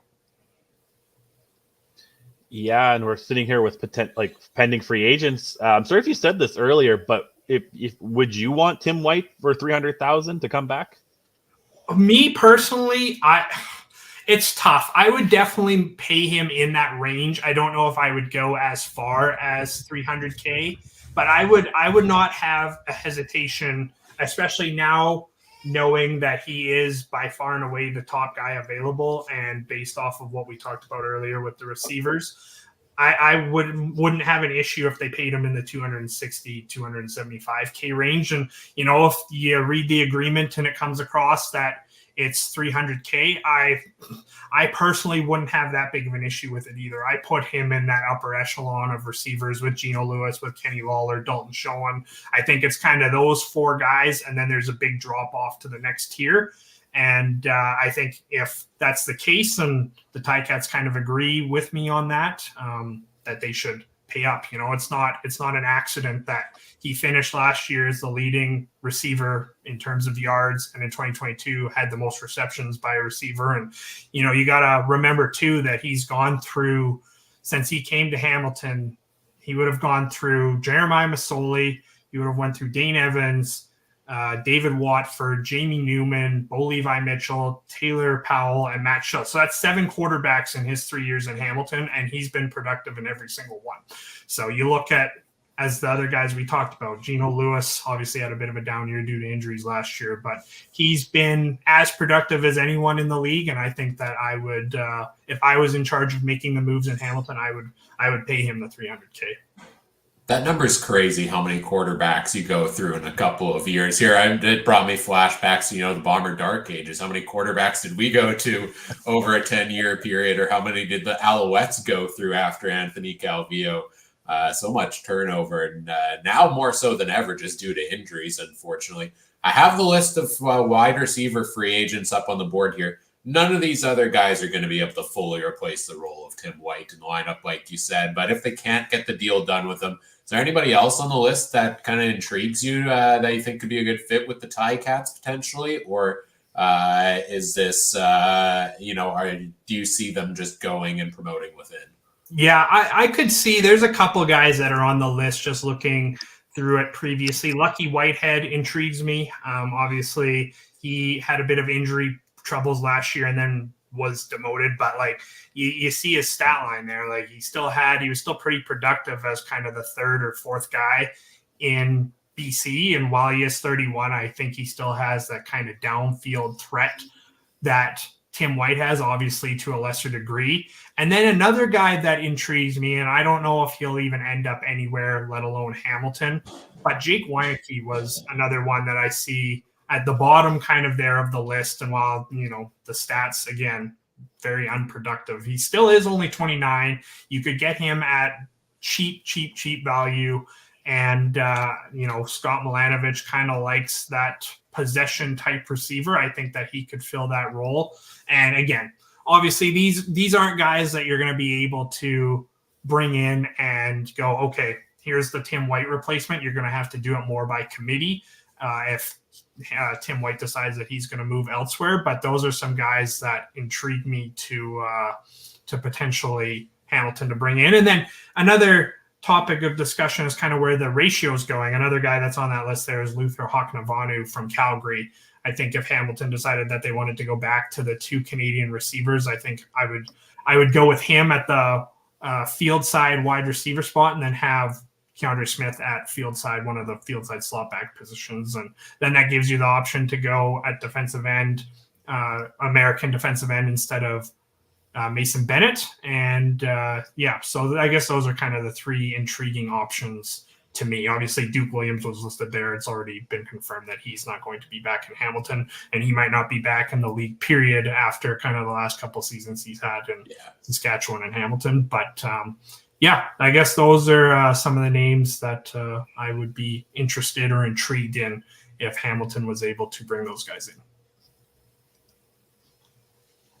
Yeah, I think we were all on the same page with that Jake Weineke one. We were talking about that earlier. And, he's all the way at the bottom of the list because he only played 1 game. Bring back Greg Ellingson to the Ticats. Reunite that situation there, maybe.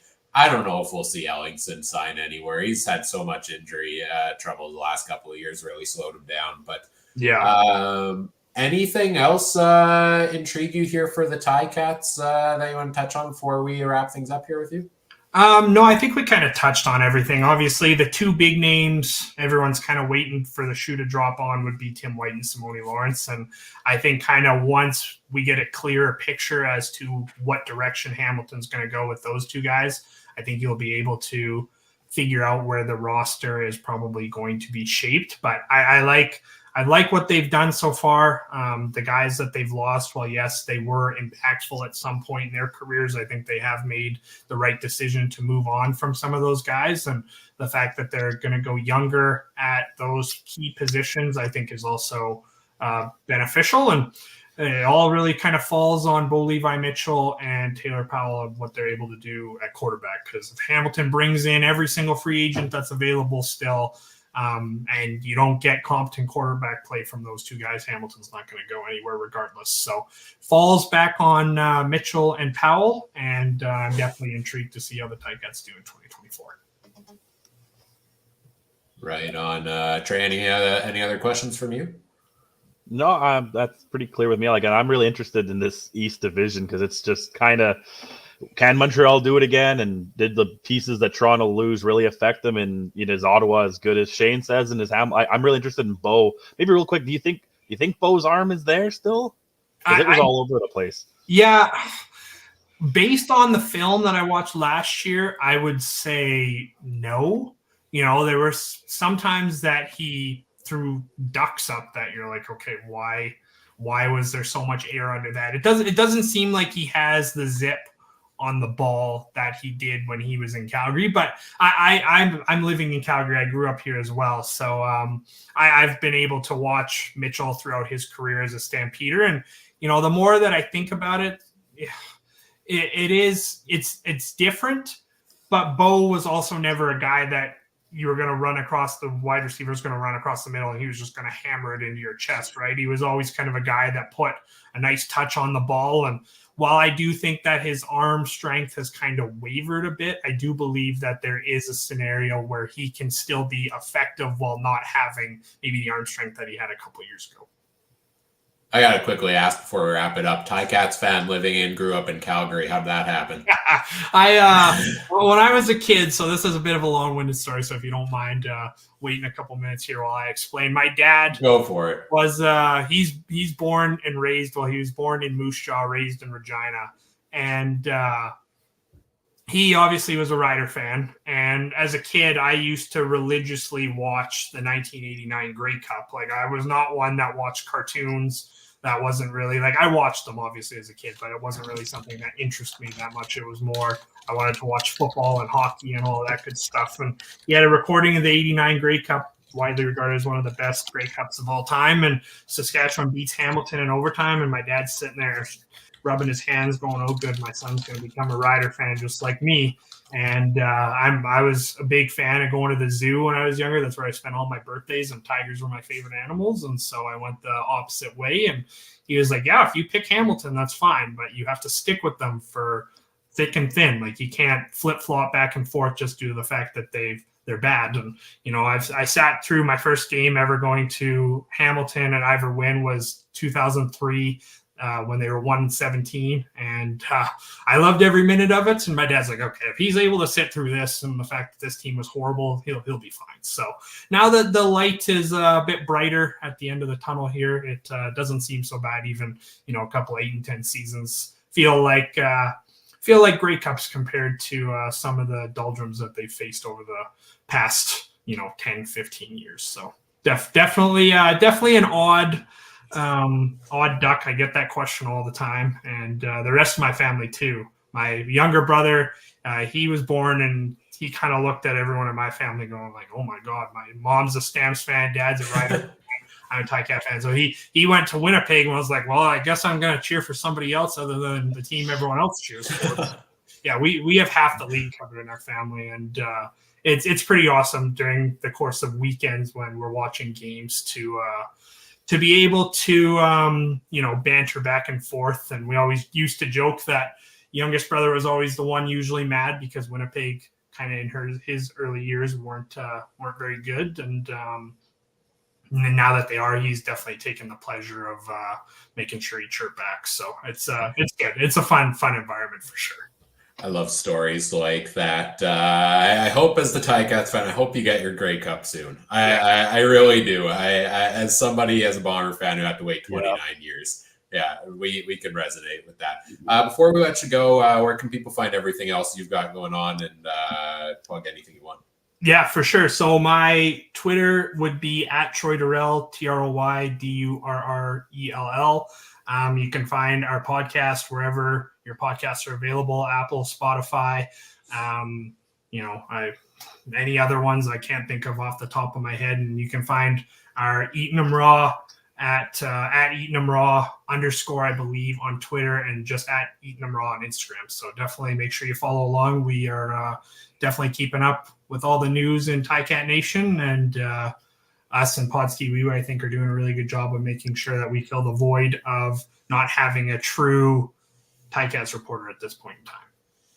Awesome. Yeah, continue to put up the great work, and we look forward to following that all along there as well. Thanks for taking the time to join us today, and enjoy the rest of your day. Absolutely. Thank you guys for having me on. I hope you have a good one. All right, take care. Bye. Take care. All right, as we let's bring Adam back in. Mike, are you ready to hop back in here as well? All right. Well, let's bring the whole crew back in. We're 4.5 hours in almost, 3.5 to go. How's everybody feeling? What's the energy level at? My ass is sore. That's We all have to suffer this year. Oh man, I guess Adam's used to sitting in the tractor all day, man, but I can't. See, I'm on Zoom meetings for work for 6 hours a day half the time, so I'm used to this. See, I sit all day too, but I don't know why it's getting to me today. Oh man, gonna go for a walk after. No, but doing good. Hamilton's an interesting team, I think, to look at going forward. Yeah, not sure they need to. They almost need to bring back a guy like Tim White or Simone Lawrence to some degree, or they start losing key faces, don't they? You would think so. Like those are the two most impactful on the market there, right? So, and old Iberwin Stadium was a vibe. I was the lone Bomber fan there one game when I was like 14, 15. Jesse Lumsden ran for like 5,000 yards. It felt like over us. Troy Westwood missed 3 field goals. The cutest girl I've ever seen was sitting behind me, hitting me with a foam hammer because I was the only Bomber fan. So, yeah, it was a vibe back then, and I hate that I haven't been to the donut box yet. But maybe just kidding, baby. If you're watching this, I love you, baby. It was just a joke. All right, Trey, time for you and I to take a break. Yes, but not because of that. The joke I made after Grey Cup in Regina when I said some girl sat on my lap on the bus, I got a text. What are you talking about? Some girl sitting on you. I was like, I was taken out of context. Oh boy. Then you're like, did your guys' wives watch this? Like, why is mine the only one to watch this? I don't know. Anyway, my wife is, non-existent. Taylor Swift said no. Yeah. Go to Giselle. All right, I see we've got our next guest waiting in the wing. We'll bring him in just 2 minutes here. Do we have any news updates during that last segment? It seems pretty quiet, right? Yeah, everybody must have went for lunch and must have the lunch hangover because there really is no news to talk about. The last one there was from Saskatchewan when they were talking about their player that they took away from Winnipeg. You can have them. From Winnipeg, I said. I made sure I said that right. You can have them. Anybody notice that tweet out of Saskatchewan? Yeah, that was pretty good. Yeah. Adam, are you able to pull the free agent tracker up on the screen? Yeah. We're bringing our next guest here. Trey and I are going to step out for a little bit. Mike and Adam are going to take over to talk Bombers, all of their additions, all their subtractions. I'll let you bring in our guest here in a minute. But he's the most passionate Winnipeg sports fan in Wisconsin. He's the host of the Rouge, White, and Blue podcast and the Winnipeg Terminal podcast, covering Winnipeg sports. The great Joe Pritchard. Well, Joe, how's it going today? Good afternoon, guys. You guys have been at it for a while, haven't you? Oh yeah. It's been a long morning. Let's put it that way. It hasn't been a whole lot of signings really, like we thought there might have been, but there's been a few guys I think on the exodus from Winnipeg. You want to talk about that a little bit? Just a few. Really though, if you're a Winnipeg fan and you got Schoen and Oliveira back, you're gonna deal with the losses. Hardrick obviously is what you guys are talking about just recently here. We've known that one for about a week. Jeff Coate retiring hurts too, and Demery Houston being out as well. That's gonna sting a bit. On the other hand, the scouting department and Kyle Walters have done a great job finding American defensive backs. So filling that hole hopefully won't be that difficult. But knowing that when you're in the position Winnipeg's been in for the last 4 or 5 years, near the top of the league, you're always going to have losses. But they've been able to keep the core group together pretty well so far. Just a quick note from me here, Joe, and that is, what do we make of Mr. Marcus Hardwick to Saskatchewan? If the reports are true, that Talaro's a little bit disappointed. Obviously, he loses protection on the one side. Personally speaking, I can't wrap my head around the money of Saskatchewan through Adam, given the age and everything. In your mind, harder to Saskatchewan, thoughts on that, and are the Bombers going to be okay if seemingly they put a rookie at that position, which it seems like they're going to give somebody out of camp an opportunity to win that job? Yeah, it does hurt, but like you said, the money probably kept them from being able to even consider bringing him back. I can't blame a guy for going when the money's that good. And it looks like they do have a little bit of a plan. It looks like they have Chris Ivey back from the practice roster from last year. Got a chance to win the job. And of course, I'm sure they're going to be looking. They've got free agent camps throughout the spring.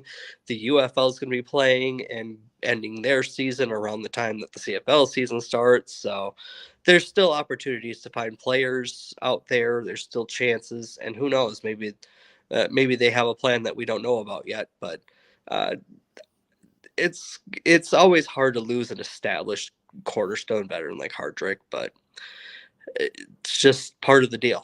Part of the deal when you're near the top of the league.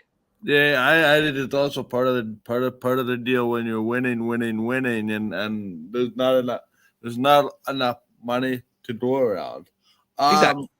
My biggest question, sort of off of that, is I think something that Adam has on the screen right now is quarterbacks. I'm looking at the potential here now with Dakota Protop going to BC, Chris Trevler coming back here, Joe. As somebody that's in Wisconsin, probably has eyes on the NFL, probably has eyes on Winnipeg, whether that's the Blue Bombers or the Jets. What's your hype meter at with the return of Chris Trevler? I think Chris Trevler gives you the opportunity to have a backup that's played in the league, that's shown he can start and win games. My philosophy on having a backup is if you can rely on them for a month and feel like you'll be okay, you're in good shape. If it's more than that, you're going to have some sort of trouble. You're going to possibly have trouble.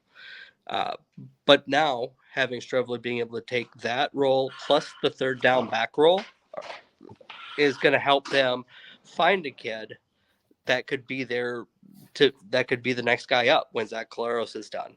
And who knows if that's next year, the year after. Really, I think the Bombers are aiming for 2025 as their last big go-around with this group.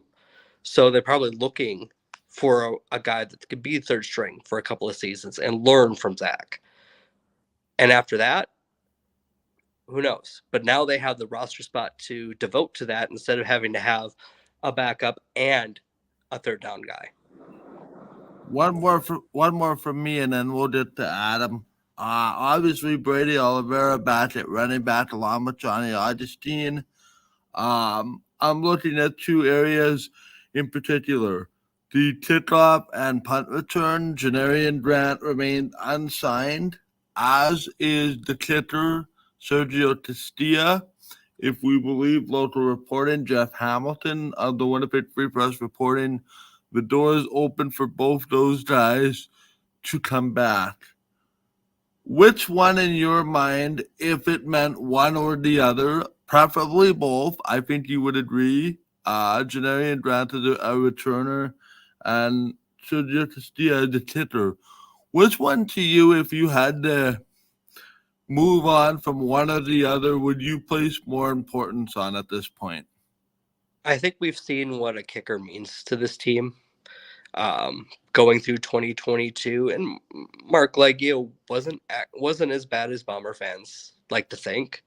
But I know that when it came down to the Grey Cup, I didn't have a whole lot of faith and trust when I was sitting in the stands. So I know the feeling of not trusting a kicker. So I would say having Sergio back would probably be better long term than Janarian Grant, because returners only have so many miles in the tank. And we've already seen Grant struggle with injuries over these past few years. He's absolutely dynamic when the Bombers have him, but when he's not there, they've been struggling in the kick return game, but it hasn't been a complete game changer for him either. If you take a look at like the Winnipeg Blue Bombers wide receivers, I mean, it's still an embarrassment of riches, I think, essentially over on that side of the football. How in the world did they get Dalton Schoen and Brady Oliveira re-signed at the same time? I was utterly stunned to see that when it happened. And what does Dalton Schoen mean to this football team going forward? Well, I was stunned too. And having both of them back on hometown discounts is just absolutely fantastic if you're a Bombers fan. It also precluded you from bringing back Hardrick. And I got to wonder if the plan was one or the other and bring back Hardrick, and that changed when both took discounts. I wonder if that was the plan. I can't say that for sure. But Dalton Schoen and Kenny Lawler on the same offense with Nick Dembski, with Oliveira being a running threat. Who do you devote most of your resources to? And not to mention, Drew Wolodarski is an excellent second Canadian receiver. Yeah, I mean, it's a tough thing, especially with Winnipeg, because, again, you got Nick Dembski, you got Wolodarski, you got Kenny Lawler that took a contract cut to stick around as well. You do have a couple of free agent wide receivers still available on the other side of the ball. I mean, Rasheed Bailey's probably the biggest name out of them all, but Brendan O'Leary-Orange as well is in there. Any of those guys expected to come back, or are we thinking they're probably gone? I don't know. I was expecting Bailey to be gone last year, but he came back for substantially less than I expected. So I'm hoping against hope that that happens again, because he's a glue guy. He's one of those guys that's going to be downfield making blocks every play. He's going to be one of those guys that is going to be giving you 100%. As your third American receiver being that good, when you have two outstanding Canadian receivers as well. We were just talking a few minutes ago about who do you cover, who do you devote your resources to as a defense, and having Rasheed Bailey there as your third American receiver, that's an embarrassment of riches. It is. I'm looking also on the other side of the offense there. Your offensive line in Winnipeg is really I want to say it's gone down, but no doubt without Jamar versus Hardrick there, that's a loss because tackle positions are so hard to get. Another free agent that's still available also in Winnipeg is Jeff Gray. Would that be a huge loss for Winnipeg as well, or do you think you guys have enough recruiting and enough guys in the wings to cover off Jeff Gray as well? Well, I'd like to have him back. He clearly stood up well as a starter.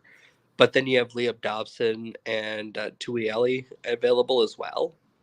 It gives you the ability to move on if Jeff Gray gets a good offer somewhere else. You don't have to feel like you have to chase and throw more money at him than you wanted to budget. Fair enough.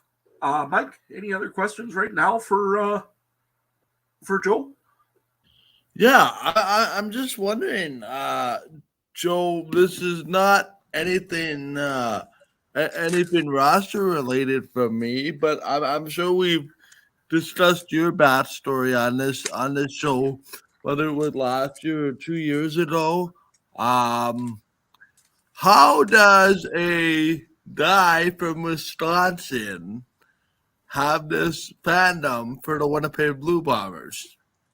I was recruited very, very well when I decided that I wanted to try to follow the league as best I could when there was no.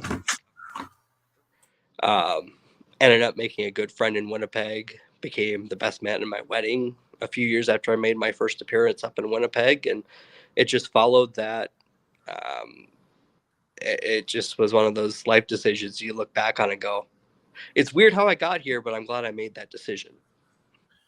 Would it be fair to say with the other addition to the podcast family that also translates to the Winnipeg Jets? Yes. I've always been more of a casual hockey fan. Never, because Wisconsin doesn't have an NHL team. The university team out of Madison has always been the team that people in the state follow. But then when the Jets came back, as I'm already a Bomber fan, it made perfect sense, especially when they ended up in a division with Minnesota, Chicago, and St. Louis. And those are cities we're used to rooting against in Wisconsin over the various sports. The Brewers and the Packers have division rivalries with those cities, and what also helps that fandom too is the last couple of years ESPN Plus has had what was considered the NHL TV package. So now I have most of the Jets games available to me at a click of a button instead of having to hunt for them. That always helps too. What also really helps is to have somebody in town that's a bigger Jets fan than I am, Bomber fan than he is. So that works out to a new podcast called the Winnipeg Terminal. Awesome. Well, I have one question for you, and then Adam can take it away with a few. If you're in Kyle Walter's shoes, what's your next move? Like, what are you thinking right now? You've lost Hardwick. You've done the impossible, keeping Oliveira and Schoen, and something that not a lot of people thought, even myself, was possible. What's your next move? I think we go back to that question you asked about Castillo and Grant. I mean, I'm trying to get both, obviously, if I can.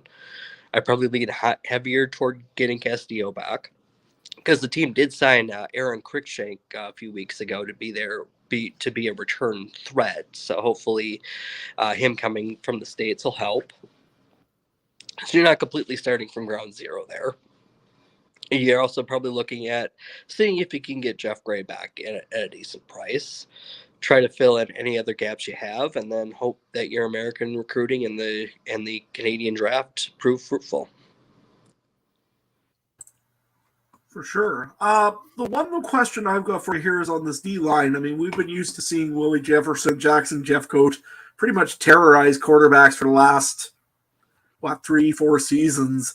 Of course, Jackson Jeffcoat retires this year. Theatric Hansen, he is a current free agent. Is there a player out there right now that maybe the Winnipeg Blue Bombers should look at, or do they have the pieces in there to be able to be fine with a guy like Chris Hall? Well, I think you take a look at whatever you can find from Americans that haven't played in the CFL before. You try to make one of those quiet signings that nobody really knows about, and see if they ended up being a fit. Bring up 2 or 3 guys, even have them challenge each other in camp to see if you can fill that Jeffcoat spot. Because not having to pay a lot of money in that spot is going to help you have money in other spots to bring back veterans. And who knows? Maybe Ricky Walker is available later on too, because apparently he's not going to Calgary from what I'm seeing. Yeah, it doesn't look like he is going that way. He's got a end anyways. The other question I got for you is a little bit more about the coaching staff. I know that we've always kind of criticized Richie Hall's defense of bend, don't break, and I know Trey, this is his biggest thing about bending and breaking defenses. Of course, new coordinator there. What do you know about him, and what does he bring for the Bombers' defense this year? Well, Jordan Younger's been working under Richie Hall, so it looks like it's going to be a handoff from Hall to Younger. Younger's developed his coaching abilities under Hall, so I would imagine you're going to see a lot of the same structure of the defense, I don't think you're going to see anything really out of place here. The one thing I could see changing is if the Bombers can't fill that Jeff Coates spot, or they can't fill the Ricky Walker spot with guys that can get after the passer. If they have to use the linebackers more to get pressure, it's going to change the entire structure of the defense. They've been able to get away with not blitzing a lot over the past few years, for the most part. And if they have to resort to that to get pressure on the quarterback, it's going to change not only how the defense looks, but what kind of talent works best in the secondary. How does Celestin Haba fit into all of this? Everybody seems to think that you take away Justin Jeff Doty retires, and you got the guy in waiting in Celestin Haba. Is it that simple? If it would be great if it was. I don't know if it is, but that's why you bring in challengers. That's why you go through your free agent camps, see if you can find somebody that can get after the passer, give him a shot, bring him up, put him through camp. You got preseason games. See if you can find somebody that stands out. Haba is obviously going to be your first look because he's been around. He's been with the team. You know what to expect from him. But it's also an open competition as far as I'm concerned. Over on the defensive end side of the football, kind of a bigger, I don't know, it depends. Winnipeg, I always say, has pretty good depth in defensive end. Of course, you guys did lose Damara Houston today. He was kind of a ball hawk, seemed to be very good at picking off things. However, you guys do have a good depth here in defensive back.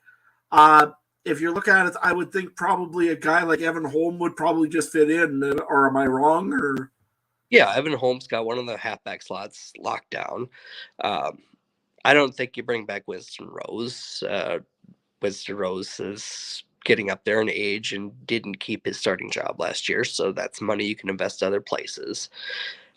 Brandon Alexander and Deatrick Nichols means your back three are going to be fantastic. You got Jamal Parker on one side, and then you see what you can do with the other side. Again, you've got American free agents that you can bring in and take a look at, and they've been very successful in finding these players like D. Alford, players like Deatrick Nichols. Those are all from U.S. scouting, and they've been very good at filling in holes when they come up. Mostly for the scouting in Winnipeg, is it a lot with Danny McManus, or is it Kyle Walters, or kind of all the above, or what have you seen out of Winnipeg? Well, it all works together. I mean, you have Ted Gavea, Danny McManus being more of the let's find players that aren't on the squad, and you have Kyle Walters making the ultimate decisions on top. It's worked very well for, almost a decade at this point, if it hasn't been a decade. So I don't see why you would go away from that, especially since the rest of the league let you keep it together for this long. I guess then the last question I really have here, I mean, we've talked a lot about pieces coming in and pieces going out in Winnipeg here today. Right now, where do you see the Winnipeg Blue Bombers fitting in this West? I mean, Saskatchewan has improved a little bit.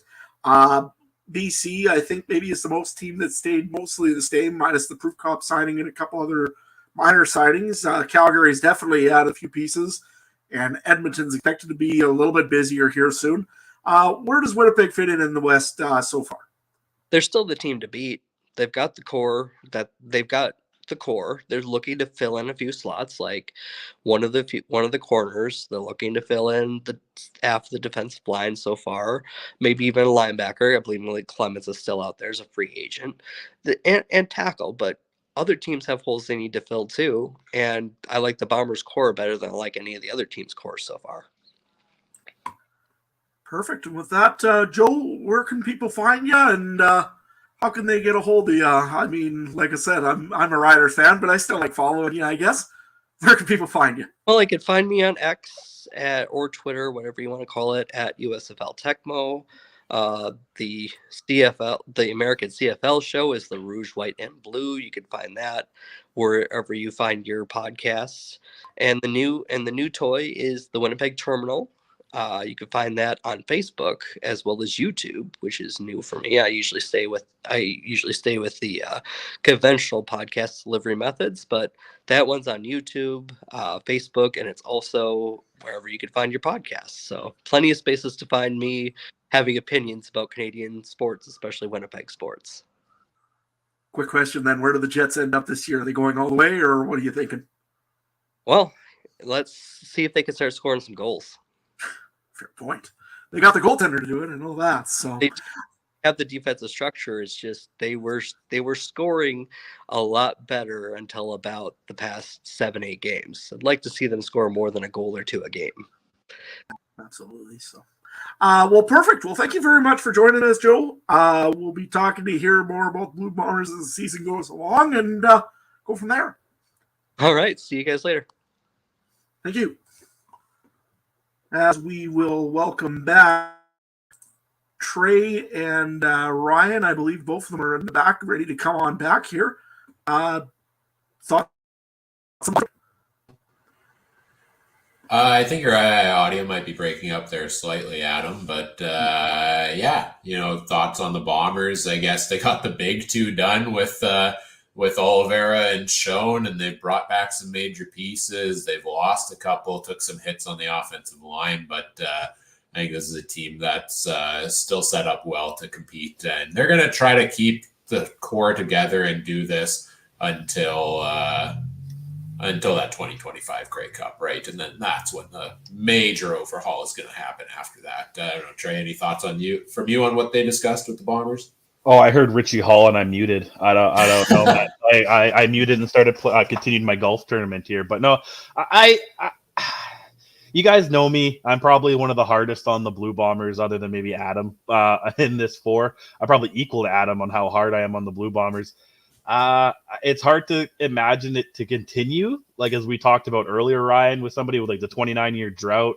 We lived through that. It's hard for that to continue, but I think they do have the pieces. I don't have super high expectations for this year, but I do agree that next year will be the one. Like, they're going to try to keep the core together that they can build on to next year. I think the team is not, with some of the pieces they've lost, they're not as good today as they were November, but they're building to get back to that for this time next year. I think we'll be talking about them a lot more.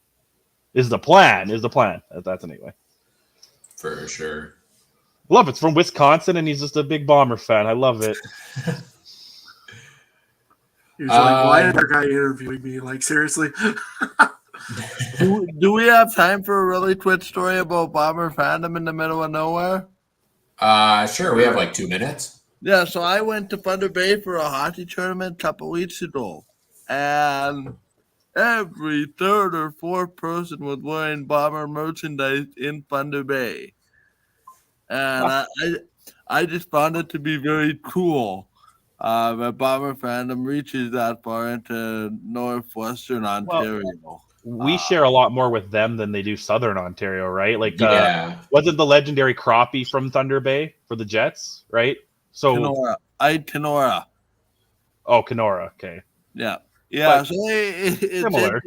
It's interesting, right? Because I asked somebody, like, why are you a Bomber fan over Toronto or Hamilton? And he literally said, well, the close proximity. He said Toronto and Hamilton are like 16 to 18 hours away. Winnipeg, not that far away. And a couple of the Masters that they come into 2 or 3 Bomber games a year from Thunder Bay. So, see, I had the same thing growing up. Even though I grew up in Manitoba, there was a lot of Rider fans. Just being along the border of Saskatchewan, it was a lot more Rider country. You go to the co-op, there was about a whole shelf of Rider stuff, and there'd be one little cup that's Blue Bomber, right? So I get it completely. And Verdon's halfway in between each city, but just more people went to Regina over Winnipeg.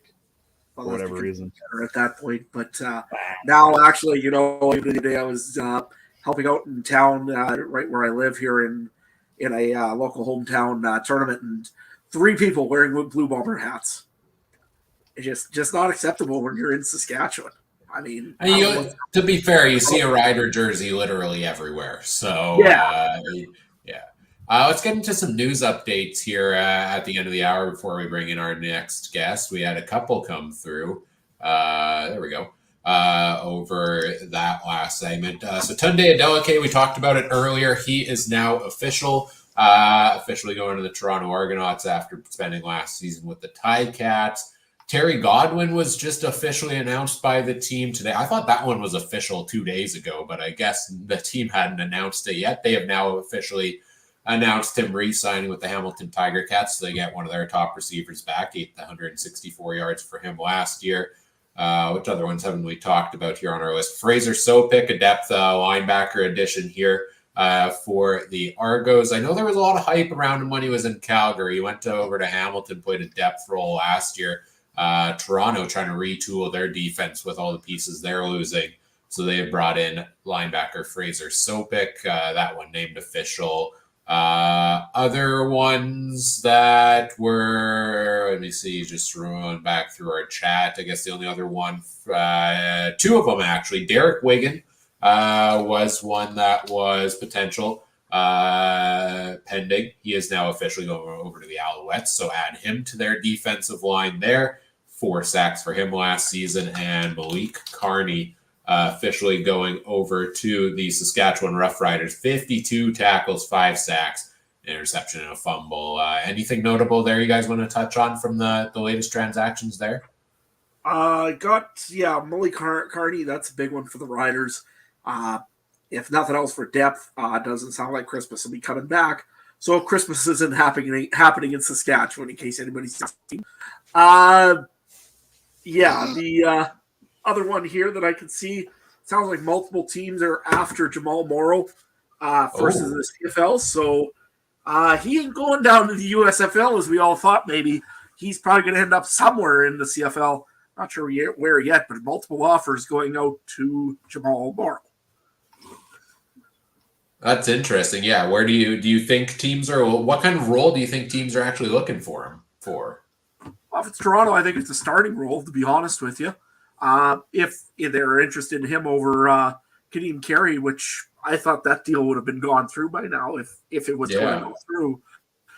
So, I mean, I guess maybe Carey's asking for too much, or they're really doing some other work. Could be a backup role. I mean, we talked about Hamilton, that they have James Butler, but I don't see them going after a Jamal Morrow just because of the dollars, I would think. Other than that, I mean, I don't know, to be honest with you. Maybe Calgary, if they don't feel comfortable in what they got there right now. But I think if they were going to do that, they just re-sign Carey. So, I don't know. It'll be interesting to see who's actually after him. Are you surprised, Trey, we haven't heard more news around the league on some of these guys, especially given the negotiation window? Yes and no, because I think all the big news was broke over the last week, and the majority of the news we've gotten today is just confirmation, right, of all that news we heard last week.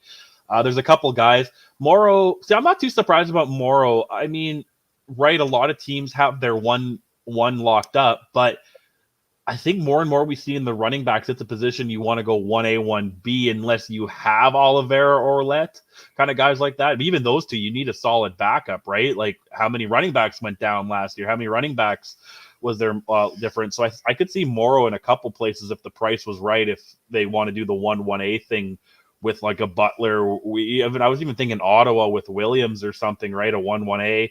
Or maybe he's the guy in Toronto if they don't go with Kadeem Carey. Maybe one other signing here, guys. Argos look like they're bringing in Fraser Sopik. I don't know if we talked about that one already, did we?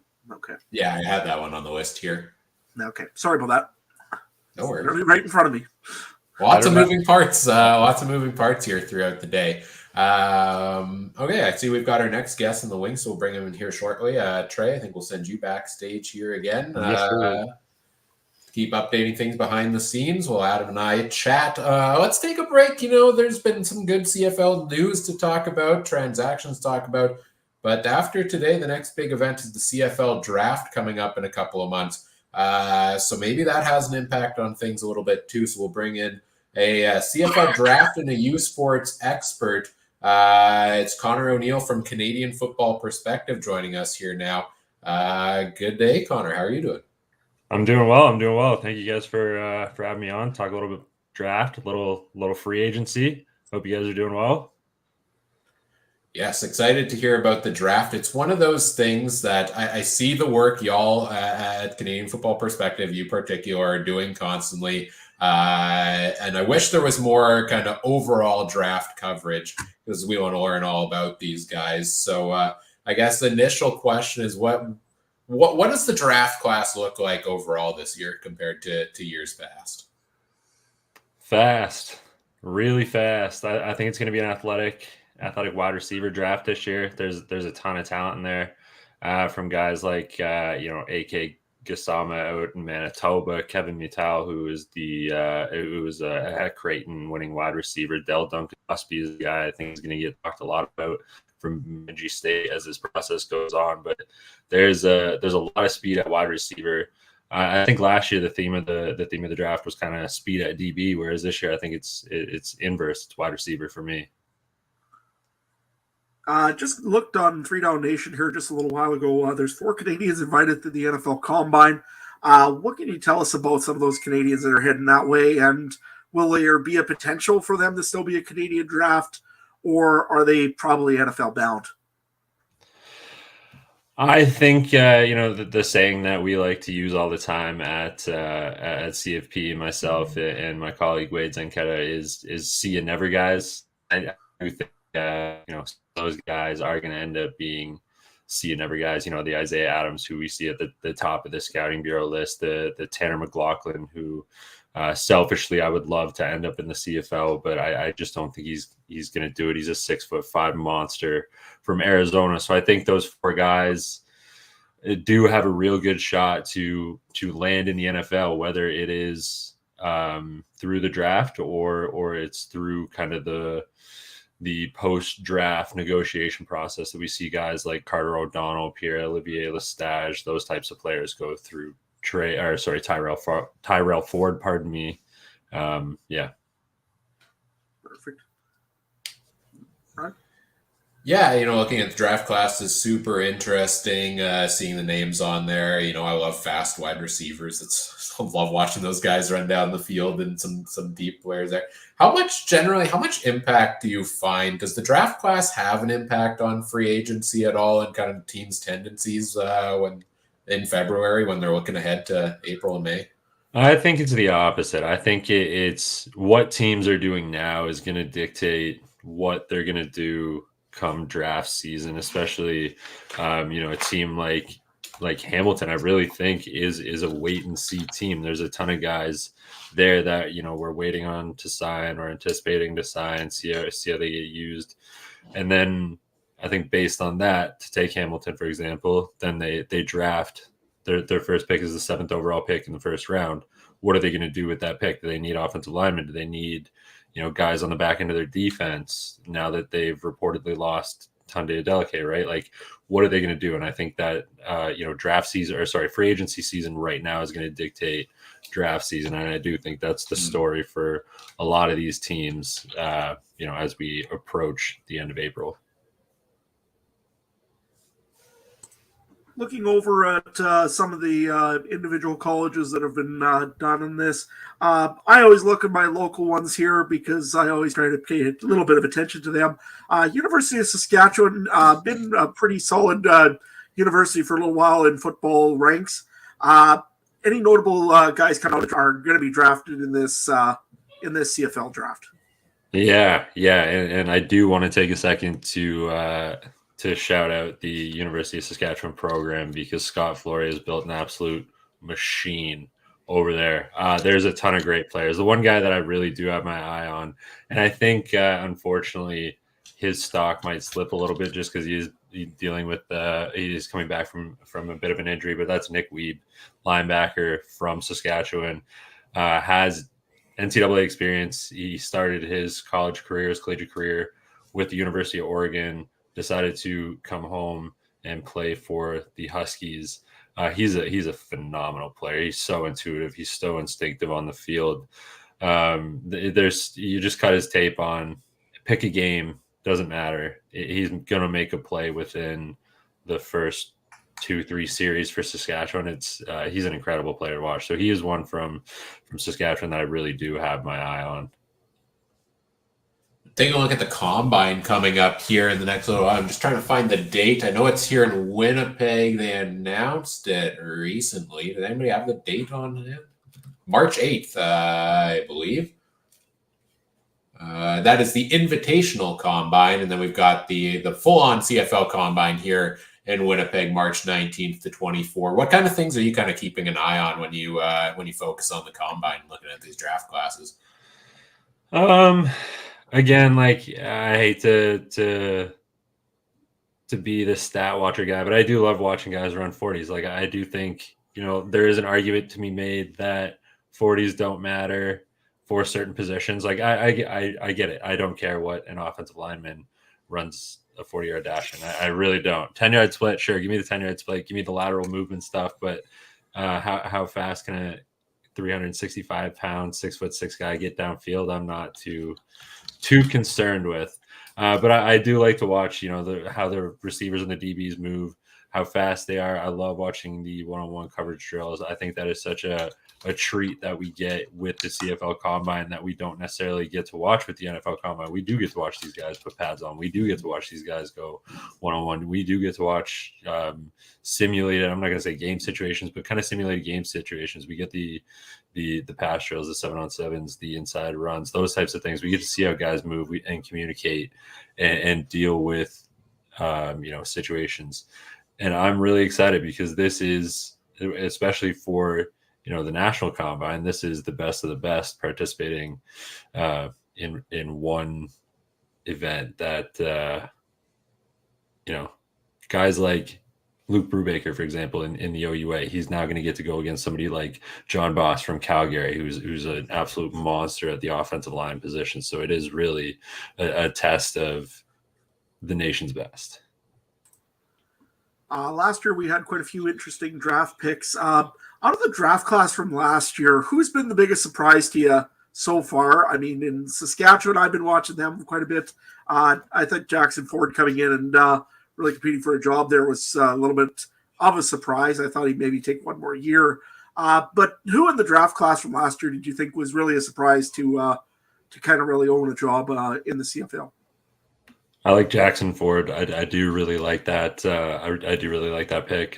Dayton Black from Saskatchewan was kind of forced into a situation there in Hamilton as well. I think he performed really well when he was forced to step up. Loal Guak from Texas Christian University had some really, really nice plays for the Montreal Alouettes last year. Jackson Ford, again, like you mentioned, I thought he did a great job. Jake Kelly is a special teamer out of Bishops, small school Bishops, but he goes and makes a name for himself along the special teams unit in Winnipeg. To stay on Winnipeg, Anthony Bennett was in the rotation a little bit. I thought he was really impressive coming out of Regina, and I think he, kind of made a name for himself as a rookie. Again, it's kind of a theme of West teams right now, but Jake Taylor from the University of Alberta, another guy, 6'2", linebacker, safety, hybrid, whatever you need him to do type guy, teamer. He was on the field a lot for Edmonton this past season, and then obviously I'd be remiss if I don't mention Clark Barnes from my neck of the woods, straight out of the University of Guelph in the OUA. At one point, I don't know. I was tracking this. I have forgotten it, so forgive me if I'm wrong on this one. But at one point, I won't make the claim for the entire season, but at one point with Clark Barnes, he was the leading all-purpose yards getter for the Calgary Stampeders as a rookie. And this was kind of like early to midway through the season, so I don't know if that's how it finished for him, but it was a really impressive display from Barnes, I thought, as well. And he was, one of my favorite players coming out of the draft class last year. And something about those Guelph wide receivers, Kean Schaefer Baker, Clark Barnes, Keandre Smith, they can play football in Guelph. Yeah, for sure. It's exciting, especially when we take a look at these the pending free agents and all the Canadians out on the list. These are guys that we just saw come through the draft and come through youth sports in recent years, and there's some big name players there. You mentioned Loal Guak was one of them. He just signed a futures deal with the Tampa Bay Buccaneers, I believe. So a guy who made a big impact with the Alouettes and then went off to the NFL. We often see at draft time also these shot in the dark picks that I think are unique to the CFL, because you have these guys that can technically be taken in the CFL draft, but like, are they ever really going to come here because they've got their sights on the NFL? What's your perspective on those kind of draft picks for teams? Do you like when they take that shot early? Would you go with the surefire pick, or does it depend on the situation? It's totally, I think that's it for me. It's totally situational dependent. I don't like wasting high value picks on those types of players. That's not really my cup of tea, but hey, if I'm, that's why I'm not sitting in a GM office somewhere in the CFL right now. But I would prefer to see those picks be made in the mid to later rounds. Territorial picks, I think, is a perfect spot if you can get it. But I think, if you can get a guy who is going to be able to come in and contribute right away, like a bunch of those guys we just mentioned who are all taken within the first 3 to 4 rounds, I think that's much more valuable than a guy that you're probably never going to see on your roster. Like for me, the guy that springs to mind that I think we're going to be talking about, not this year, but next year, is Curtis Rourke. Based on what we've seen his older brother Nathan do, I do really think that he's going to get a shot in the NFL, and I do think he's going to try to stick on a practice roster or as that third quarterback option in the NFL somewhere for a long time. So is it worth it to make Curtis Rourke, the first ever Canadian to be drafted, or first ever Canadian quarterback to be drafted 1 overall in the CFL? No, I don't necessarily know if I think that one's worth it, such as, in years past when we've had guys like Lark Jackson and those types of talents as well. You took my next question right out of my mouth on Curtis Rourke. I was definitely going to go that direction. Adam, what do you got next? Yeah, no, I was just doing almost kind of the same question in a way, because you see that Trey Ford now is in the CFL and is doing very well. You look at a guy like Nathan Rourke, who's been, of course, with backing up in New England the last game for the Patriots. Is there another Canadian quarterback besides the last name of Rourke that looks like he could be a higher pick or possibly even play some time in a CFL or NFL situation? This year, I'm not sure. I think coming up the pipe, there's a couple quarterbacks that can make some noise, can make some name for themselves. Guys that spring to mind, Taylor Elgersma from Laurier, Alex Vreeken from Queens, Jonathan Senecal just had himself a year in Montreal, won himself the Crichton Trophy this year. There's some damn good quarterbacks out in Can West as well. Guys like Hetlinger, Rooker, these types of quarterbacks. So I think that they have an opportunity to prove that they deserve a shot in the combine. Now, the thing is, with these quarterbacks, it's so tough because you look at, these U Sports quarterbacks, and then you just look at the pool of quarterbacks that you can take from south of the border. And I think a lot of the times coaches do just go, well, we can just get a guy who is, about the same, maybe a little faster, maybe a little stronger. And for whatever reason, coaches love quarterbacks that have played in the NCAA system. There are a lot of NCAA quarterbacks in the CFL right now. Just Trey Ford stands out in my mind as a non-NCAA guy right now. So I think there are quarterbacks that are talented enough to earn themselves opportunities. Whether or not they stick, I think that is entirely dependent on how they develop, how they're coached, how they unfold. Agreed. We see you do these interviews all the time. Get a chance to chat with some of these draft prospects. Like I said earlier, unfortunately, the CFL draft just globally doesn't feel as big of an event, doesn't get as much widespread media coverage as it deserves. And these are talented football players, as we've seen. Why do you think that is, that it struggles to get enough attention? I just think that U Sports versus the NCAA, one of them's a $13 billion industry. The other one, that's fair, is not. It's tough. Like we do have really talented football up here in Canada, and our draft is full of really talented athletes. And I would love to see more shine, but ultimately, at the end of the day, it comes down to the dollars that you're able to generate and reinvest into your league are only going to help your league grow. And when the entire population of Canada lives in the state of California, I mean, you got two pretty massive schools in UCLA and USC. TV deals become sought after. These sorts of things. Notre Dame, I mean, they've been exclusive with NBC for how long? Michigan puts 110,000 people in the stadium every home game they get. Like this money that the NCAA is able to draw is crazy. It then develops fan interest, and then you want to see where this guy ends up and gets drafted to. So I think it all comes back to marketing. Marketing generates interest, and interest generates dollars. So I think it comes down to, first, how do we make youth sports more accessible? How are we putting this in the hands of younger and younger kids? Is it through developing these kind of programs that we're seeing teams like the Argos do, where they bring in, they've had a couple of U Ottawa players like Ben Miracle. They go and visit different communities, different reserves. Like I believe Ben Miracle, he's from my neck of the woods near Kingston. They visited the Tynadaga Reserve, and from those who I talked to that were there, that was a hugely impactful day. Tons of kids walked away saying, I want to play football. I want to play university football. I want to go to the CFL. So is it through camps like this? Is it through the, let them know campaigns that we've seen? Because, shout out to, as much, flack as they get, shout out to the league social media channels, because those are getting a lot more accessible. A lot more eyes are getting on those. They're hitting the right notes with younger and younger generations. And, as this continues to develop, I think we will see a spike in interest, but I just don't think it's going to be overnight and instant. And I don't think it'll ever reach, unfortunately, I don't think it'll ever reach the height of the NCAA, because we just don't have the population that the United States does. Like I said, the entire population of Canada lives in one state. That's crazy. For sure. That's crazy.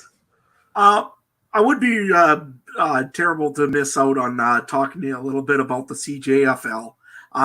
There's some good players in that league, and I think if there's anybody that really gets overlooked, it is the CJFL. Is there any teams either in the Ontario side of things, or, of course, we all know about the Saskatoon Hilltops and the Regina Thunder around here. They're kind of, always around. Or in British Columbia, I know Okanagan or Victoria Island. Is there any players on any of those teams that may get a look here in the draft?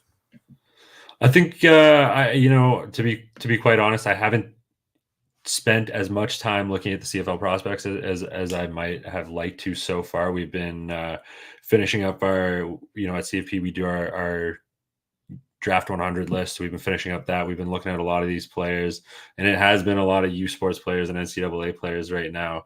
But I know there are a fair amount of CJFL players that have earned shots at the different regional combines.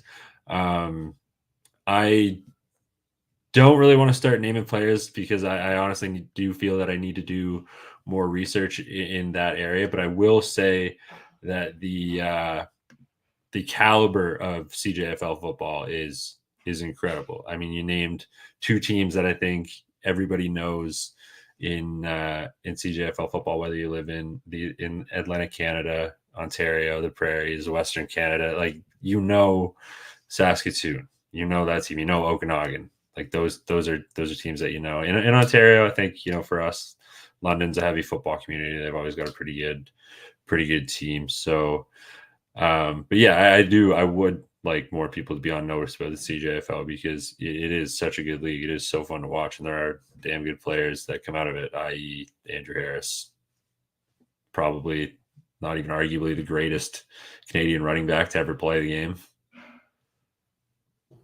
Yeah. Andrew Harris or Dan Clark or any of those. I mean, there's lots of good players that come out of the CJFL for sure.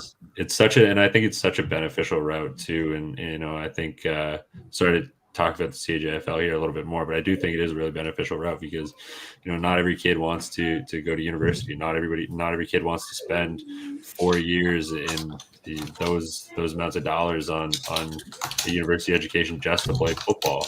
You can go play CJFL football and still get your pro look. That's what I love so much about that league. And I think a lot of teams more and more too are pairing up with different colleges across the country as well. Like you see kids going to college programs and being able to play football somewhere. I believe here in Ontario, Loyalist College just partnered with the Quinte Skyhawks. So I think that's a pretty fantastic opportunity too. And I think more teams need to embrace that. I mean, even out in PEI, we have Holland College, which is a great program as well. So I want to ask about, I believe this is just last question, then we'll get to wrapping things up here. I believe this is the first year, somebody would correct me if I'm wrong, where we have two teams, BC and Winnipeg, get an additional pick in the second round for, was it starting the most snaps with Canadians on the field last year? I think in the past it was always a territorial pick, which was, yes. Did that in the past go to the bottom two teams in the standings, or am I out to left field on this? You know, I'm going to be completely transparent on this one. I really have always been pretty in the dark on why the territorial rule had happened. I know how it works. I just don't exactly know why the territorial or how the territorial teams were selected. So again, probably something I should do more research on if I want to call myself a draft guy. So I apologize for not having that answer, but yeah, I believe it is, because it's not the territorial pick any longer. It's what is it? The national. There's I don't know. Yeah, it is for national reasons. Yeah. Any thoughts on that change to it, I guess, then? Because to me, my thought is if you're rewarding the teams that played the most Canadian snaps, Canadian snaps, that's the word I'm looking for, which is probably going to be the team with the most Canadian depth. Now you're rewarding them with another Canadian pick to get even deeper. I'm not sure I see the logic in this scenario myself. Yeah, no, I think it is. Yeah, no, I agree. It's a little bit of a weird one. I think maybe it's just a little bit of, ratio rewarding, I suppose. I don't hate it because it really is no different than the territorial selections. I suppose it's an extra pick. It's extra depth, I guess. I don't know. Adam, any quick thought from you on that one? You're right. It's weird because, again, you already have a deep Canadian core if you're playing a lot of Canadian snaps. Again, getting another Canadian player out, I guess that's nice, and you never know. You might get a top pick or something that might work out for you, and you could trade them for someone else, I guess. I mean, it's strange. I don't know. To me, and being as the Canadian draft, you could draft number 1 overall. The guy may never come, and you might draft 6th round, and the guy's an all-star. It's such a weird thing, the Canadian draft, that to me it just didn't make any sense to make that rule. But I guess we'll see how it works. Yeah, for sure. All right, just to wrap things up here before we let you go, Connor, where can people find all the great work you're doing, and anything else you want to plug? Yeah, I mean, if you do feel like listening to me rant about the draft and sports football, you can find me at Connor R. O'Neill for me personally. But anything that you want to check out that is CF perspective related, we do have a lot of great things going on there. It's myself, Wade Zanketta, Marshall Ferguson, who people, if you're a CFL fan, you may or may not know that guy. He's a wealth of knowledge. So that is at CF perspective. Appreciate you guys so much for having me on and let me say my things to say about draft season. It gets me excited every single year. This is my favorite time of the year, so anytime I can rant about that, I'm more than happy to. So thank you so much for having me on. Appreciate you guys doing almost 5.5 hour free agency show. That's incredible. So shout out to you guys too, because that's awesome. Yes, 2.5 more hours to go for us. Hopefully we get some more news along the way, but no, it's been great talking to you here. Enjoy the rest of your day. Thank you. You guys too. All right, let's say goodbye to Connor. Let's bring Trey back in here for a quick news update for us before I hand it over to you two and the next guest. Yeah, for sure. Trey, what do we got? You are muted, Trey. Ha! I win. I was the last one to not be muted. Hey, Oh, no. I believe two twins, two guys who shared a womb now share a teammate or share a team. They're Justin Herdman Reed resigns with the Saskatchewan Roughriders linebacker. Let me see, I screwed up my tracker here. And his brother Jordan Herdman Reed comes from Calgary to sign with the Saskatchewan Roughriders. So going to be really making it hard on whoever the new rider play guy is to tell which one's which out there with the same name on the jersey, and they're both J, so it'd be J. Herdman Reed. Well, this isn't the first time they've been on the same team. I think they were both on the Riders in the past, right? And then one of them went over to Calgary. Yeah, that's right. They were both a Rough Rider at one time. Wonder if they could just pull the I don't really want to play today. Can you play for me? Kind of in this whatever. Change jersey. Maybe they just change jerseys. Do what the two twins from Harry Potter did and pretended to be the other one day and really just screw with people. That's what I would do if I had a twin. But other than that, nothing too crazy going on. I think they should add a rule: if you can field a twin, you get an extra player on the field. They count as one towards. Are they Canadian too, or are they? They are, yes, yeah. And they're Canadian. That's wild. That's this. My bet on Saskatchewan's looking better and better, man. I'm feeling it. Same height, same age, same 6 pounds different. Identical, yeah. Okay, well, that's about as identical as you could get. Both with 10 special teams tackles last year as well for their respective clubs. So that's our latest news update. Of course, we're keeping track, staying tuned to see if there are any more new ones along the way. Looks like that's all we've had in the past half hour. Oh, actually a depth one that just came in, special teams, Canadian defensive back Karfala Exume, signed with the Toronto Argonauts. So an additional change there. I know he spent some time with Winnipeg, some time with Montreal. I'm not sure where else, but we'll get that updated on the tracker. I can take care of that here shortly. I'm going to step out now and let you guys bring in our next guest here. Adam, if you can get the free agent tracker up and running on your end here again, and we'll bring him on in. It's the newest co-host of the 2 and Out CFL podcast. He's a Saskatchewan Roughriders super fan. You can see him decked out in his green and white there now. The great Sheldon Jones is with us here. How's it going, boys?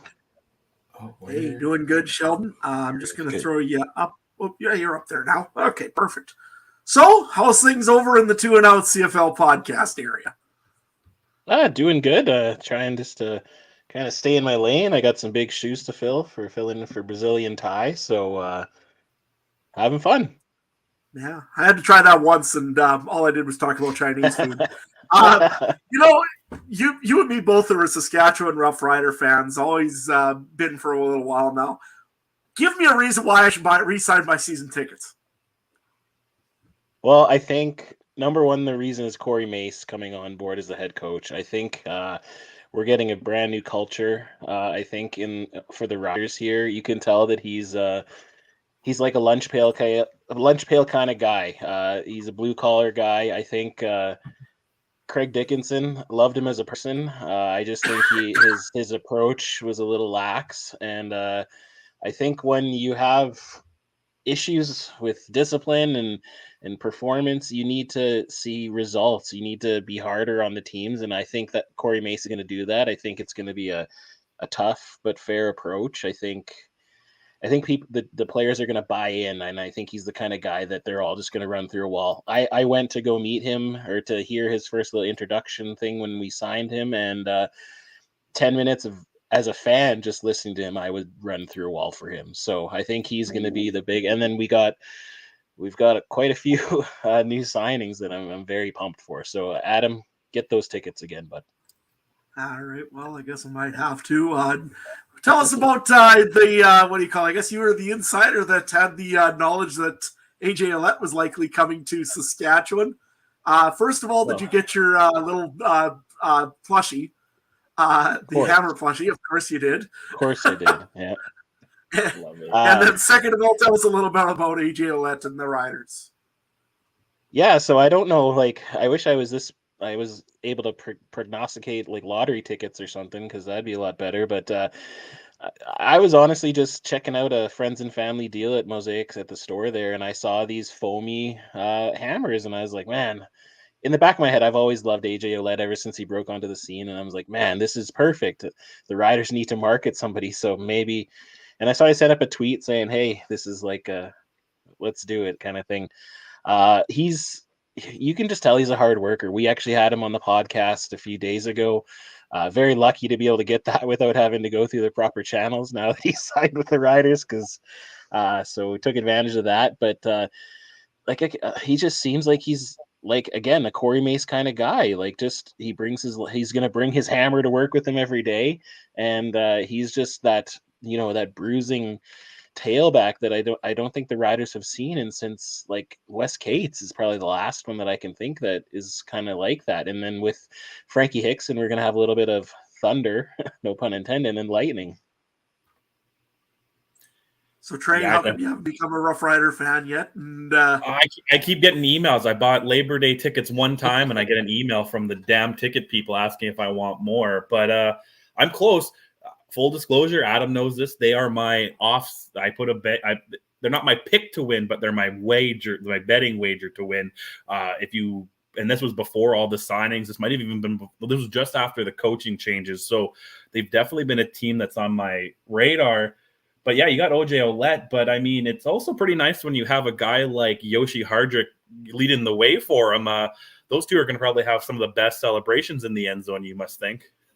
Yeah, and just another year of the building of Logan Ferland, because I think he's, from all accounts, he's going to be a stud O-lineman, and it usually takes 3 or 4 years for these Canadians to get in, and especially with because he played junior, he didn't play in the CIS, right? So, but again, I think he's shown progress year after year, and so getting him back again this year is huge. Getting Philip Blake back, hopefully he can stay healthy. Godbear at center. Like, honestly, the Riders are on paper right now have the best O-line they've had since probably Chris Jones was there. And one good thing that AJ mentioned to us on the pod, reminded us, I guess, is his running back coach from last year has now come over, and he's the new O-line coach for the Riders. So a little bit of consistency there. He's going to know what AJ needs to have in front of him for him to be successful, and I'm excited. That's all I can say. I'm excited as a Rider fan. Well, you got to speak to OJ. Just he gives me this vibe where he's going to fit in just more to the Saskatchewan lifestyle too than Toronto, right? And that must go a long way. I think of a guy like Dustin Bufflin, right? He just loved to hunt and fish, and Manitoba was perfect for him. Is that kind of the same vibe you get with AJ? And now, like I said, he's going to go help bail with Adam every offseason, isn't he?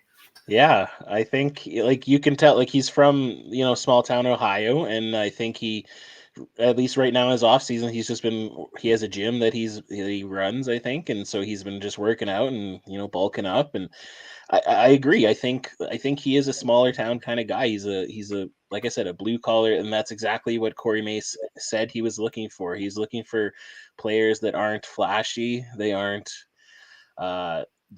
just looking in it for themselves. They're going to come together as a team and just punish their opponents. And so, yeah, I think AJ fits perfectly. Yoshi fits perfectly. I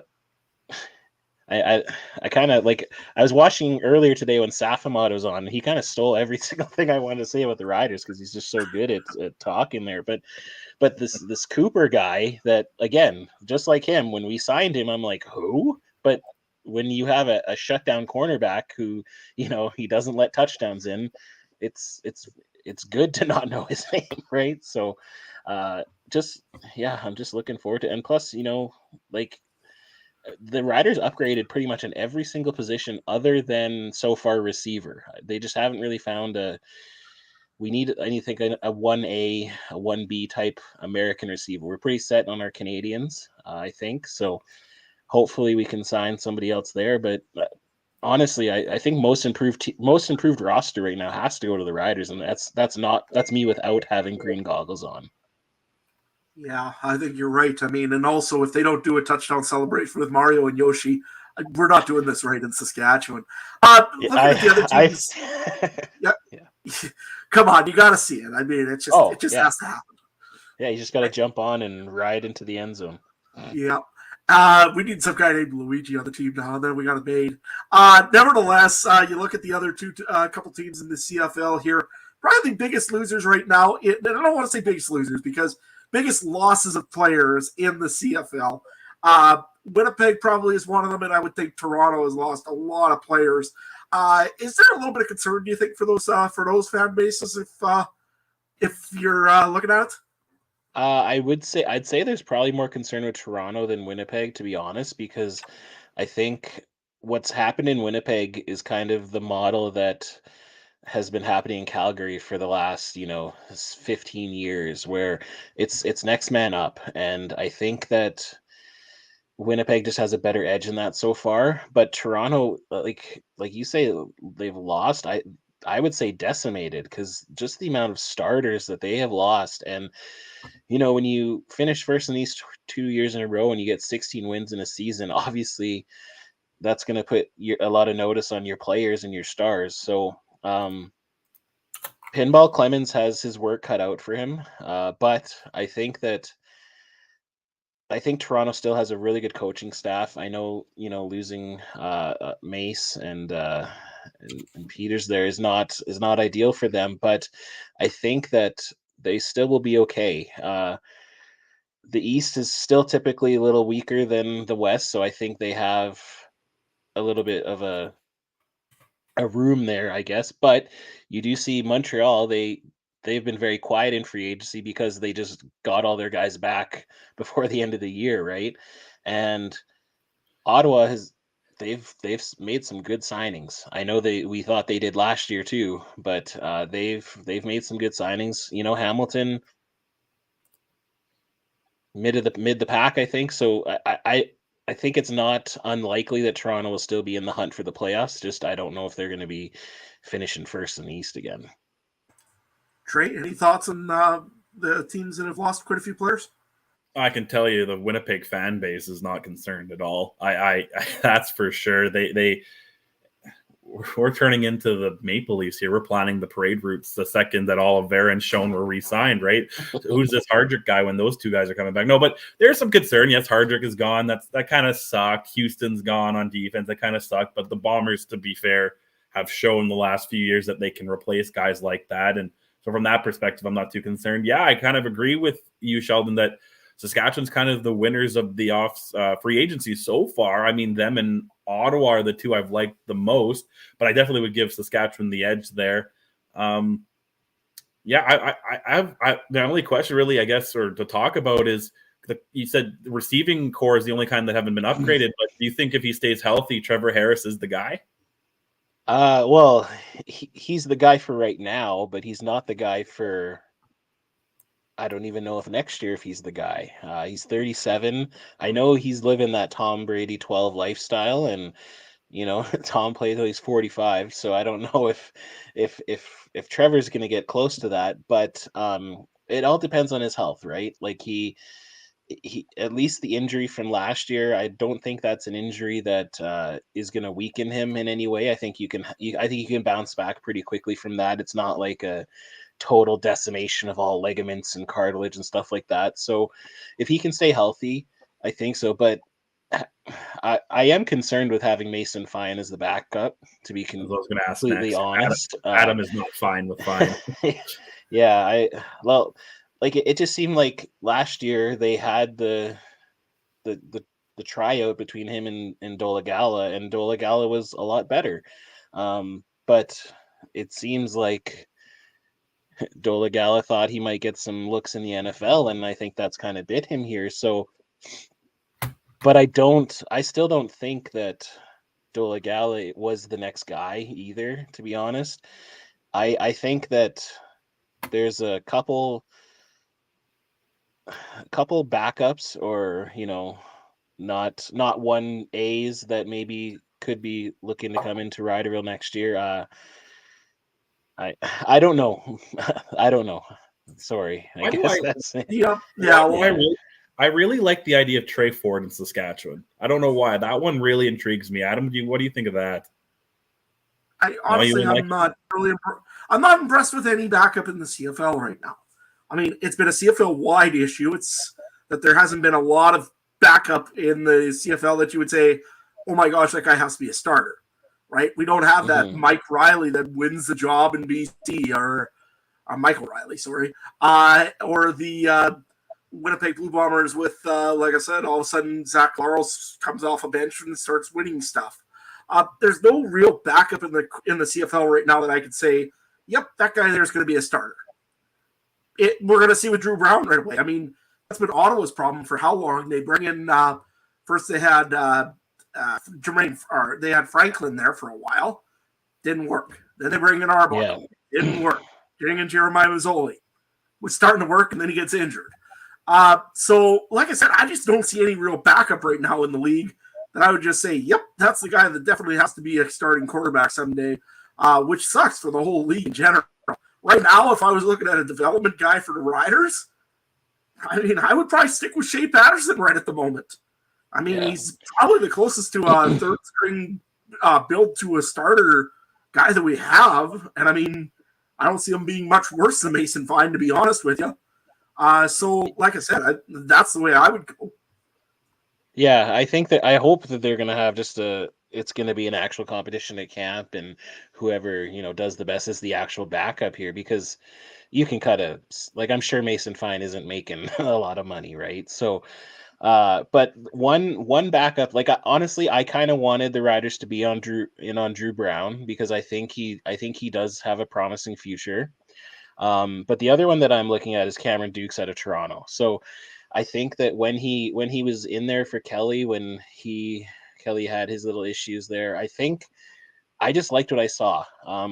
He seemed poised. He seemed like he got, and Mace would have had a good look at him being there, right? So I think if there is that one that's sitting out there, but also that's what the Neglis is for, and maybe they can find a quarterback at camp and get lucky.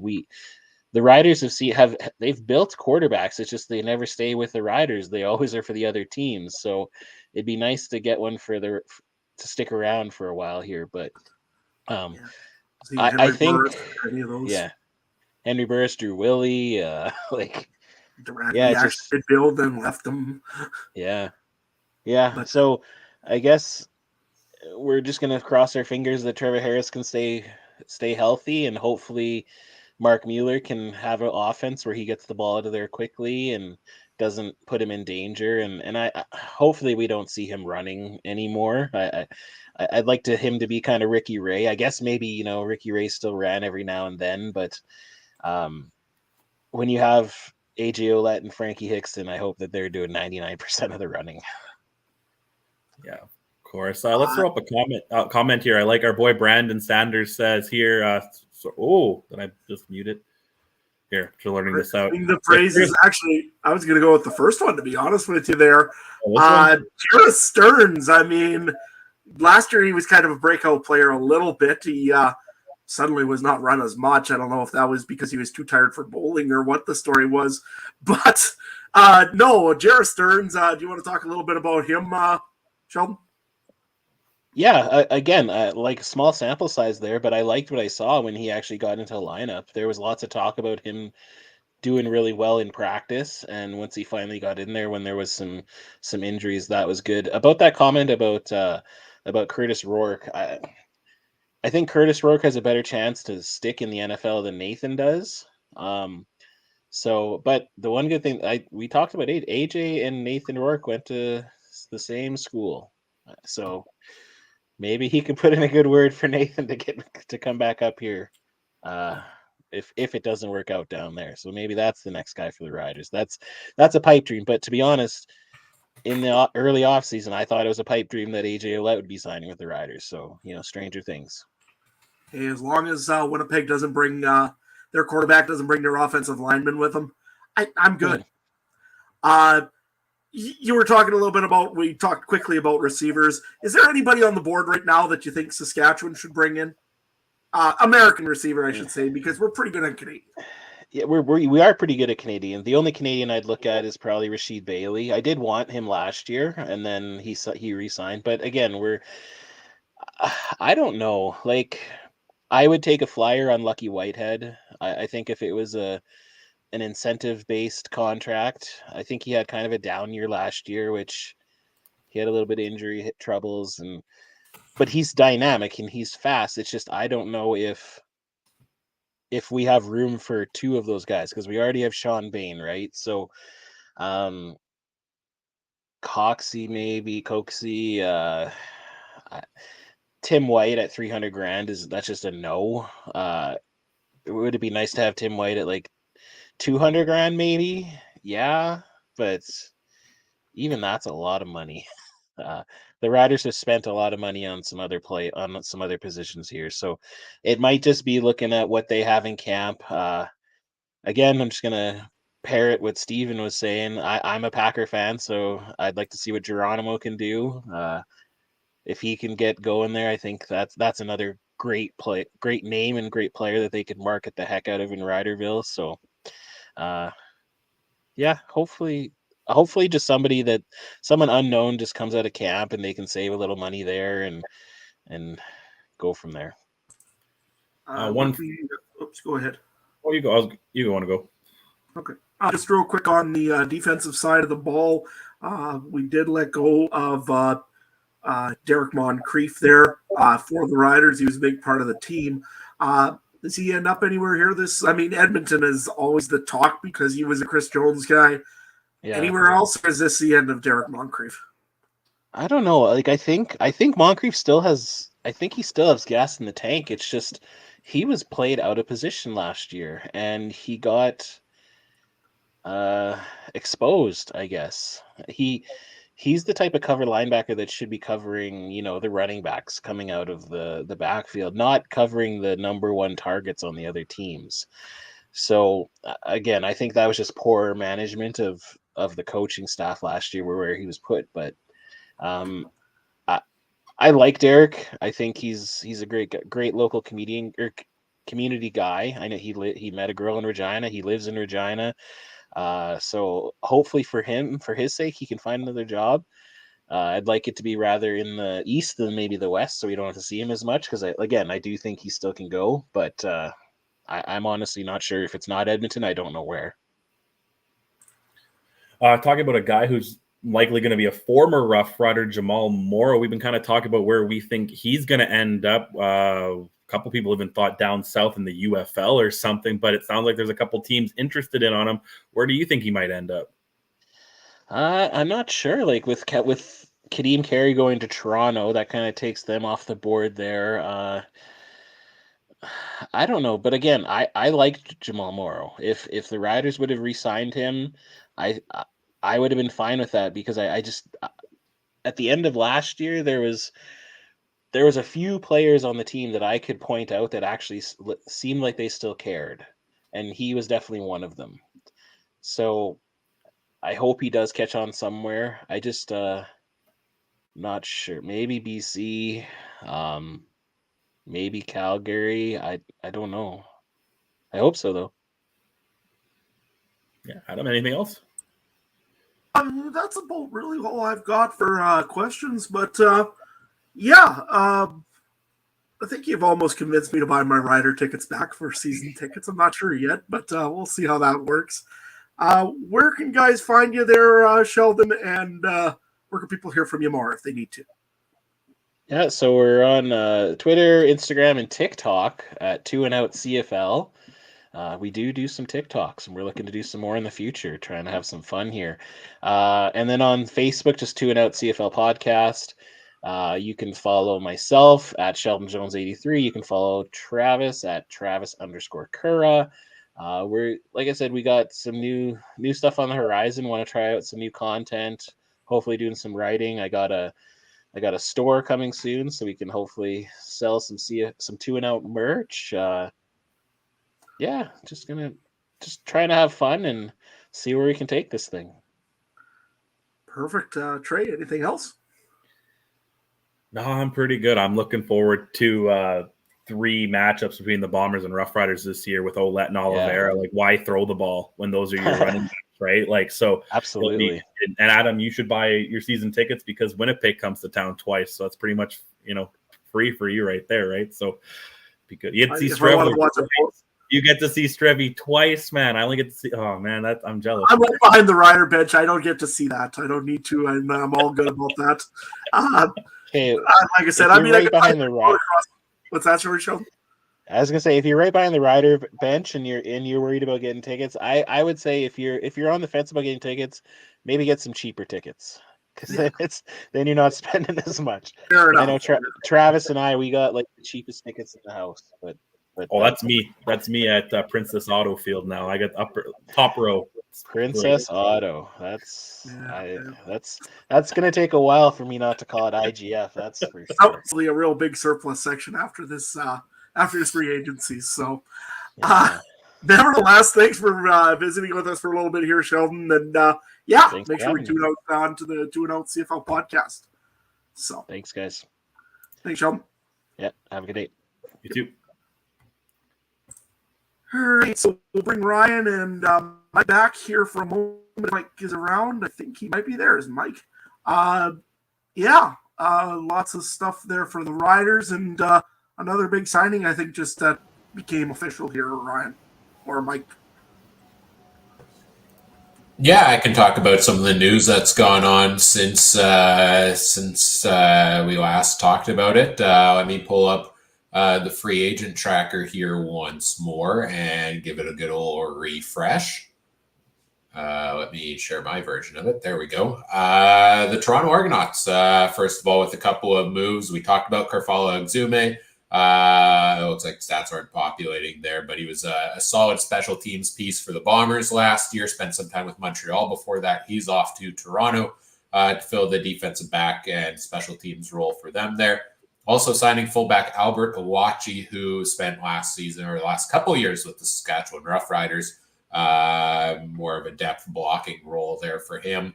Not too much in terms of receptions or carries for Albert Awachi, but he goes over to the Argos there, so another piece to their offense.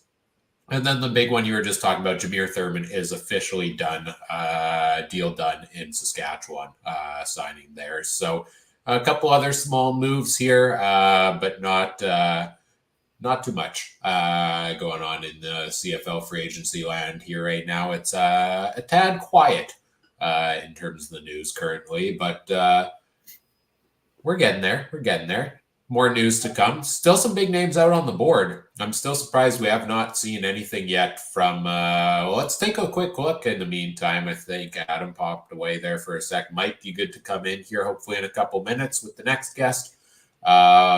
Biggest names still on the board at quarterback. You've got Jake Dolagala and Taylor Cornelius are the two major ones there. Jamal Morrow, Kadeem Carey still on the board at running back. We expected at least one of them to go to the Argos at some point today, but no news on that quite yet. Tim White's still the biggest piece that has not landed anywhere yet. I feel like he might be holding up that wide receiver market a little bit for the teams trying to make a play for Tim White. Not too much from the offensive line so far. Still a bunch of guys available out on the board for any team looking to shore up that O-line. Same thing with defensive line. I mean, this is where we see most of the biggest names still out there. AC Leonard, Woody Barron, Sean Oakman, and the likes on the defensive line. Some big name linebackers. Where will Simone Lawrence end up going? What about Larry Dean, who had 104 tackles last season? And a lot of defensive backs still on the board. Hardly any of them have moved in the past couple of hours. And same thing with where will Sergio Castillo and Tanner Dahl land on special teams. Any thoughts on any of those big names still out there on the board? Well, we got a couple minutes still, guys. Adam? I'm kind of surprised that Hamilton or Tim White haven't caved in yet. That seems like a real impasse. I would have said by now, sure, why not? Give you the 300. Let's get this over with. But they're not doing it. So good on them. I guess they'll just sit there and stew about it for a couple of hours yet. So. Do you think it's actually holding up other teams? Like if his ask is firm for $300,000, do you guys think that other teams are still in the holding pattern, or are you just like, I'm not going to pay $300,000? Okay, I'm just going to move on to other free agents. What do you think, Trey? I think for today, like, I mean, well, hold up, like, guys, we're what, 3 or 4 hours into it officially. Like, it's not like we're training camp, right? And right, I still not signed. I think it's, yeah, maybe it's slowing things down a bit, but I mean, we kind of had this last year too with Lawler until he decided to take a pay cut. So you have it every year. Some guys holding up every free agency league, and it just happens to be this time it's Tim White, and I'm sure some team will give him the 300,000, but it's just, sitting a weight game. One of the other 8 teams might say, screw it, here's 300,000 before he does give Hamilton a $20,000 discount or something, right? So we'll see for sure. I'm sure it'll be done in the next couple days. You watch it happen the second we get off here. Yeah. 502. And I guarantee that it's holding up the Lucky Whitehead deal. I'm certain that somebody's after Lucky Whitehead, but Lucky Whitehead is sitting there and saying, I want to see what Tim White gets. Then I'll tell you what I want. Same with Rashid Belly, I bet. Both of those, yeah. I would think they're probably holding him up because of that. That's really the big position, besides offensive line, that we have a lot of waiting in, it seems like, that we haven't really heard of very many. We heard of Jake Hardy, but that was about it, really, for wide receiver signings. Rashid Bailey's a really interesting one to me because last year we all thought Kenny Lawler's coming in, Rashid Bailey's gone. He's going to go somewhere, be the number 2, number 3 wide receiver for that team. But he took the pay cut to come back to the Bombers last year and basically be their 4th string guy. I mean, he had a solid 508 yards last season, but certainly was less of a factor than he has been in years past. And I kind of wonder, are we in for more of the same this year? Is he just playing the field out there, seeing what is out there, and then we'll see him come back and realize he wants to stick with the Bombers? Because I think he's a guy talented enough at receiver that he could fill that number 2, number 3 role potentially for some of the teams out there. A team like Hamilton, if they can't bring White back, maybe pair him together with Terry Godwin as kind of your top 2 there in that type of role. But again, they're probably still focused on negotiations with Tim White. Mike, we'll bring you back in here as well. Any thoughts from you on what's been going on or what hasn't been going on over the last little bit? One name that still stands at the top, Tim White. We wait and we wait and we wait some more. I just wonder, guys, when does the music stop and there's not a lot of chairs left? Might be as simple as that. Might be as simple as something else. But I don't know. Tommy nailed it, the guy that's interesting to me. We'll talk to our next guest about him.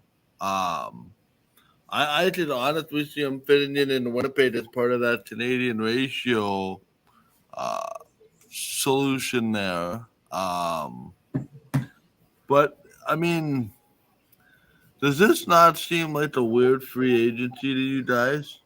I mean, it's not really that top heavy, if you know what I mean. Well, that's because a lot of them re-signed or had tentative deals already through the negotiation window, right? Like if we had none of those announcements prior to today, we're spending this show talking about where's Brady Oliveira going to go, where's Dalton Schoen going to go, AJ Ouellette, him going over to Saskatchewan is a huge thing to talk about, and it still was today.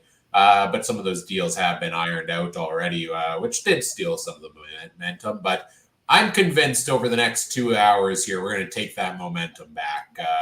All my fingers, all my toes, earlobes, everything is crossed. But it just seems very interesting, right? Because you would think that there would be a lot more of this settled.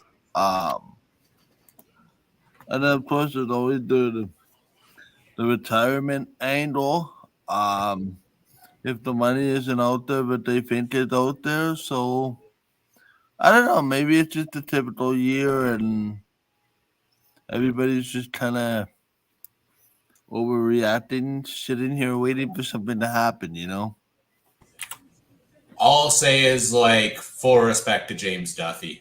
for all of his 8-hour like NHL live shows where no news is happening. We got to get Gino Red out in the parking lot with the llamas. Where's he at? Maybe we can just use the llama painting behind me there. There we go. Yeah, hopefully more news to come in the next little bit, but we've got a pretty fun discussion coming up here as our next guest is waiting in the wing. Adam and I are going to pop back behind the scenes and let Mike and Trey take the wheel as we talk about the boatmen here, the Toronto Argonauts, with Argos color analyst for TSN 1050 radio, host and accredited journalist for the X and Argos podcast, contributor at 3 Down Nation. Oh, and he's also a 2-time national champion. The great Ben Grant is here to join us. How's it going, guys? Good. How about yourself? Doing great. It feels closer and closer to June with every transaction that pops up here. So that's all good on this end. Yeah, we made the comment this morning, Ben. It's like Christmas morning, right? You don't know where where players are going to go, where they're going to sign. All that technical stuff. And granted, a lot of the top guys either re-signed or went somewhere in that negotiation window last week. Let's maybe talk about the decision of the hour, or the sort of proverbial elephant in the room, if you will, with the Toronto Argonauts, and that is obviously the loss of AJ Roulette to the Riders. Does this move come as a surprise to you? And then the other side of this is, where do you feel the team goes from here? Because it seems like, I don't know, from an outsider's perspective, it seems like they have this amount of money, and if you wanted more, then feel free to go get it somewhere else, but it won't be here. So what do we make of that? Because the Argos had such a good team last year, and yet they have so much depth to sort of overcome that. So I realize I'm kind of asking a front-ended question right off the hop, but there's kind of a lot to dissect here. So maybe just give me your thoughts on AJ Roulette, and then generally where the Argos go from here. So we knew there was going to be a pretty mass exodus. Like at the end of the season, once the Argos got knocked out of the playoffs in that East Final debacle, my podcast host JB and I sat down and we were looking through our list of free agents coming up. We're like, there's a lot of guys on here, and we're just kind of doing the math for how the cap's going to work, and we could tell right away they're just not going to be able to bring even half of these guys back. There's just not room. And part of that was because like every team dealt with this to an extent, because of that lost year, the COVID year, we had 2 classes of rookies and 2 classes of like off-season free agent signings, Americans, who all came in basically under the same contract structure. And everybody that signed in like 2020, 2021 was up. And so a lot of those guys were Americans that the Argos brought in at minimum salary, and suddenly we're big stars. And so like AJ Ouellette's one of those guys. Like, remember, he was actually cut from the team just over a year ago briefly. He was brought back like 24 hours later, but it just sort of shows you like he wasn't really he didn't really become a big name until the Grey Cup season, where he and Harris were kind of platooning. But even going into that year, Harris was the plan. AJ was sort of thought of as, oh yeah, we've got him if Harris goes down with injury. Harris did, and we saw what a monster AJ could be. And so you've got like 5 or 6 guys like that. Add in Adarius Pickett, and it was just a recipe for this exodus. But I do think the Argos are in a good place. Like offensively, they didn't bring back AJ Ouellette, and that hurts. I think it actually hurts more though in terms of leadership and in terms of the energy he brings than it does on the football field. He's a great football player, no question. But I think they've actually got some answers there. And for my mind, like I know there's a big debate about running back effectiveness and stuff. I do think the actual running back stats are easier to replace. Now, leadership, energy, we'll see who steps up, who gets everyone fired up. Saskatchewan is going to absolutely love AJ Ouellette and the energy he brings, because man, he's like having a superhero on the field for you, and that's not going to be easy to replace. But from a football standpoint, basically Toronto's entire offense is back. Their whole offensive line is back. They had the fewest sacks allowed in the league by a mile. They ran the ball effectively with all of their backs. Actually, Dan Adeboboye, I think, had the most yards per carry in that group. And they've got most of their receivers back. It's just sort of Cam Phillips that still remains unsigned, I think, who hasn't really been brought back from that group. So they're in a really good spot offensively. The defense will be more of a question mark. And so the AJ Ouellette, to me, that's not one of the bigger losses. We sort of knew. We didn't think he would probably be coming back. And we got a hint pretty early on that it might be Saskatchewan when in like early December, the Riders are making plush Thor hammers. We're like, I wonder what's going to happen with AJ Ouellette. Not that that's tampering or anything, but that made me kind of think, oh, I guess that's it then. So not a huge surprise. We'll see how they recover. But like I said, for me, it's more the energy that will be missed. Yeah, for sure. We'll stick with that offense. Last year around this time, we did our top 5 positions, each position. I was the only one to put Mr. Swag Kelly as number 1. Everyone else went with Zach Collaros on this podcast. And, his stats definitely made me look like a genius this year in rating MOP. What do you think he's going to be like in his second year now as the main guy in Toronto? First of all, I got to give you full credit for that because, like, even me, like, I followed Chad Kelly since he was about 14 years old. That sounds horrible. I mean, like, I've been watching his career develop since he was 14 years old, and he was doing the punt, pass, and kick contest. I was reading articles about him. Buffalo's not too far from here, and I watched him at Ole Miss and I really thought he would be a great NFL player, and I still think he could have been. A few things went wrong for him and the path that he went down. But even I had Zach Collaros as the number 1 QB last year going into the season. I thought it was just a safer play because I've seen it, and I knew Chad would be good, but I didn't think he would be as mistake free as he was, for one, and I wasn't sure how he'd perform when the game's on the line. And we saw a couple of those really nice wins in the regular season. It didn't happen for him in the East Final, but man, he had a fantastic year. He put a lot of work into it, though. This was not just he's a talented guy and he got out there and played football.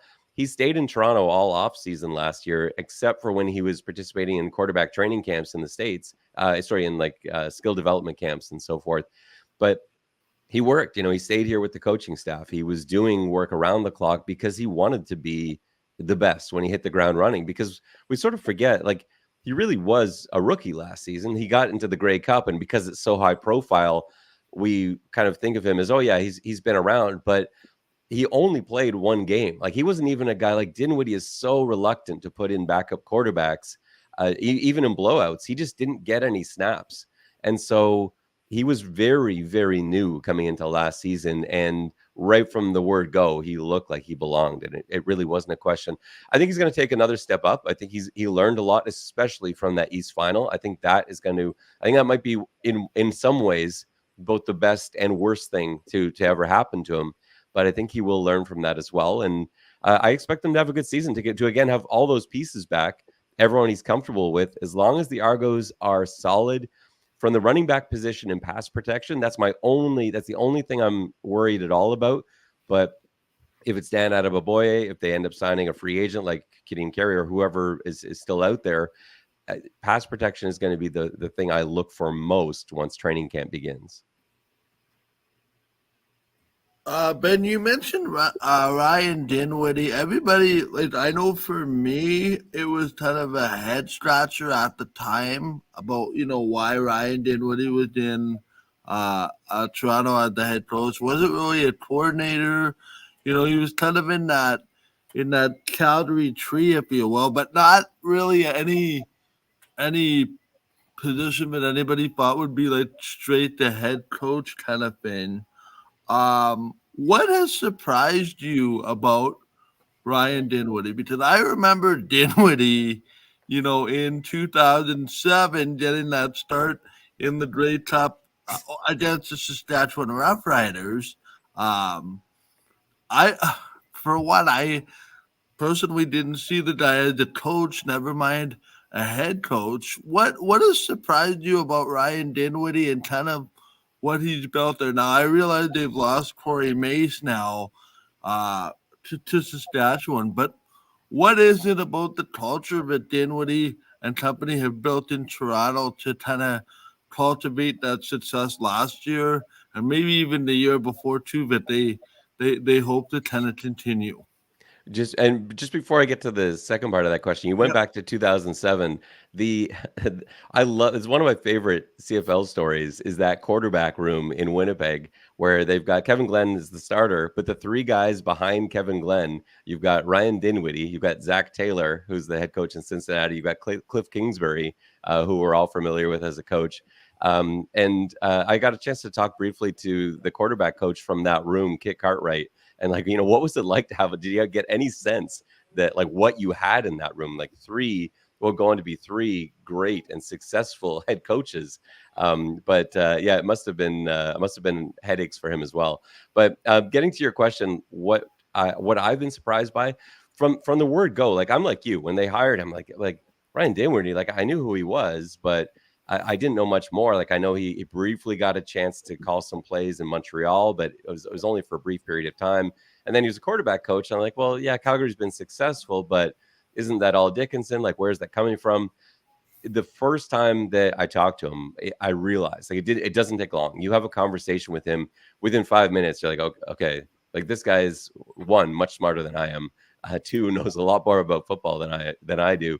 And the way that he teaches it, the way that he implements it, the way that he caters it to the players he has. And I think that's something that doesn't maybe get recognized enough, because I think there's so many coaches that sort of think of it as, this is my system and I'm going to get guys to play within my system. I'll teach you how to play my way, my football. And he doesn't really do that. He's come into his three seasons as a head coach. He had 3 straight seasons as a head coach, all of which he's finished first in the East Division. And yet each time the plan A has been with a different quarterback. Remember in 2021, he was supposed to have Nick Arbuckle. That was his guy. And the offense was created for him. And yet McLeod Bethel-Thompson ended up being the guy that sort of took over. In 2022, now it's McLeod Bethel-Thompson. He's the guy, and he's stuck with it the whole year. But the system was very different. This was not the offense we saw him design for Nick Arbuckle. There were so many different tweaks. And with Arbuckle, there were all these RPOs and stuff that you saw him do at Georgia State. With McLeod, you didn't have any of that. It was a much more sort of middle of the field, hanging in the pocket late sort of offense, things developing downfield.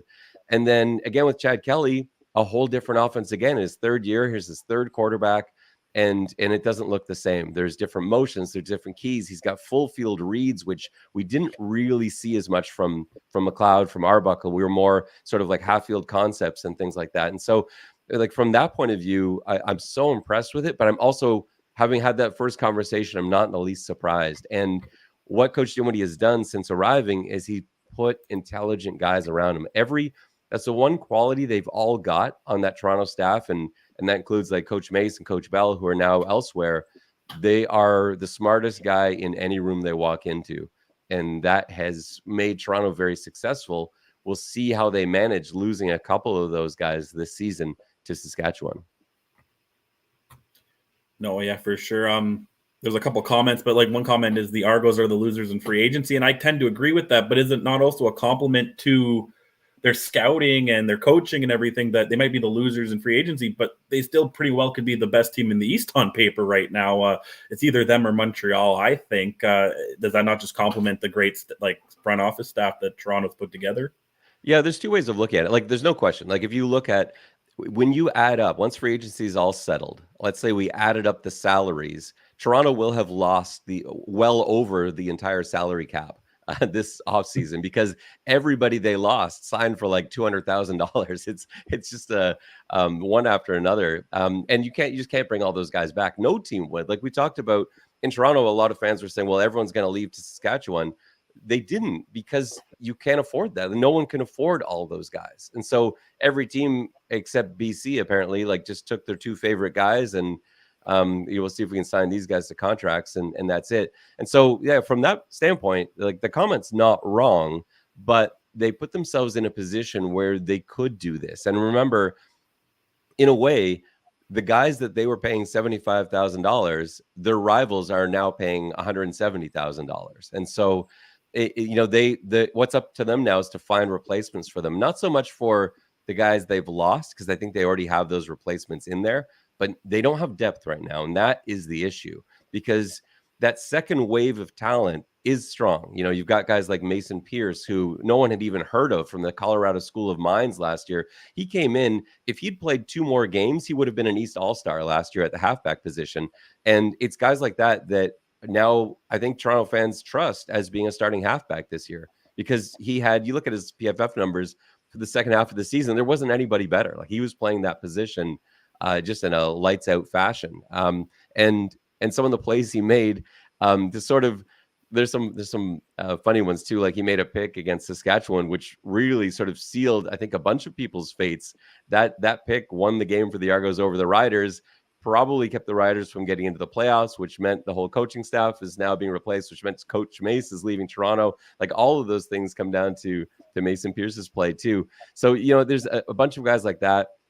You've got the whole O-line back. So there are replacements needed, but it's not necessarily those starters. The one I was concerned about, and still am, is Dwayne Hendricks, a defensive tackle that may not be a household name necessarily in the CFL. He should be. Like, of all the guys the Argos have lost, and they've lost some great players, Pickett, Peters, Ouellette, we talked about.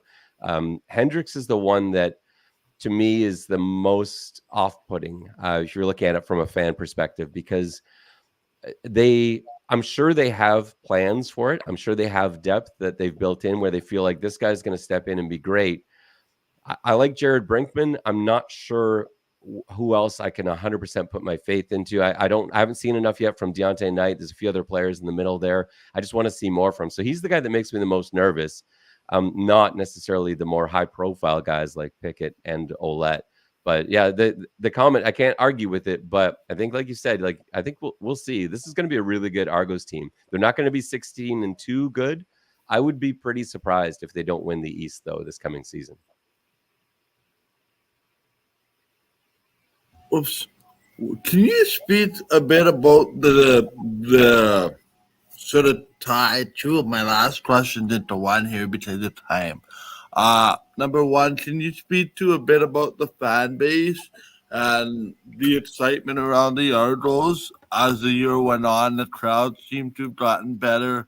I think they led the lead in attendance growth year over year from 2022 to 2023, what that does, and also the importance of having a guy that advocates for the team in the market like Pinball Clemens, because you want to talk about like a general manager and a coach that you want to run through the wall for. Corey Mace would be one of them. Ryan Dinwiddie would be another one.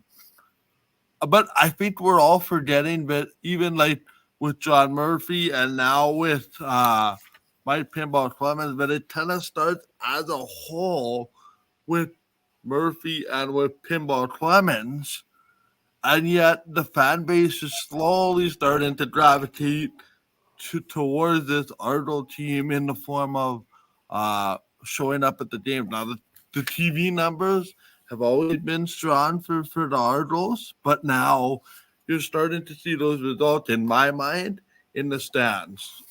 Yeah, you are, and it's going to be slow. It's not just a flick of the switch. But you go back to 2019 and that dreadful Argos team, and you look at what was going on in the stands, and it was empty. There was no energy, and the transformation. Pinball and Murphy and company came in at the end of the 2019 season, and they cleared out, like they cleared house. Or like they're like 3 players they kept. They almost cleaned out the entire coaching staff, and they really re-image this entire team. And it's easy to pick on Toronto because it's a city of millions and millions of people, and you look at the stadium and say, well, how can you be happy with like 15,000 people in the stands?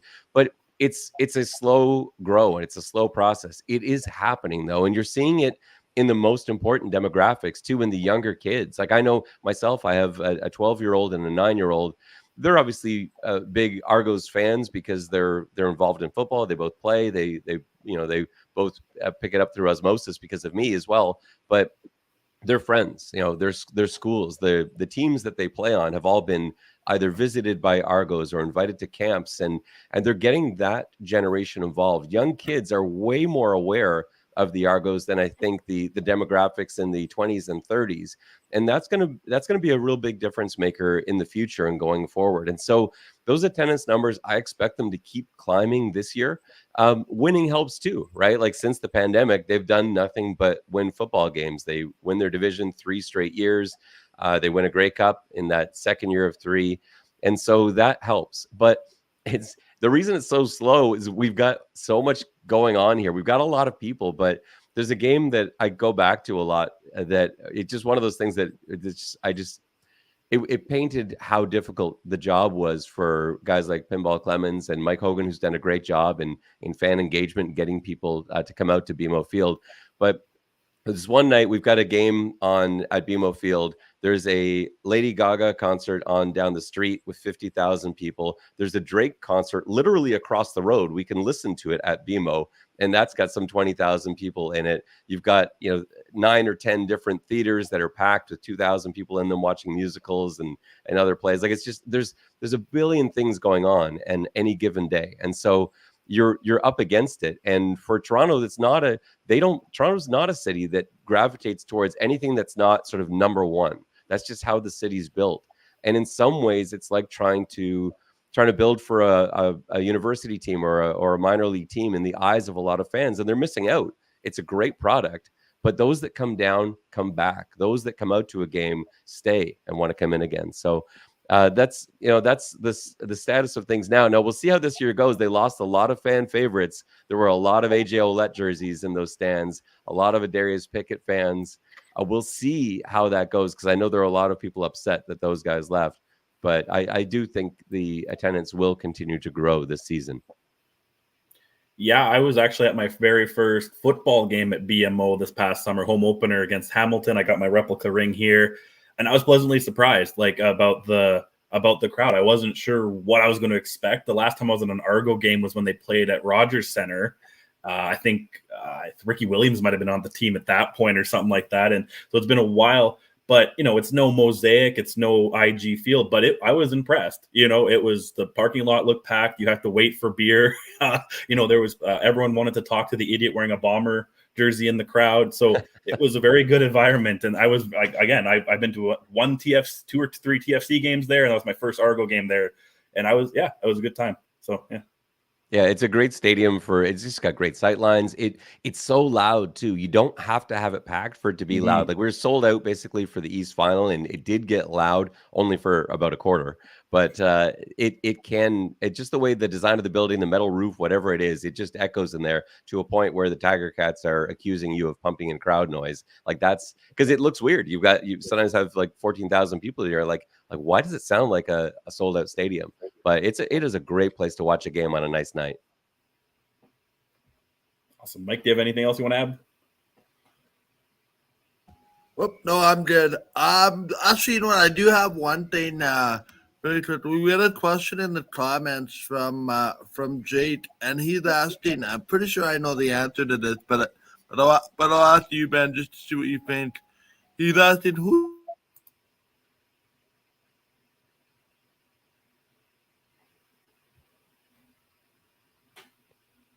Sorry, Mike, you froze and cut out on me there. Yeah. How's that? Is that better? I can hear you now. Can you repeat that question? Yeah. So Jake was just asking about the backup situation after Chad Kelly. Is there any interest in bringing anybody in? I know there's Cameron Dukes there, but long term, is that kind of an area of concern, or is Dukes sort of the backup? It was an area of concern last year. Like I worried about that coming in. Like they were pretty much, it looked like they were just going all in on Chad Kelly, and they're basically saying, look, if Chad Kelly goes down, we're gonna look to the future. But Cameron Dukes came in and got really valuable playing time and looked great. So I'm actually not worried anymore. I thought Cam Dukes looked among the better backups last season. You think of the game that he played in Winnipeg, they lost the game, but he played a great game. They were in nice wins down the stretch. Remember that 16-2 6 of those games were played where it was already wrapped up, and a lot of it was Cameron Duke's time. So I'm not really worried about that. I think he's the plan as number 2, and they got Brian Scott as number 3, which I think he's a pretty good quarterback who really just hasn't had a chance yet. So I'm not worried about the backup room this year. Certainly not like I was last year. I don't expect the Argos to do anything except they'll bring in another QB that we haven't heard of, probably just to kind of kick the tires and have a 4th QB in camp. And you never know. I think it's a good idea. Ryan Dinwiddie loves churning the bottom of the roster over and bringing in a couple new guys. Let's see if we can strike gold somewhere. And they often do. So there'll be another guy in for camp, but I don't expect any major changes at QB. Yeah, thank you, Ben. Mike's internet's still giving him trouble. So thank you for joining us. And yeah, really looking forward to what these Argos. I haven't decided if Chad Kelly's my number 1 this year, but he's definitely in the top couple. So hope with all the best. Thanks so much for having me, guys. I love doing this. I hope it's an exciting rest of the free agency day. Yes, and where can people find everything else you've got going on there as well, Ben? Oh, for sure. Yeah. If you want to follow me on Twitter or X, it's at Ben_Grant. Make sure you do the _, because there's a guy in London, England who hates me because he has all these CFL followers and gets a lot of questions. So Ben_Grant. And you can find my work at 3 Down Nation. And you can also listen to the podcast, X's and Argos, that you can find on YouTube or your favorite podcast app.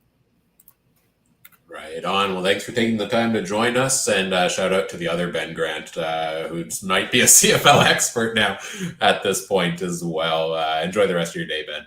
Take care, guys. All right, as we say goodbye to Ben, we're going to bring our next guest in just a moment here. But first, news updates. Not a ton of new news, some corrections, though. Shout out to Will at Argos Fan on Twitter. Or X for correcting me that we were talking about Tommy Neal being an interesting free agent at wide receiver. He was re-signed by the Argos back in December, so I missed that on the free agent tracker originally. Same thing with defensive back Jamie Harry. So those are a couple of guys going over to the Argos, or sticking with the Argos. Interestingly, press conferences from a lot of the GMs have started, and some interesting news I guess coming out of the Montreal Alouettes, which is fitting because we're going to be talking about them with our next guest here in just a second. On talking about Tevin Jones, Danny Machocha said they tried to trade for him last year, but weren't able to get a deal done with the Riders, so they managed to get it done here in free agency. Also, they did pursue Matthew Betts, but just didn't have room in the salary cap to make it happen. And yeah, I think those were the major ones. And said maybe they'll look to add another player on the D line or maybe another receiver for the Alouettes. We'll talk about those all with Cliffy in just a minute or two here. Anybody, any quick thoughts? I guess from you, Adam. We were backstage during the Argos talk there. Anything on the Argos from you? No, not a whole lot. I mean, overall, they sound like they're not as maybe concerned as the rest of the world is. I mean, they got a little bit of concern, obviously. They got a guy that's real marketable. But overall, they seem to be just kind of, pretty much just floating along the river, I guess. Ironic for Argonauts. But, yeah, no, I think they'll be okay. I mean, they got a great management core. They got they got one of the best head coaches in the league. They'll be fine. They just got to go. They got to get those pieces. And you know what? Everybody will know about them after 3 games in the CFL. Yeah, exactly. Yeah. A lot of those guys, the true depth of that team, like I said earlier, I think they'll be fine as well.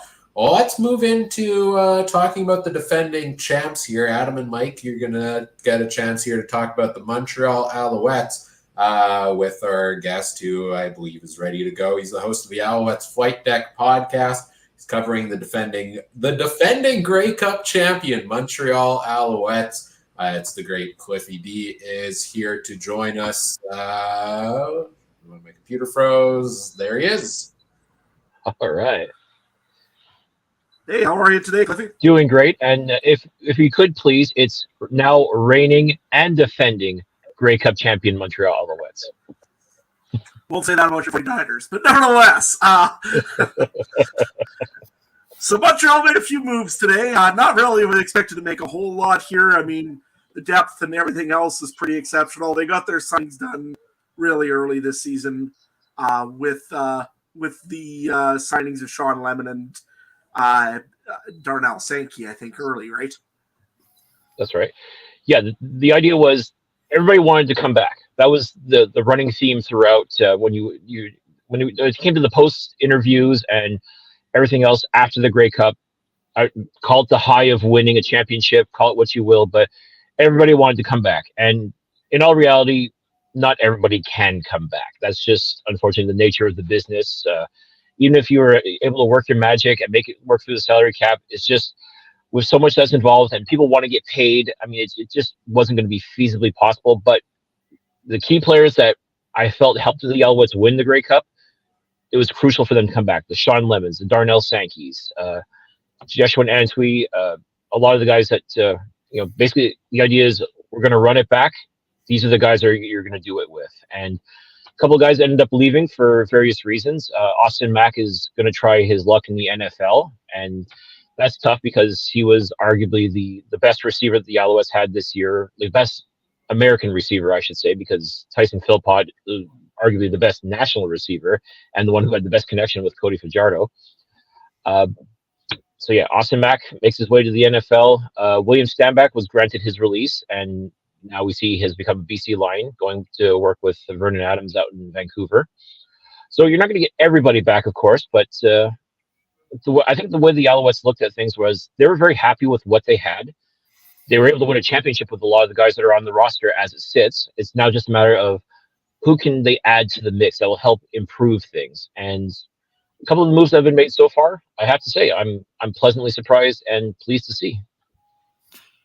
Clippy, is it as simple as Tevin Jones replaces Austin Mack and everybody slots into their regular spot at wide receiver?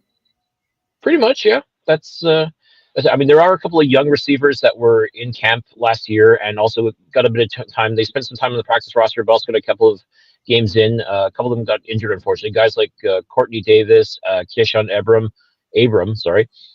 These are young men that definitely have a lot of potential as well, and kind of like the Tyler Snead and Austin Mack of 2023, 2024 might be their opportunity to show what they can do. And I think Tevin Jones is just going to complement those guys as well. And yes, sort of be, I hate to use the term replacement necessarily, because one does not replace an Austin Mack so easily. Mind you, I said the same thing last year about Eugene Lewis, that you can't replace him so easily. And I still will say you cannot, but Austin Mack and Tyler Snead did do a very respectable job in filling that void that Eugene had left when he went to Edmonton. So now, in 2024, who's going to be the new Austin Mack, so to speak? And I think Tevin Jones definitely has the opportunity for Cody Fajardo, that other weapon, who he's already familiar with from his time in Saskatchewan. But now these youngsters are going to have to step up as well. So I'm looking forward to seeing what Jones can do in training camp, as well as these other receivers. And that's the thing. It's next man up. That's we talked about that so many times in the past. It's next man up. It's who's going to come in and be that next superstar for the Montreal Alouettes. And I think if it's not going to be Tevin Jones, it'll definitely be one of these young receivers as well. So talking about next man up, I mean, obviously there was a big release by the Montreal Alouettes and William Stanback, longtime Montreal Alouette running back. Time, age, what was really the reasoning behind that one? And tell us a little bit about what you got behind him. Well, the time, age, I mean, he came back from his injury with no problems. I mean, the guy's still a beast. He's still very much a dangerous threat in the backfield. I guess our loss is BC's gain, but I think even though he was a very crucial part of that Grey Cup run, he wanted to be paid. And I don't blame him. I definitely think William Stanback definitely deserves to get paid. He definitely deserves recognition. And he didn't feel like he was going to be getting that with the Alouettes. They're looking at Walter Fletcher and Joshua Antwi, who are younger and cheaper, and did a very respectable job when Stanback was injured in 2022, carrying the rock. And Antwi did a fantastic job last year as well, alongside of Stanback. Fletcher, we got to see bits and pieces of last year as well, especially when Stanback missed a couple of games. All three of these guys, and I called them the three-headed. It was the three-headed monster in Montreal in the backfield. Stanback, Fletcher, Antwi, all three of them just did outstanding work running the rock. And I guess the thought is, okay, well, listen, we know we got in Fletcher, we know we got in Antwi. Someone's got to go. Let's move the old guy out, which I hate to say because I hate to think 29 is considered old, but unfortunately, the reality is there is a drop off after once you hit 30 for a running back. That's when things start to drop off, unless you're Andrew Harris, of course. But now with Sean Thomas Erlington coming in for the Alouettes, that's going to help shore things up a little bit. Personally, I would have liked to have seen Jamal Morrow come in and compete in that third spot, or at least be the 1A, 1B to either Fletcher and Antwi. It's going to be interesting. I think now, I guess the idea is to go national, so I guess it's going to be probably Fletcher, Antwi, and Thomas Erlington as far as your ABC runners in the backfield. So it'll be interesting. I think it's going to be a good move to bring in Thomas Erlington. Although I have to say, once again, if you're a former Montreal Carabin, keep your phone charged because Daddy Mac will definitely give you a call and bring you in. Yeah, that's for sure. The one other question I had for you really was about actually the stadium situation in Montreal. Big expansion plan or roofing plan, I guess, over for the Olympic Stadium.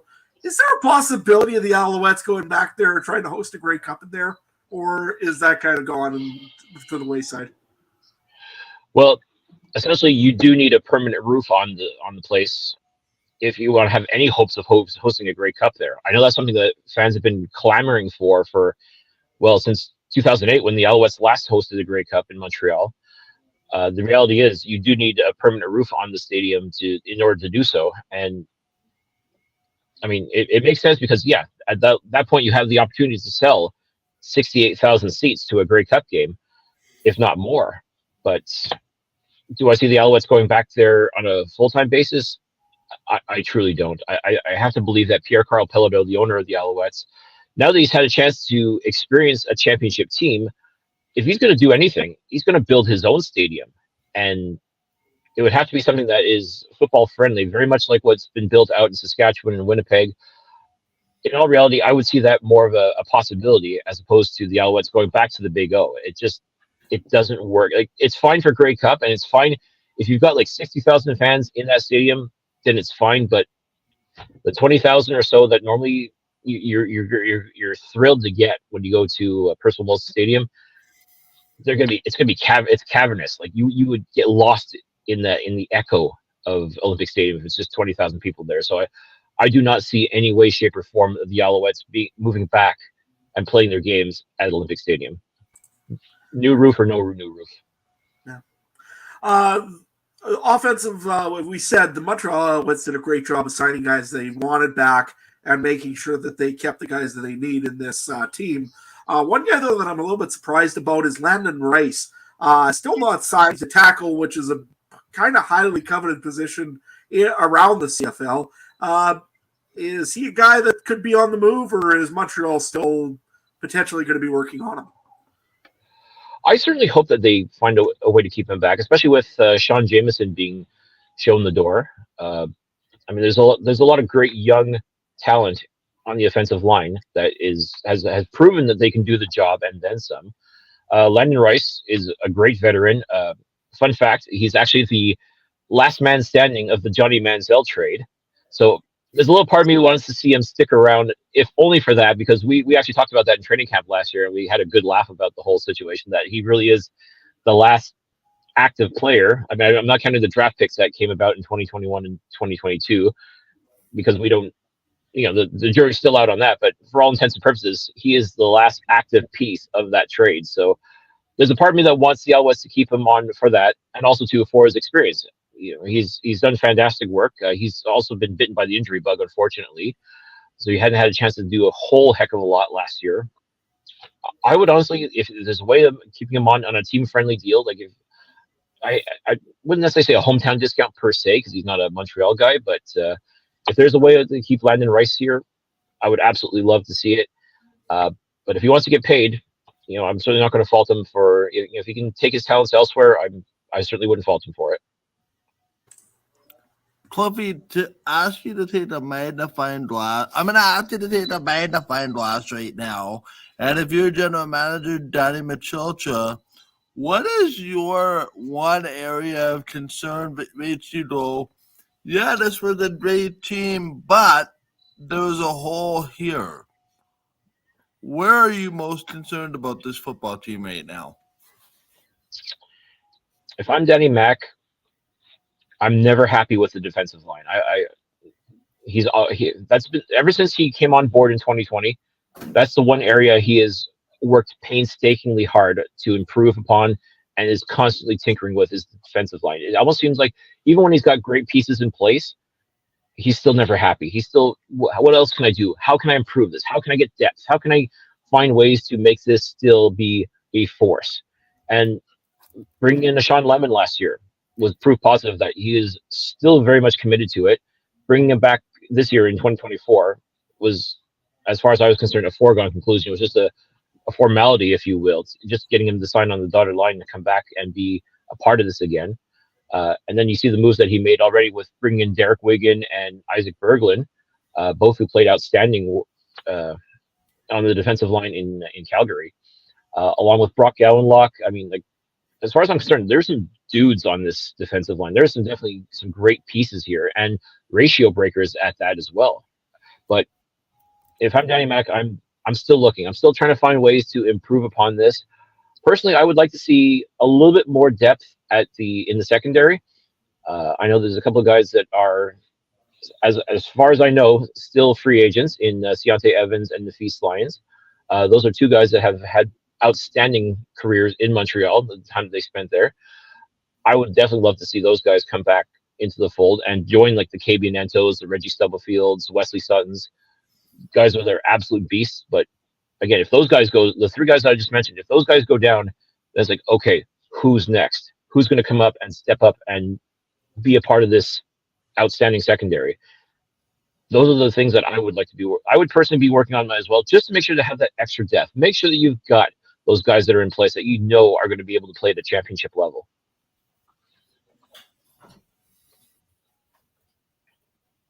I'm just taking a look here as well for the Alouettes.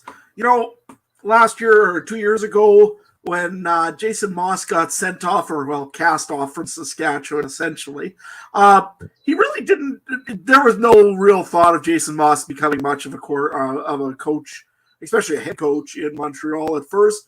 What happened there? Or what does Jason Moss bring to the table of why guys are playing so well for him over in Montreal?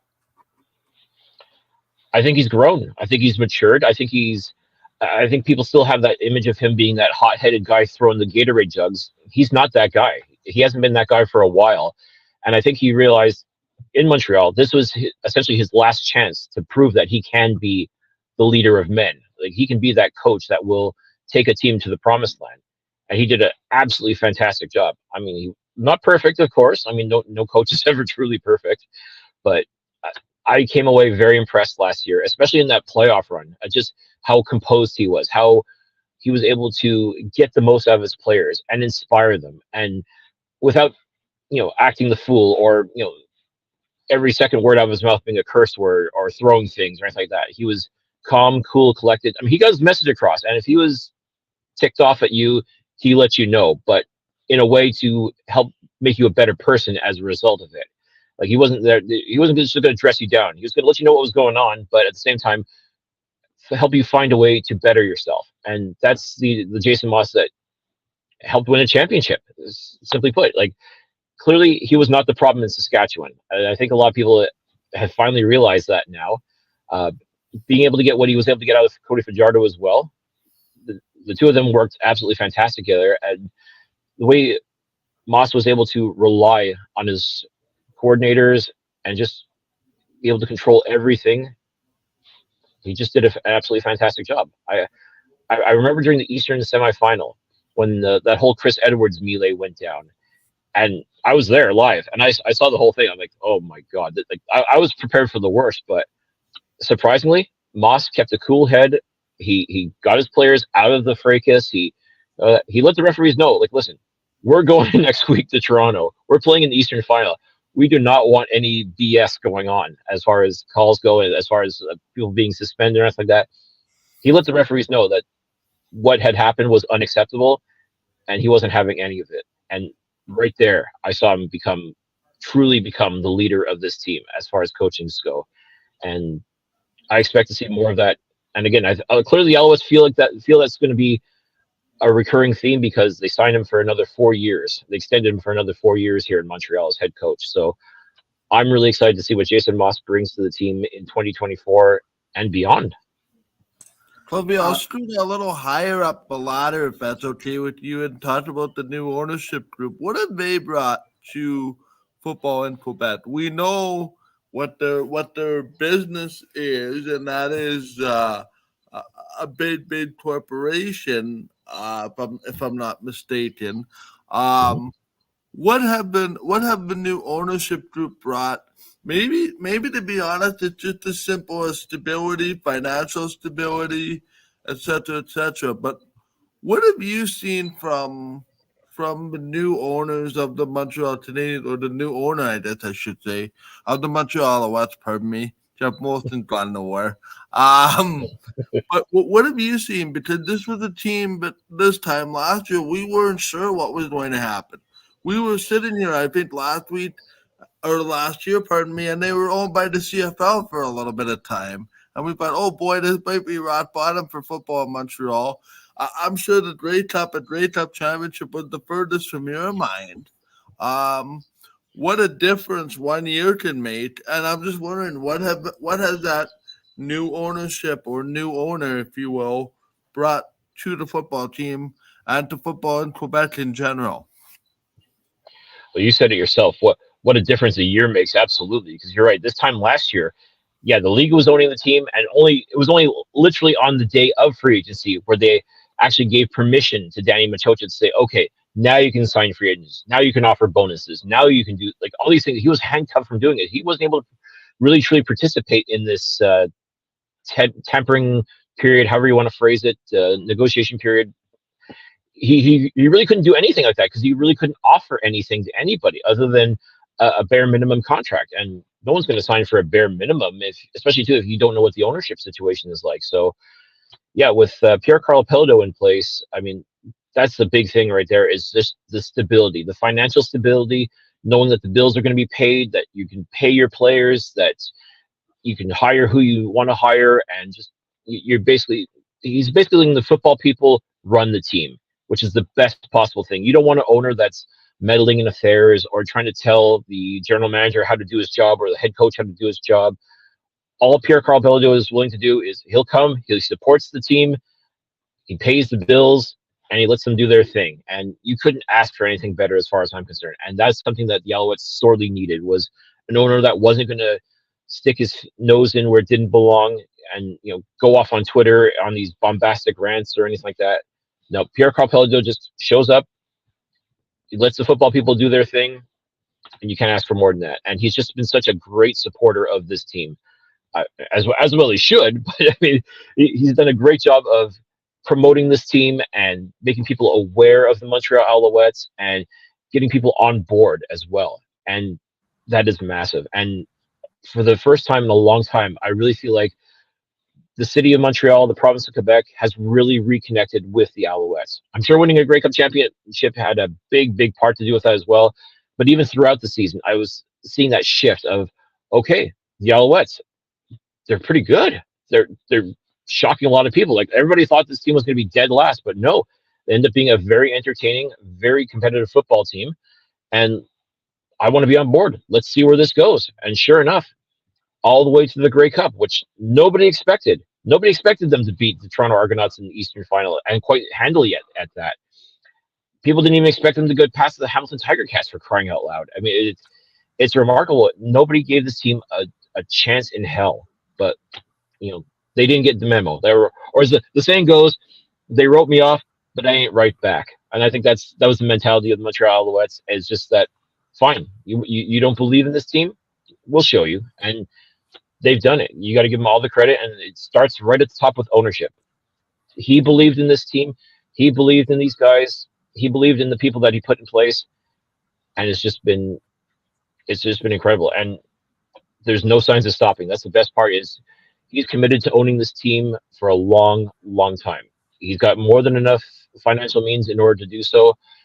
I fully expect come June that, once again, the Alouettes are going to be on everybody's lip. The name's going to be on everybody's lips this year, and I'm really excited to see what's going to happen when it comes to training camp and just the start of the season and going forward from now on. I mean, it's a relief knowing that he's just as invested in this team as the fans, as the people that are working there, and just the city itself. I mean, there's now a sense of community where there was.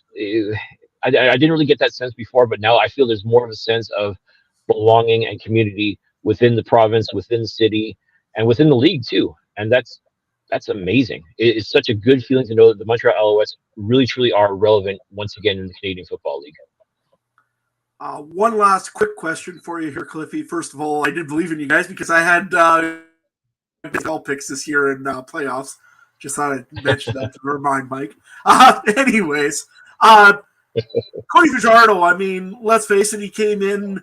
Most guys pretty much, I think it's pretty much the same story as you've been saying all along, that nobody believed in him when he left Saskatchewan, was pretty much, again, shunted out of there. What has he done for the city of Montreal and the area in there? I know he's been really doing quite a little bit in Montreal and the area. And what does he do for this team going forward? Oh, you know what? I think for Cody, it's been a chance for him to reinvent himself, to reestablish himself. And that's been massive. That's been something that I think has helped improve his mindset. And this team has been able to profit as a result. They've been able to he's been able to show what he can do for this team. And everybody loves him here. That's the great thing, is like, as long as you come out and play and you win, that's massive. That to me is what really makes Cody such a fantastic quarterback, is that, you know, he's going to make mistakes. He's a bit of a gunslinger. He does those things, but you know what? There's nobody with like the heart and dedication that has been able to come in and really take control of this team. And we saw it in that the night before the Grey Cup game. Like he reached out to his players and he said, "Listen, I got your back. You got to have mine. We're going to war. We're going to win this thing. Nobody believes in us." And it was just absolutely incredible. Absolutely incredible the way you saw him, just like Jason Moss before. Like, you saw Cody Fajardo become that leader. You saw, that's QB1 right there. Like that was like, I saw that speech. I'm like, yeah, I'm ready to run through a brick wall for this guy. I mean, that's just the impact that he had, and look what he was able to do. It's just absolutely phenomenal. And nobody expected him to be the hero here. Like, and that's the great thing. There was no pressure for him. All he had to do was just come in and do his job, and he did it fantastic. He did a fantastic job for this team. And as long as you do that, people are going to love you here. People are going to admire you, and to have the backing of an Anthony Calvillo as well, to work with him, and I have no doubt in my mind that Calvillo was able to impart a lot of his wisdom on how to be the man here in Montreal. And I think Cody took a lot of that to heart and was able to implement that as well. And I mean, the results speak for itself. I mean, the Alouettes have their 8th Grey Cup championship, and it's all because Cody Fajardo was able to put together that game-winning drive when it counted the most. Like, he came through when this team absolutely needed him. And I mean, you couldn't write a better script than that, as far as I'm concerned. Cliffy, well, thank you very much for joining us here today. We're just about out of time, but where can people find you, and where can they find out all about your podcast? All right. Well, I'm very excited to announce that we will be doing our season premiere this Wednesday at 9 p.m. Eastern Time, going live. Make sure you head on over to our YouTube page at youtube.com/Alouettes Flight Deck. Give us a follow on X or Twitter, however you call it, at Alouettes FL Deck. Make sure you check out myself at Cliffy D and my co-host Tim Capper at Repact, REPPACT. And pretty much anywhere on socials, you can find the Alouettes Flight Deck. You can download us on any of your major podcatchers, but definitely check us out on YouTube as well. And season 9 for us, and we are so excited. We're excited to go live. We're excited to talk about everything that's going on. And I mean, this is rarefied air for us. Like, we're going to be talking about a championship football team for the first time in our history, and I couldn't be more excited. And we're really excited to get back on that horse and get back to doing what we do the best. As long as you guys can figure out something to do with those air horns, I'm all in. Thank you very much. What air horns? I don't hear air horns. Nevertheless, thank you very much for joining us, Cliffy, and we'll be in touch here. So, Awesome. Thanks again for having me. Awesome. Thank you. So we'll wrap and Trey here. And any news going on out in the old world of the CFL free agency? I mean, we didn't have a whole lot to talk about for free agency with Montreal, as they were probably one of the teams that signed most of their players up. Anything else going on in the world of free agency? No new signings, really, and we'll get to our guest here pretty quickly because there's nothing new to talk about in between. The only thing is press conferences now. Shout out to BBCAN Ryan Ballantyne, who was on the show earlier today, has been covering the Stampeders one on X, so make sure you follow him for all the news there. Most notable is that the Ricky Walker original signing that kind of got walked back. No pun intended. Sounds like the CFL may no longer be in his plans, so perhaps a trip to the UFL could be in order for Ricky Walker. But yeah, other than that, it's all quiet on the news front. So I think it's time for us to bring in our final guest of the day. I think Mike and I are taking this one, if that's cool with you two. Let's last but certainly not least, we got to cover the BC Lions, get somebody in to talk about them. He's the play-by-play voice of the BC Lions. He's gone straight from partying it up on Media Row in Vegas at the Super Bowl to partying it up with us here on CFL Free Agent Frenzy Day. Bob Marjanovic is here. How are you doing today? How you doing, fellas? Yeah, a little recuperating this week after a crazy week in Vegas, but a lot of hard work, but a lot of fun as well. Yes. What was the best part? We saw a lot on social media. I got to ask that before we get into the Lions. What was your favorite memory from this week at the Super Bowl? Well, I think first off, just going down there and, reacquainting yourself with people that you've known over the years. I mean, we've been lucky enough. This is our 23rd that we just did. Oh, So wow. it's really cool that you get to see people that, that you've known over the years, whether it's a Chris Sims, whether it's a Brian Baldinger. I mean, just, I'll never forget what John Riggins, the former Redskin running back, said at one of the first ones that I went to. He was working in the Washington media at the time. He said, "This is like a convention for us, right? It's like our, it's like the Grey Cup. You go to the Grey Cup, you see all these people that you FaceTime with or interview with during the course of the year, and I think that's the best part. But it's just always cool just bumping into people here and there. I mean, Chris Berman, who we've known for a long time, he actually came up to BC one year to host an event up here, and he was really good friends with Bobby Ackles, and I've known Chris, I think since my first Super Bowl, and just bumped into him in the hotel lobby, right? So it's just those things. But the thing that went crazy for us was that viral clip that we had with The Rock in terms of a media perspective. That thing just went crazy, and it was a funny story to it because we literally staked out that area for about half an hour because he was on Pat McAfee's show, and we thought to ourselves, he's going to be walking this way. He's got to be walking this way, and we figured it'd be a 15-minute hit. Well, a 15-minute hit turned into 30. It turned into 45, and we just said, screw it. Let's go back and start working because clearly we had work to do at Radio Row. And all of a sudden, Nick Kowalski, who you guys probably know his work with the Lions, he's outstanding.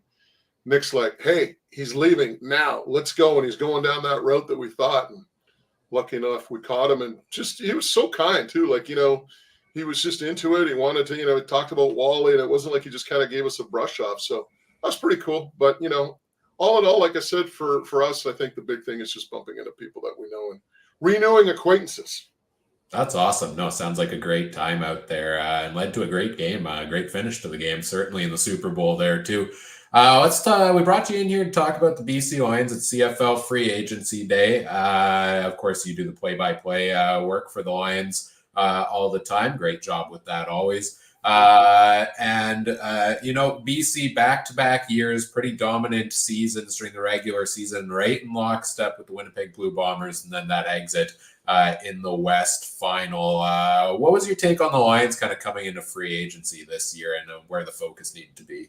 Well, I think anytime you have success, people want more money, right? I call it the Chris Simon rule. I don't know if you remember a guy named Chris Simon. He played for the Avalanche back in the day when they won the Stanley Cups.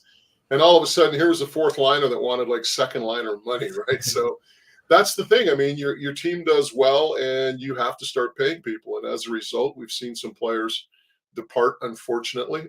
Dom Rhymes probably being the biggest example. But I think they're looking at this team and trying to keep this core together and maybe adding some pieces. In talking to Neil McAvoy prior to free agency, he said, we're going to be a day 2 player, right? We're not really going to be a day 1 player. Obviously, they upgraded the running back position with William Stanback, third down quarterback with Dakota Prukop. They'll probably go out and maybe get a Jake Dolagala for Taylor Cornelius if they fit financially as a backup to Vernon Adams Jr. But the one thing that whoever comes in here as a backup has to realize is they're not a 1B. As Neil McAvoy, their GM, stated a while ago, they're going to be strictly a number 2, right? So, and we saw that last year with Dane Evans. You know, it's kind of funny, guys. I talked about this in the Lions wrap-up at the end of the year. Everybody always talks about that game in Toronto where Vernon Adams threw, I don't know, was it 5 picks? Can't even remember. I think it was 6. Yeah, it was at 6. I mean, it was crazy. But what that game did, it really cemented Vernon Adams as the Lions' number 1 guy. Remember, they had Dane Evans on the bench, a guy who took the Hamilton, started 2 Grey Cup games for the Hamilton Tiger Cats. And I think if you ever wanted proof to know that this was Vernon Adams Jr., that it's his team, that was it. And I think moving forward, it gave VA a lot of confidence, knowing that he didn't have to look over his shoulder for Dane Evans. And I think moving forward, even this year, to me, it just shows you that Vernon Adams Jr. is the guy. He's their quarterback. And whoever comes in here has to be a number 2. They're not going to be a 1B or a 1A. Obviously, Bob, the BC Lions moving on from Dominic Rhymes, potentially for money purposes. What have you thought of that receiving core over the years, going back to even when Nathan Ward was the number 1? That always seemed to be a pretty dynamic wide receiver core.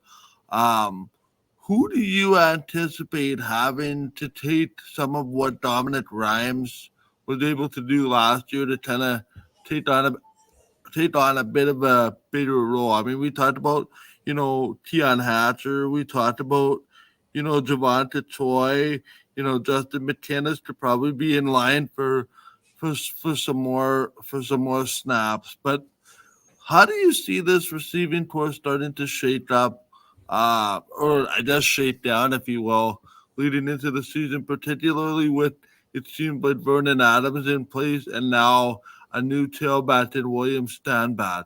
How do you view the loss of Rhymes, and then sort of who takes those sort of catches to sort of even up the offense from what it was last year? And I'll throw Lucky Whitehead into the mix also for the conversation. I think probably the biggest thing right now for me is not necessarily Dom Rhymes. Remember, he started off really hot last year, 5 touchdown passes in the first, 3-4 games, got hurt, and never could really establish that level of play, that form moving forward. To me, the bigger issue is who do you get to replace Keon Hatcher? Remember, guys, he's got an Achilles. He's going to be out for a long time, probably at least halfway through the season. So to me, that's the bigger question. It's a 1,000-yard receiver in Keon Hatcher. And you're right, Rhymes to an extent. I think they're going to go with McKinnis, clearly. I mean, McKinnis and Katoy and Alexander Hollins is 3 receivers. Jake Hardy, I don't know what they're going to do in terms of the ratio. I mean, when you look at Katoy and McKinnis, they almost play like Americans, right? So I don't think you lose too much with those 2 guys as, quote, Canadians. Maybe you throw Hardy into the mix.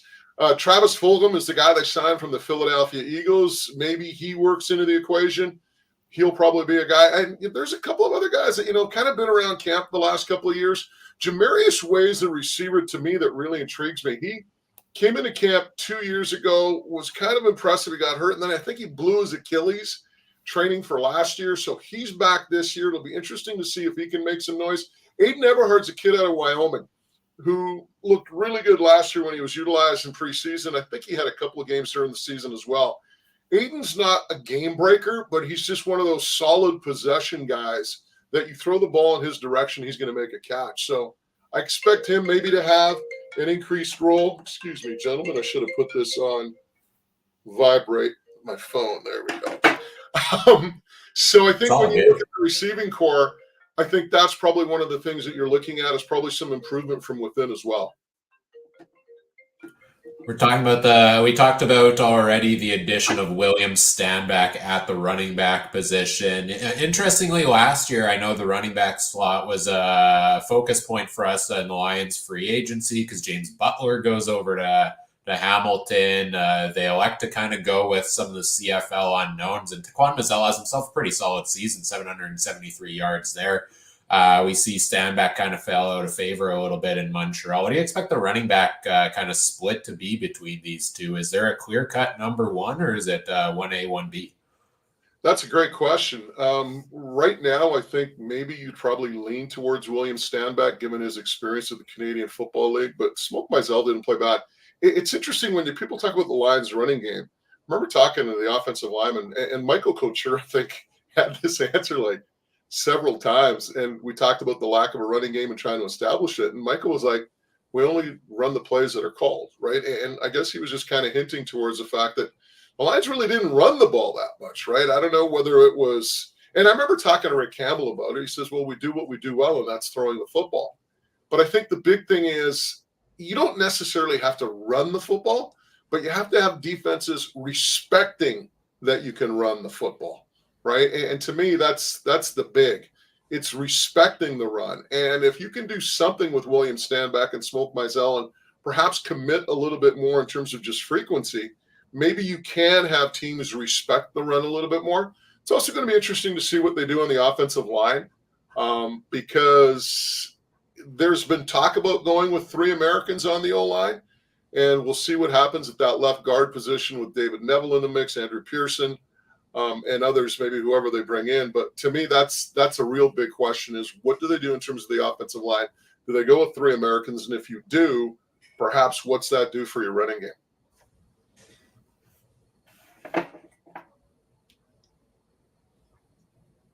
But how if I unmuted my microphone? Here we go. Bob, talk to us a bit about Neil Matterboy. He's been sort of this co-GM / GM for a while. Obviously, highly regarded in player personnel in the CFL and in football in general over the years. What's something that a lot of people maybe do not know about Neil now that he's in this role, has been in there for a while, and done a really, really good job assembling a pretty good football team? I think the thing with Neil that's really impressive is, and I always kid him about this, his lack of athleticism as a receiver for the Surrey / Big Kahuna Rams. But all kidding aside, Neil's almost like Bobby Ackles light, right? And, we all know the story about Bobby Ackles being the Lions water boy and moving up to the ranks as the general manager of the team, eventually going to the NFL and then coming back. Neil's paid his dues. He's been with the organization through thick and thin, and I want to say, 26 or 27 years? It's up there. And here's a guy that just kind of started at, the lower rungs of the management team and has worked his way up as the co-GM. So, you clearly have a lot of respect for Neil and what he's done, and loves the Canadian Football League, loves the game, and, it works extremely hard at his job. But in terms of a philosophy, I think both Neil and Rick Campbell look at it as, particularly with this group, is number one, we want to keep this core together because I think they know what they have with this group, right? And I know Rick Campbell talks about this all the time, and I'm sure Neil echoes it if you were to ask him. It's about good people and bringing in good people. And they know the people that they have here, quote, are good people. So now it's about bringing in good people. Forget about the talent, right? I mean, you can have all the talent in the world, but if you come in with a bad attitude and a me attitude and, say what you will last year about Jonathan Congo, but clearly he wasn't a fit, and we all saw what happened in social media afterwards. But that's the situation. They won't tolerate that, right? I mean, they want a team that gets along, that everybody's kind of pulling in the same direction. We're obviously pulling in the same direction. So I think that's probably the biggest thing when you look at the team building that the Lions do. Is they want to bring in good people. And I think a lot of times you look at improvement from within. And, for me, you look at the secondary, there's a couple of holes there with Jalen Edwards-Cooper leaving, right? So you say to yourself, well, are they free agent players now? I mean, what do they do? Quincy Moje, the starting safety, was released as well. But I think they're pretty high on a guy like Patrice Rene, right? I mean, I think, talking to Ryan Phillips last year, the biggest issue with him was with René was just trying to find a position for him. He's kind of a tweener between a half and a linebacker. Another guy they're high on is Sermon Bagayogo, right? So maybe those two guys have more prominent roles this year with the way the secondary has been restructured. So, that's the one thing that they like doing. They like building from within. That was going to be my next question. You touched on some of the guys on the defense there. Matthew Betts is the big loss on the defensive line. It looks like he's going over to sign a deal with the Detroit Lions in the NFL. Jalen Edwards-Cooper gets a huge contract, I believe, from the Saskatchewan Roughriders to go over there. And TJ Lee's on the roster, but much like Keon Hatcher, if it's a regular recovery from the injury he suffered in the West Final, it's going to be quite a while before we see him on the field this year. Correct me if I'm wrong. So, they did make some moves in free agency. I think that linebacker core with Ben Hladik, Bo Lacombo, Josh Woods is as scary as any of them in the league. But how do you see these holes in the Lions defense? Is it as simple, like you said, as promoting within? Well, I think Adrian Green will be your starting safety, and he looked rather well last year. I think the big knock on Mosier was he just didn't make enough big plays for him, right? So I think they're looking for a little bit more of a dynamic player at safety, or perhaps even at halfback. If obviously with Adrian Green starting at safety, maybe they can afford to, with TJ and Marcus Sales, TJ's going to be out for a while. So maybe somebody steps in there that maybe is a little bit more dynamic, and you get more dynamic production than, say, a Mosier.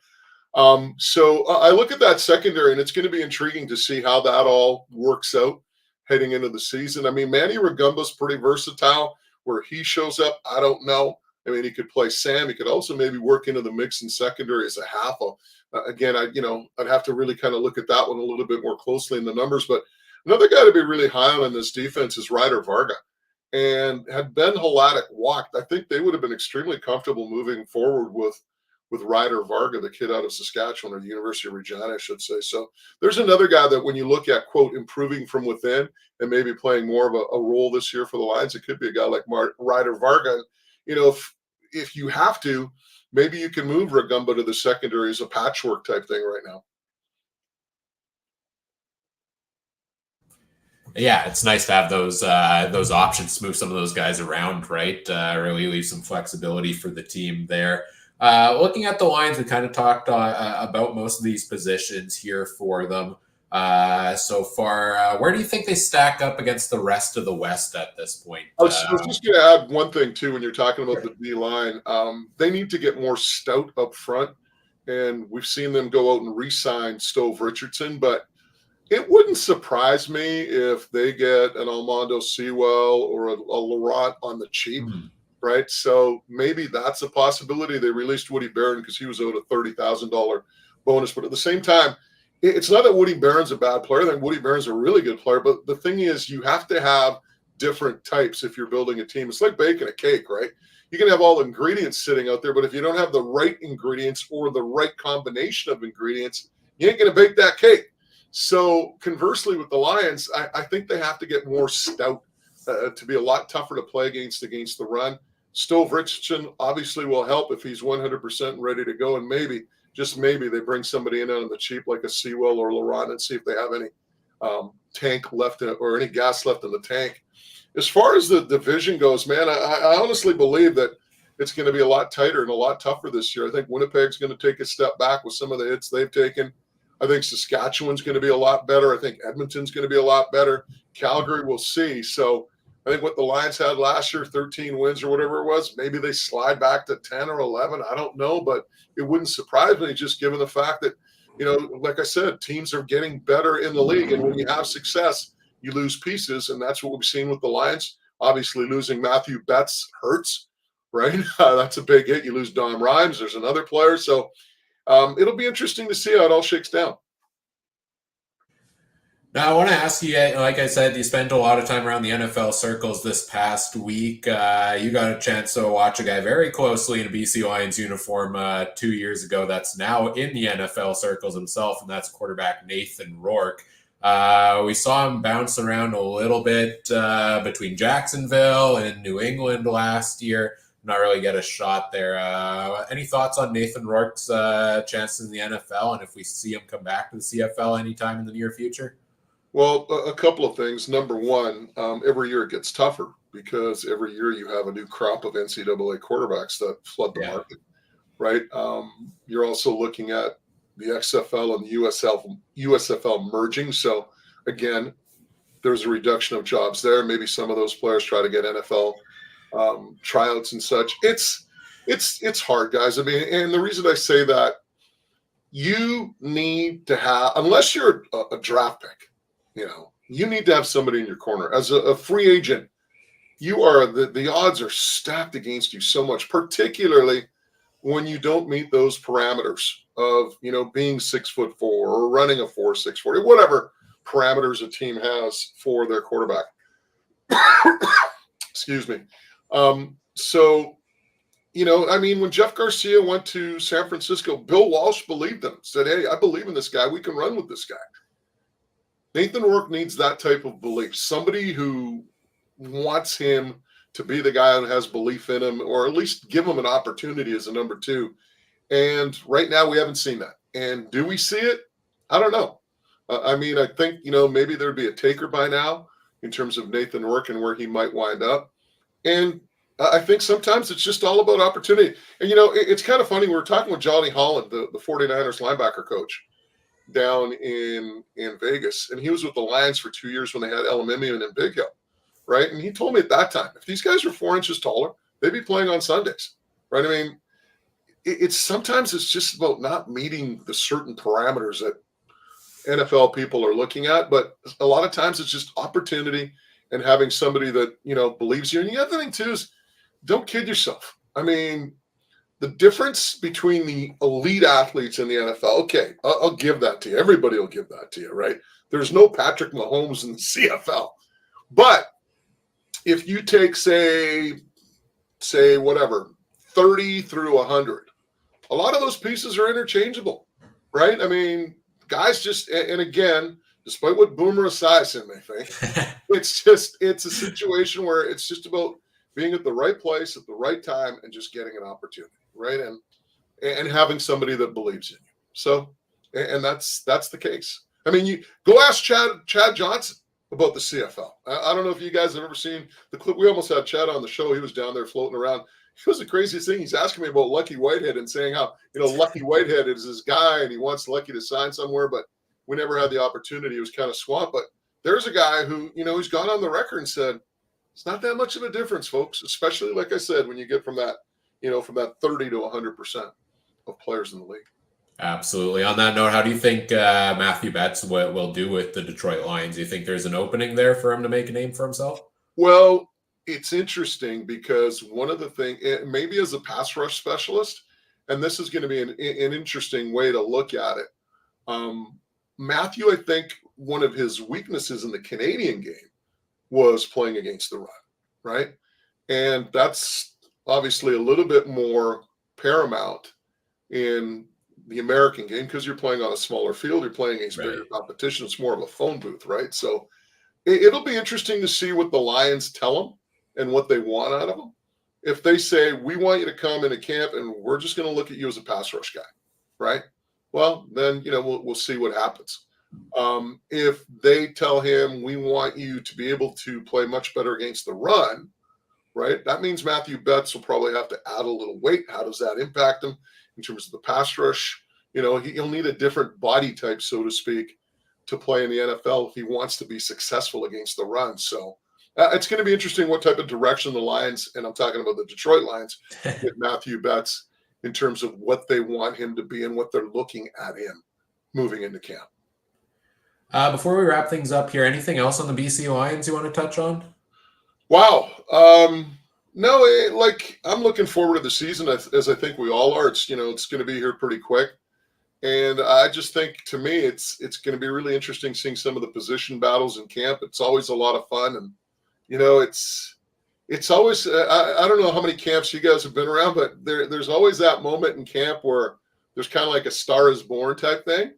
I remember up in Kamloops a few years ago when Adam Bighill was making some noise, and Rick Ball, who at the time now is with the Flames on Sportsnet, Rick Ball was like, hey guys, you got to see this guy down at the other end. This guy's making plays all over the place. And we go down there, and the guy happened to be Adam Bighill, right? So that's a really cool thing about camp. You find out about some guys that are players, some guys that you hope that will emerge and play to the next level. So yeah, looking forward to training camp and looking forward to seeing some of these questions that we're talking about today being answered.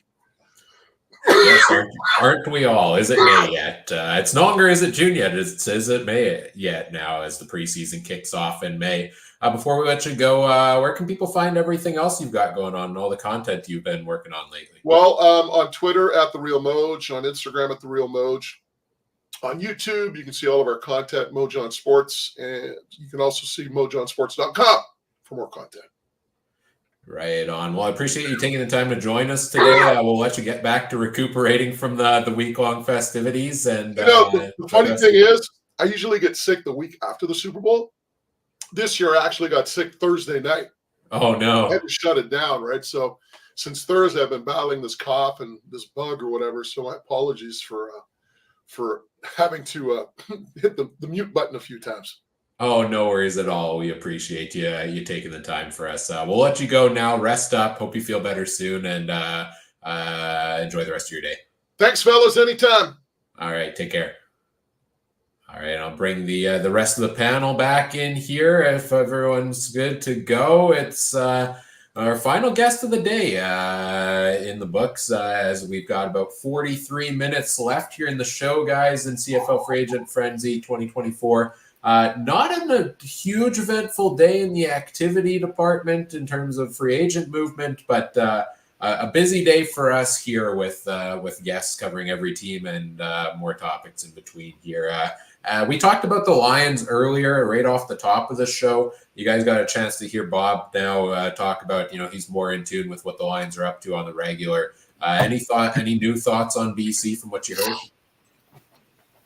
Not a whole lot. I think the BC is one of those teams that maybe still are looking for a piece or two, especially in the offensive, in the receiving core, especially with that injury that's still going to be lurking by for a little while here.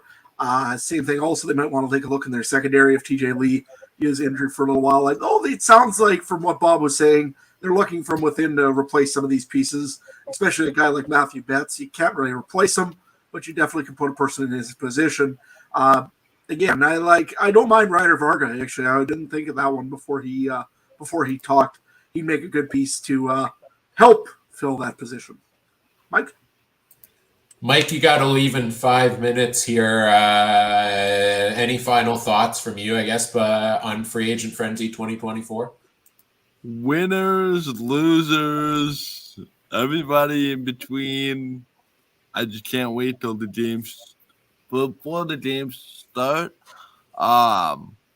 You're asking about my winners and losers right now. Well, the winners would be probably the teams that made the most transactions. The losers would probably be conceived to be the teams that did the least. But, Saskatchewan, I think, to me, took a big step forward toward improving.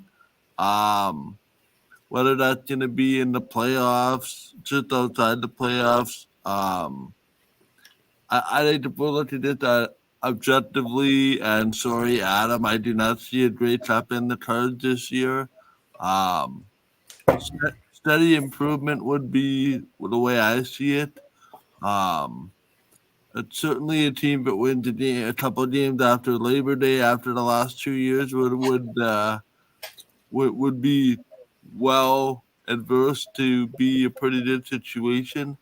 I'm also feeling differently about the Toronto Argonauts after having talked to Ben than I felt coming into today for them. So it's just little things here and there, right? And I think teams can also be considered winners for retaining their own players. I'm looking at the Bombers and Dalton Schoen and Brady Oliveira.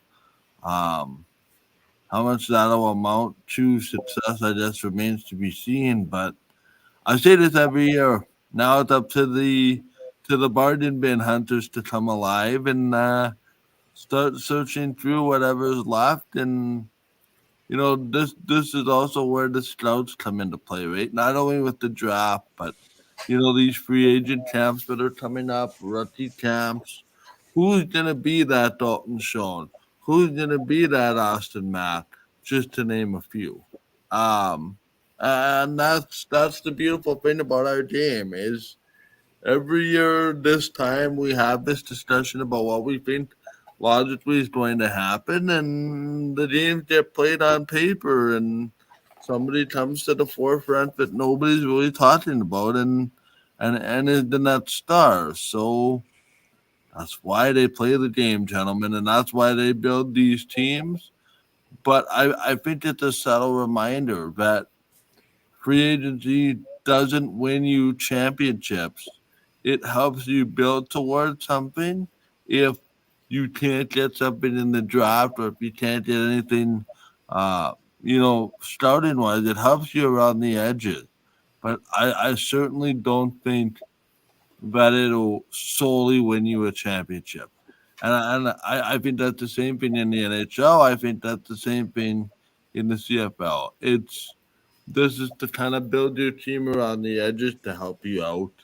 I think if you rely on this process to win you a championship, to be honest, I think outside of that 1 year Ottawa did it, I think you'll wind up very disappointed. So yeah, it's a day for me on the calendar that I always look forward to, and the same without this crew here.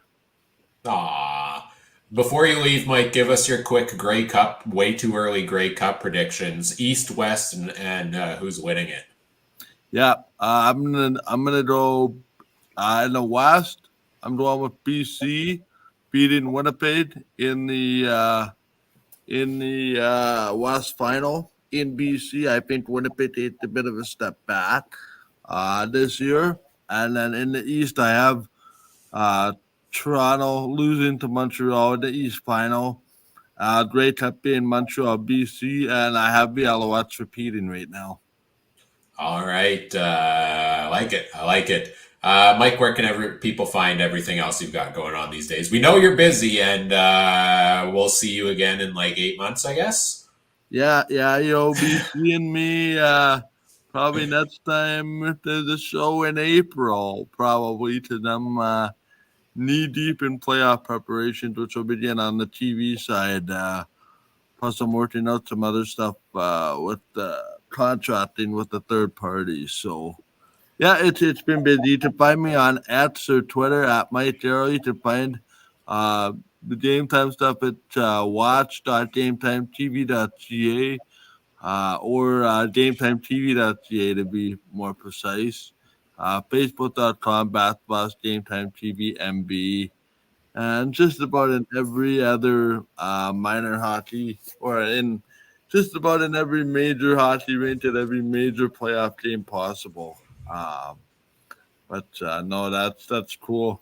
The one request I do have, Ryan, get yourself some sleep. If I hear from you in the next 2 weeks, I'll be very, very disappointed. Oh, we got another show, 8 hours again tomorrow, right, guys? All the news that didn't happen today, we got to talk about it tomorrow. No, I'm kidding. That's not in the podcast contract, Ryan. Oh, right. Let's do it again. No, Mike, thanks for coming back to join us today. Don't be a stranger, hey? We want to see you again soon.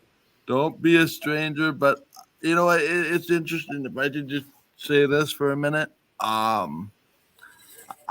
as busy as I've been, I've learned to prioritize the balance, or at least try to, between work and personal. And at some points, that means the podcast goes off onto the wayside. But there's enough co-pilots and pilots to keep the pin straight. Keep up the good work, guys. We'll see you in the spring. Sounds good. Take care, Mike. Enjoy the rest of your day. Well, he talked about pilots and co-pilots. 7.5 hours and we haven't crashed the plane yet, guys. So that you could argue, did it take off the ground? With how slow today has been. Let's get into wrapping up CFL Free Agency Day. First of all, we did have some news come out during the last segment. One new transaction to talk about here. Let me pull it up, and that's the Adric Hansen defensive end global player with the Bombers signed with the Toronto Argonauts. Any thoughts on Hansen going to the Argos? That's a big pickup for the Argos. I like, Yeah. like, I'm sad as a Bomber fan, but the Argos, we're talking about their shelves getting a little depleted. That's not a bad pickup. And I'm wondering what his price tag would be, because we still need a global player, right? Within the ratio. You do, yeah. Yeah. But Jamison Sheehan might be considered That's global. fair. That's fair. But I'm still, to have a guy who's a consistent starter that's not a kicker and is a global player, that I'm sure that's like what Canadian skill positions were 10, 15, 20 years ago, right? And still are to some degree. So I'd like to see that. Yeah, for sure. Yeah, no, I like the move. I mean, Toronto needed some pieces in there. They got a pretty good defensive end that you're right you can use as a what do you call essentially as your global player. And Toronto now can look for some other pieces, I guess. But another piece for Winnipeg on that D line that's missing now. I mean, you have Jeff Coate, you've got Hansen, Haba, I believe, is still a free agent. So there's some pieces that are going to be missing out of Winnipeg's D line. Let's talk winners and losers of free agency day. And I know Mike was just talking about how championship's not won on this day, and it's hard to, especially when most of the news hasn't come yet, right, to predict. But we'll throw the past couple weeks in its winners and losers of the off season so far. Let's start with who your winner is, Adam. Now, right now, if I got to just say signings, I got to go with it. I don't want to be the home team guy, but I have to go with it. It's the Saskatchewan Roughriders. They brought in almost all the pieces that they were looking to bring in, and then some. They got a great offensive lineman in Hardrick. They got in a bunch of other good pieces in there that they needed. They needed pieces to replace a few guys in linebacking core. They did that with Jameer Thurman and also Adam Auclair. He's also going to be in there. Defensive end, I mean, they added in the gentleman from BC. Sorry, my brain just went and had a fart at the moment. Yeah, they've had a good free agency here, and then brought in one of the biggest stars in the whole free agency with AJ Ouellette, who you can't see being going down and regressing really in play. So the Riders did what they needed to do. I think they're still going to be active. I think they're still looking for a wide receiver, probably, as we've been talking a little bit about, for American wide receiver. I think they got, though, a lot of pieces that they wanted to. They kept Micah Johnson, who was a big piece of their puzzle for quite a long time. He had a good season last year. He's still sticking around. They also brought in from Hamilton. They brought in another D lineman there as well. So overall, lots of good pickups by the Saskatchewan Roughriders. I think they're probably one of the winners. I would say also maybe a secondary prize to the Ottawa Red Blacks. They did get their quarterback that they were after in Drew Brown. They did get also a Darius Pickett. They also got a good offensive lineman in Darius Bladak. Not also the big thing on that also is they've also lowered the quality of another team, a rival team's defense by doing this. So both of those are really good pickups. Ottawa's I'm a little less sold on just because I've seen this quarterback situation before. Yeah, I'd say Saskatchewan and Ottawa are probably my two winners at the moment. Montreal might be also another winner as well. Not because they signed really a lot of guys, but because they had already a great team and they kept most of that great team. So they're probably also a winner in this one as well. They didn't really have to do a whole lot. They just tweaked the roster a little bit. Of course, they lost one receiver. They bring in Tevin Jones. They're going to have a good season as well. And that's just because they didn't have to bring in a lot of free agents. Great winners. Well, I know we're supposed to do winners, but the biggest loser is the Saskatchewan social media team. I don't even understand that tweet with the Winnipeg, but whatever. But other than that, biggest winner, yeah, I do the Fortnite dance. Where's my kids? I know they came last year. My kids love that Fortnite loser dance. They've actually gotten emails from them doing it at school too much. So, yeah, that's fun. But no, I agree with pretty much everything Adam said. I think that I would have to pick Saskatchewan. If you gave a Grey Cup for who wins off free agency right now, I would probably give it to Saskatchewan for that. I like what Ottawa's done. I'm not sure how high I am on them. I'm not as high as Shane was earlier today, but I definitely think they have a shot at playoffs. And Montreal, like Adam said, didn't piss it away, that's for sure. And Toronto, like, yeah, they lost a lot, but when we were talking with Ben, sorry, too many people on today. I don't even remember your guys' names for if it wasn't for them being under your picture, I wouldn't know who I was talking to. Ryan's thinking if I'm being serious or not, but yeah, their lineup is still pretty solid even after losing. So it's one of those ones that maybe it was a blessing in disguise, like Ben said, where a lot of these guys were on the minimum contracts, and now when it came to pay them, now they actually have some salary to move around. So I think Toronto won't be as bad as maybe some people initially thought. And now that they pick up Patrick Hansen, I think that's a good pickup too, to kind of put some cookies back in the cookie jar. Can I finally say the word breaking news? Yeah, let's go for it, Adam. I'm writing it in right now. Oh, what happened now? Well, the Riders just lost 2 players, essentially. Hamilton goes and signs fullback James Tuck. He was, I think, with the Riders last year or with Montreal. He was on my fantasy team at some point, I think. Yeah, I think he was, if I remember right. But the bigger one, I think, of the news story here is the Calgary Stampeders, who've actually been pretty busy in this all week, or in this free agent frenzy, signed Jamal Morrow from the Saskatchewan Roughriders previously. So that's a big one and probably a little bit unexpected, I would think, just because they did have Dedrick Mills and the other guy that I won't say his name because I know I'll get it wrong and you guys will laugh at me. Peyton Logan. There you go.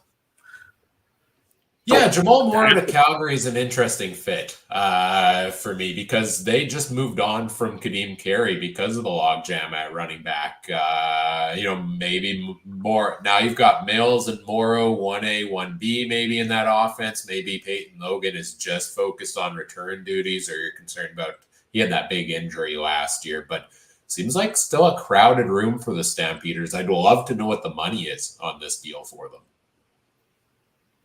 Just throw one more in there. A non-free agency news reported by Bob Irving. Blue Bomber great Ken Plone just passed away this morning at the age of 88. So, oh no, Kenny Plone. Yeah. So just another one. The news there. Okay. Side note, Bob, for a guy who's retired, does he stop tweeting about sports ever? Like that's what my retirement's gonna be, sitting on the couch just tweeting about sports. But I'm like, that's what you do for a job. So, but I love Knuckles. Anyway, that's all.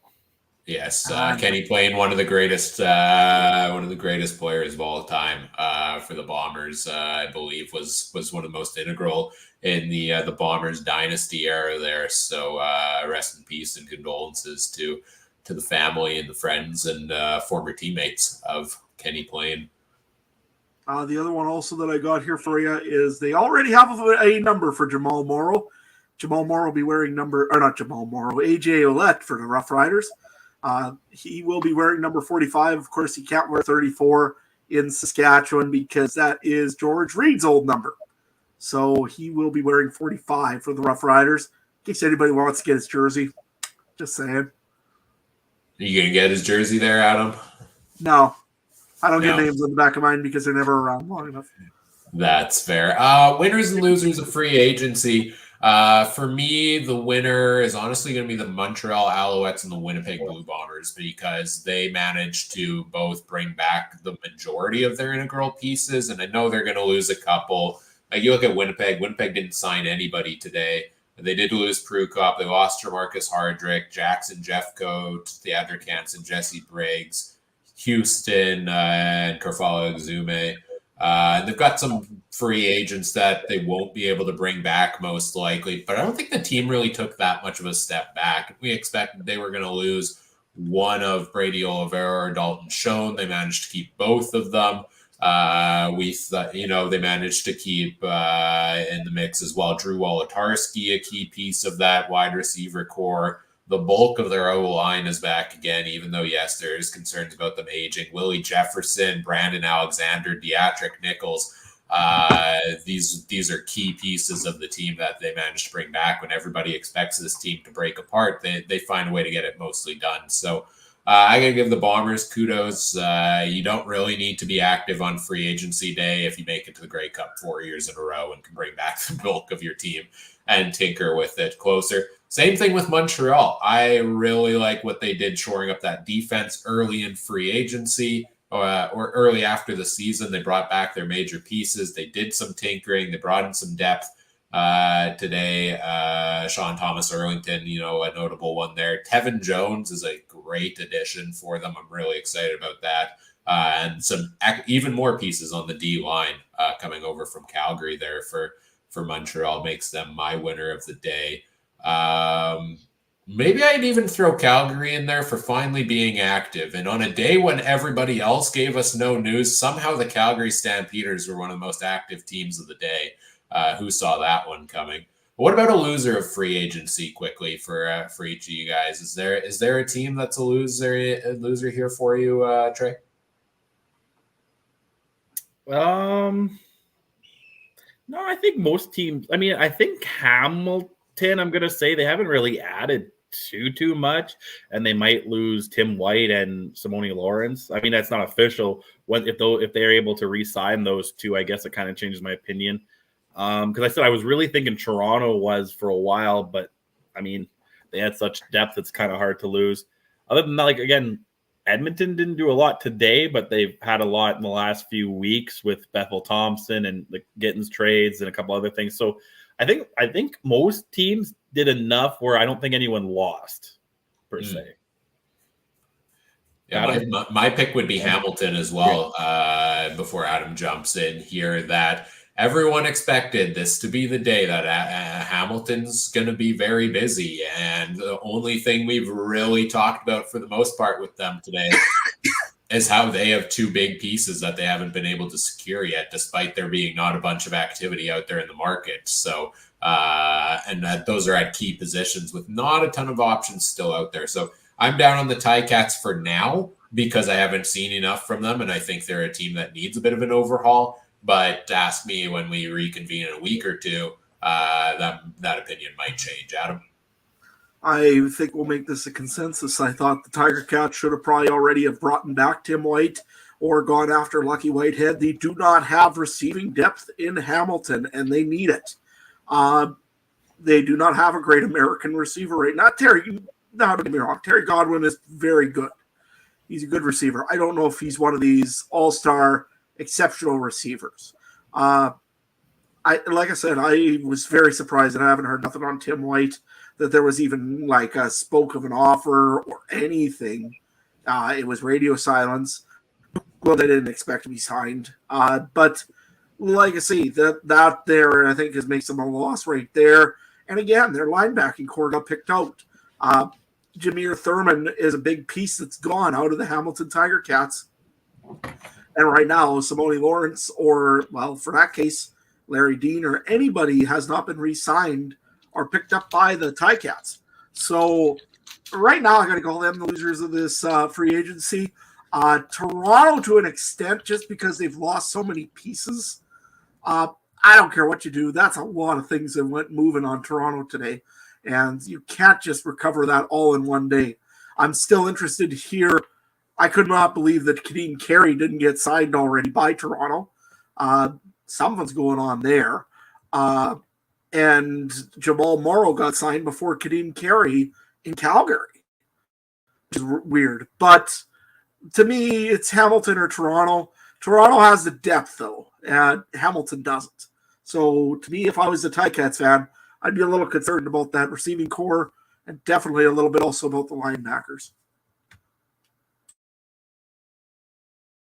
We didn't have a ton of big moves today, but any thoughts on what would you guys say is the most impactful move we've had so far today? I can scroll kind of through some of them. We had James Tuck, Jamal Moore. I'll scroll through them here, and you guys can touch on one that you think is going to have a huge impact on their teams.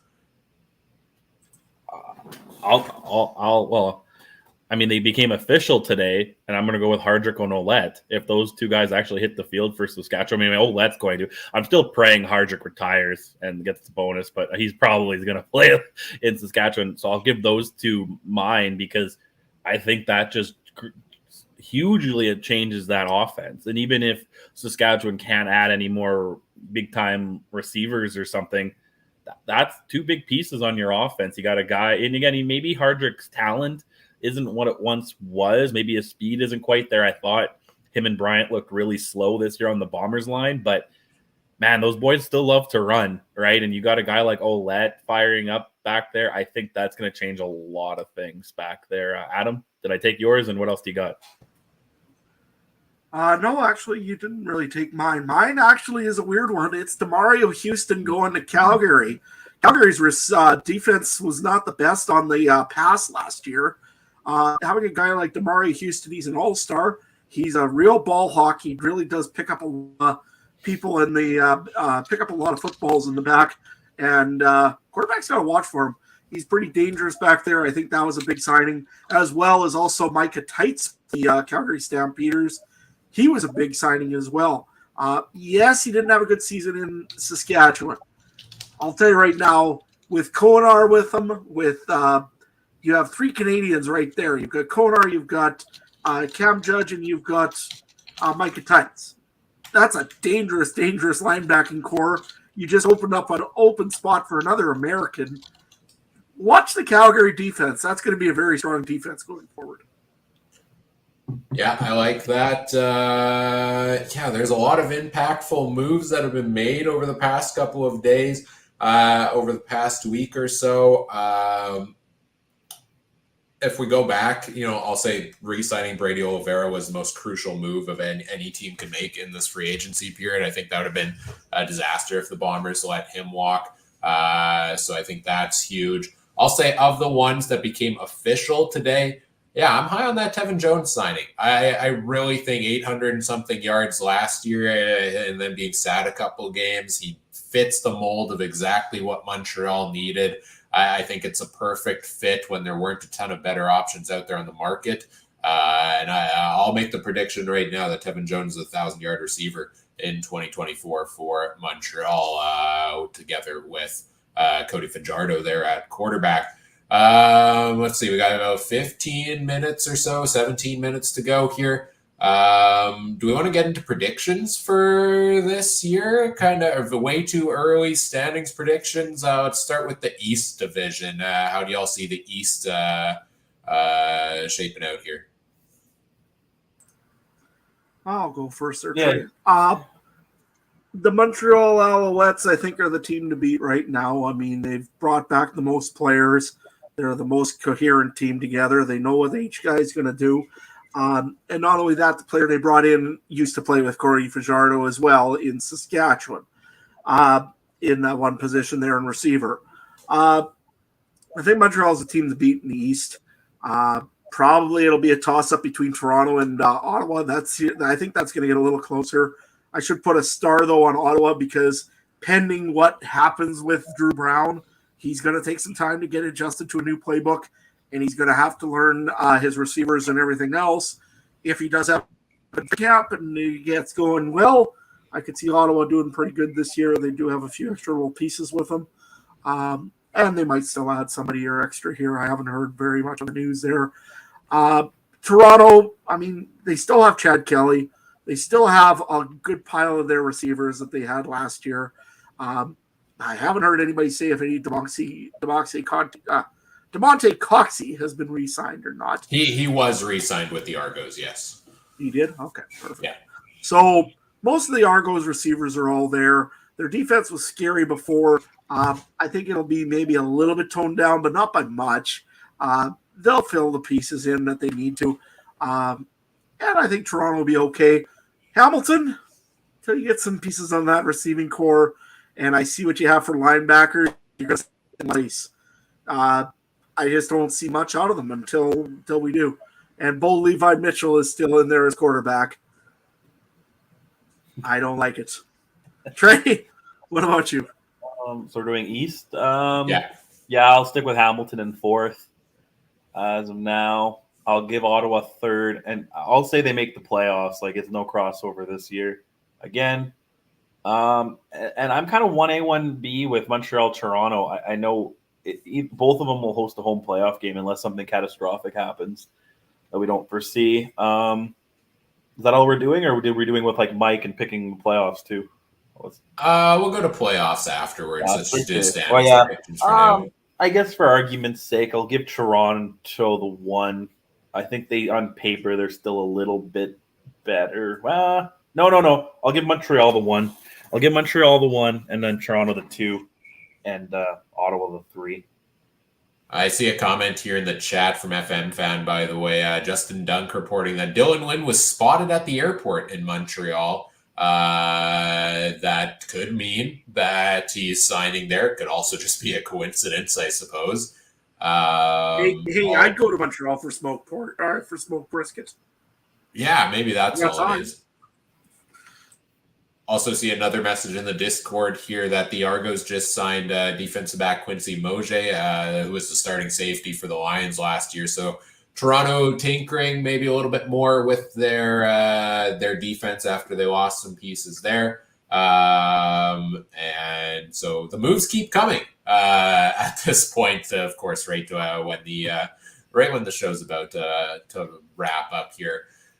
East Division, I'm going to go Montreal, number 1. I'm really high on what the Alouettes have done this offseason. I think they're a team that's going to grow as well. That receiving core is going to grow quite a bit this year. It was pretty fresh last season. I like what they've done at running back there as well. I'm going to go Toronto, number 2. I don't believe they'll take as much of a step back as a lot of people are expecting. The sky is not falling in Toronto. It's raining a little, but it's not falling.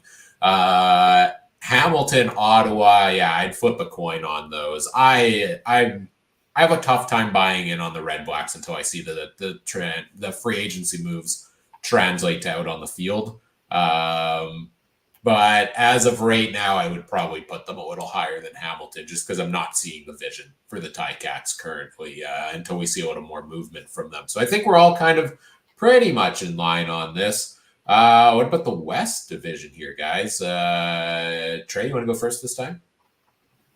Yeah, I'm not sold on Calgary. I think bounce them right now. 18-0. Sorry, Ryan, ain't happening. 0-18 is more likely. I think it's going to happen, but more likely.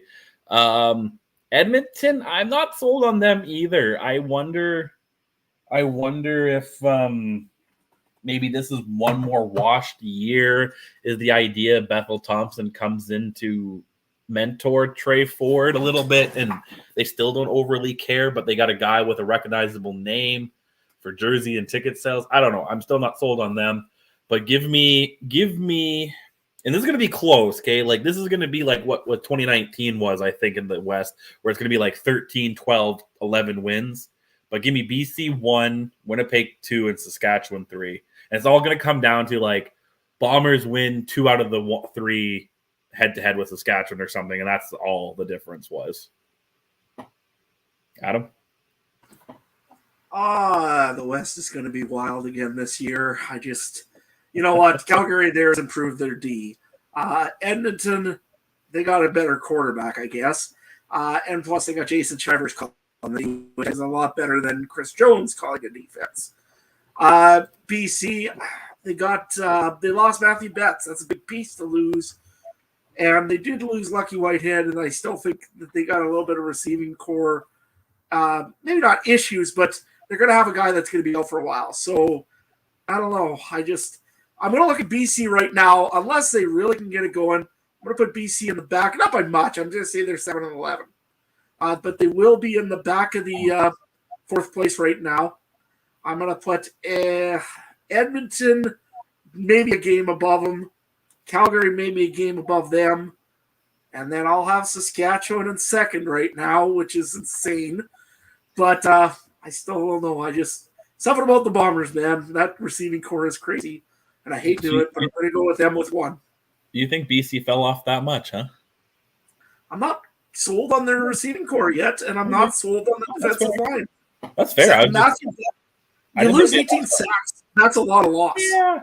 I mean, Nathan Cherry is good. I mean, We heard about Ryder Varga there from Bob, but I don't know. Something about him this doesn't sit well with me right now. Lucky Whitehead used to be a big piece of the team, and he's not going to be there. I don't see him re-signing him. I don't know. I got a funny feeling about BC that they're going to be struggling a little bit at the beginning here. That being said, Vernon Adams is going to go and make me eat my words probably, and they'll be in first. But this idiot on a podcast, I'm going to prove him wrong. Exactly. They're probably watching this right now, and if he is, subscribe.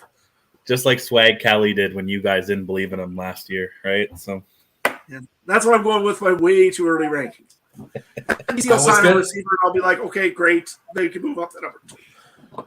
I was going to put BC at number 1, actually, but as Adam was talking, he did raise some good points about as of right now, the depth at wide receiver. Stanback at running back, it's a flashy addition, but it doesn't do a whole ton for me over what Mizell did last year. Again, some of those holes on defense that they'll likely find a fill for here yet. But yeah, I'll bump them down a little bit. I'm going to put the Bombers back at number 1. They brought enough pieces back, I think, to be dominant for another year. The offensive line, we'll see how that does, but they usually find a way to fill it the next man up, and that's kind of role there. So I'm going to put the Bombers back at number 1. It's really hard. All these teams are going to be separated by maybe 1 win, 2 wins. I always say pick the names out of a hat. I'm going to stick with BC in number 2, I think. You know what? I'm going to honestly probably go with a similar ranking to last season. I think Calgary's an underrated one in all of this. They had so many injuries last year, and it was so unstereotypically Calgary. Dave Dickinson also, has, I think, handed over some of his roles a little bit, so maybe he has a little bit more focus now with the team. I think they made some good free agent acquisitions. I think I'm going to have Calgary in 3. I'll put Saskatchewan at 4 because I do like what they did in free agency, but I think these teams are going to be tied again. And look, I hyped Edmonton up way too much last year and fell flat on my face. You're going at the bottom again now, Elks. I'm not doing this year. Prove me wrong. Happily so, but I think it's gonna be a very tight division out west this year again. Great Cup picks. What do you guys think in that direction? I can go first. I'm going to go with, I think Calgary's going to turn it around. I think Calgary's going to come in and they're going to go to the Grey Cup, and the Montreal Alouettes are going to beat them again. I am really high on the Alouettes to repeat as Grey Cup champs this year. Trey, Adam, what do you think? This one's a tough one because in the West, one of those teams will make the Grey Cup. I can guarantee that because it will be a crossover. But honestly, the West is so freaking wild that you don't know which team is going to go where. If it's going to be Edmonton, who knows? Edmonton could they got a and they've got a good quarterback. They could go a long ways if they actually pull something out. They might do something in the West. Who knows? BC might. If they also get a receiver and they get hot, they can also do it. And it's such a poor thing to decide this right now. So honestly, I don't want to answer this, to be honest. I'm still thinking on it. No, you got to. You have to. Well, Montreal will be on the East is what I'm thinking. Let's go with you know what? Some crazy thing happens. A couple injuries happen. Balls get fumbled, and Saskatchewan makes it to the Grey Cup. And we avenge the 2009 Grey Cup and the 10 Grey Cup. Imagine if you lost on the 13th man yet again. You just had to go there. 5 minutes left, and you couldn't wait 5 minutes. I'll remind you about it again in 5 minutes. Trey, what do you think? Why not? Well, in the East, I'll have Montreal. I think I had Toronto second. Toronto will probably beat Ottawa in the semis. Montreal will win in the East Finals, and not because home field matters, because that doesn't matter, but just because Montreal's a little better. And then the West, I'm gonna say this: if I had Saskatchewan being third, I think it's their year to run the tables. Ouellette in November. Tell me I'm wrong. Tell me I'm wrong. That guy doesn't have the potential. He'll be so hopped up on Pilsner and everything else that he'll just run for 1,000 yards in each game. And even in BC where there's a dome, you're not going to stop them, right? So give me Saskatchewan running right through. And for the back-to-back years, I cashed my preseason Grey Cup bet, and Saskatchewan beats Montreal. I think it's back-to-back years I'm taking the Riders, too. And I'm going to lose my season tickets, aren't I, Ryan, at some point? I did it just because that's my team. I mean...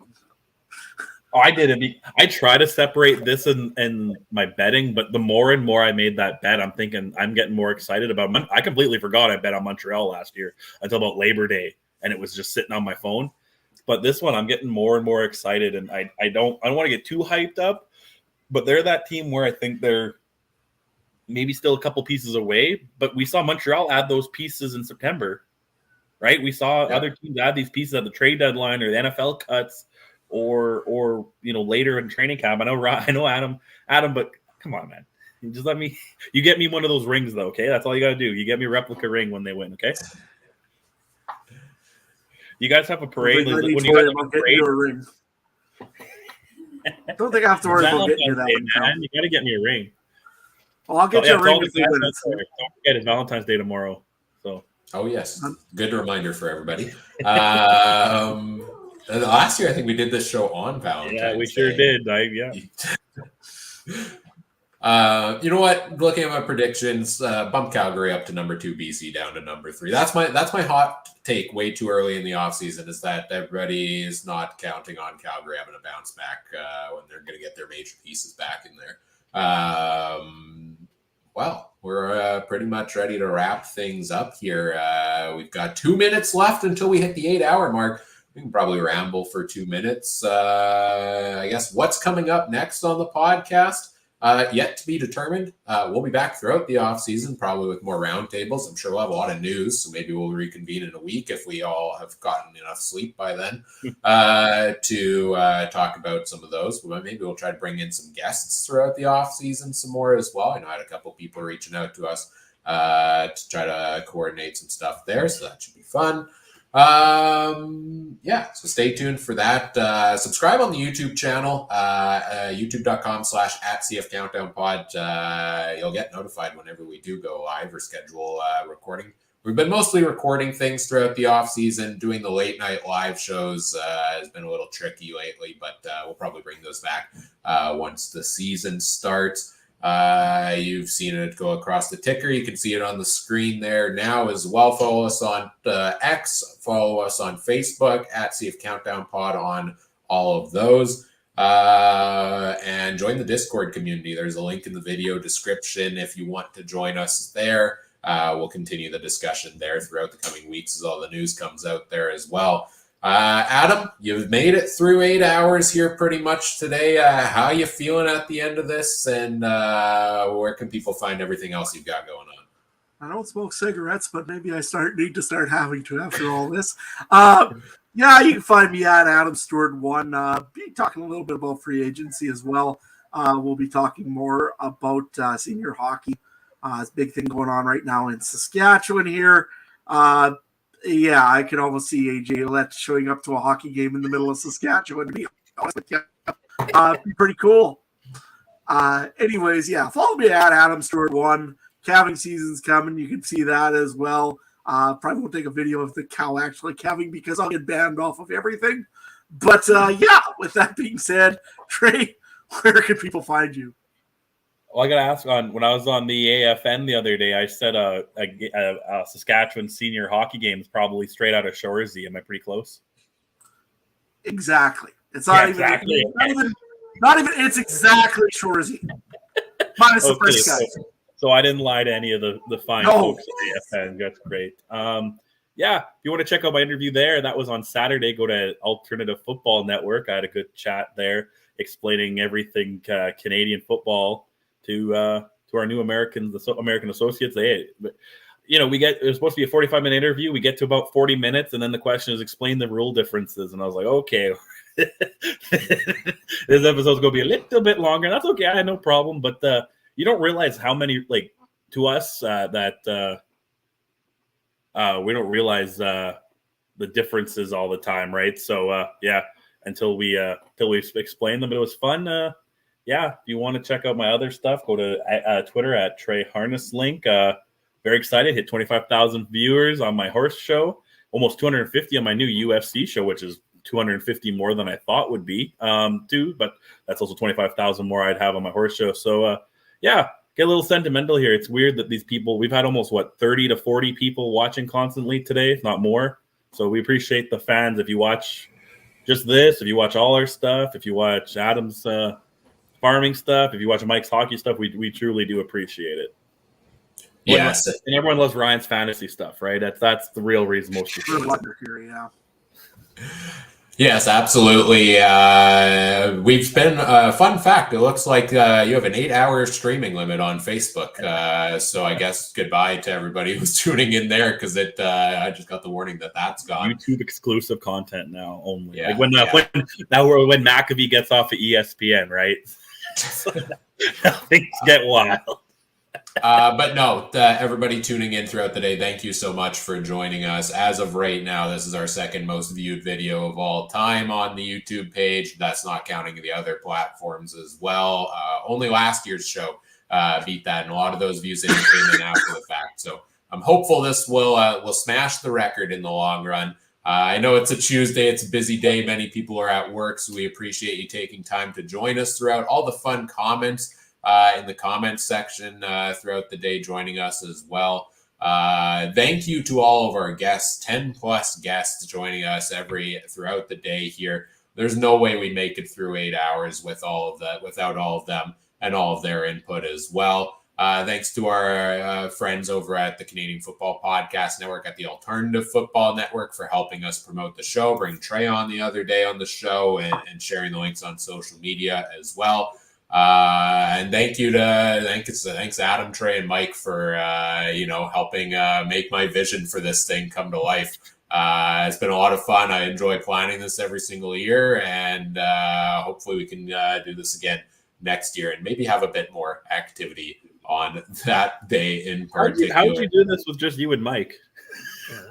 We did 6 hours the first time we did it, of just Mike and I, and I didn't have a free agent tracker. It was all Microsoft Excel. We've come a long way, and I will hopefully have an even better program, free agent tracker, for next year. We'll see. We mentioned all the things. It's been a long day. Go back, tune in to any parts you missed if you want after the fact, and stay tuned for more content to come from us. Whatever platform you viewed or listened to this on, we appreciate if you do all the fun things such as like, comment, subscribe, rate, review, share the show with your friends. Help us grow the show. Just sharing the link out there for more people to tune in helps us grow it and make this even bigger. So we really appreciate everybody's support today and throughout the years here as we enter our 10th year here on the Canadian Football Countdown. Happy Free Agent Frenzy Day, everybody. On behalf of Trey, Adam, Mike, and all of our special guests today, I'm Ryan saying thanks for tuning in. Take care. Have a good one. Bye.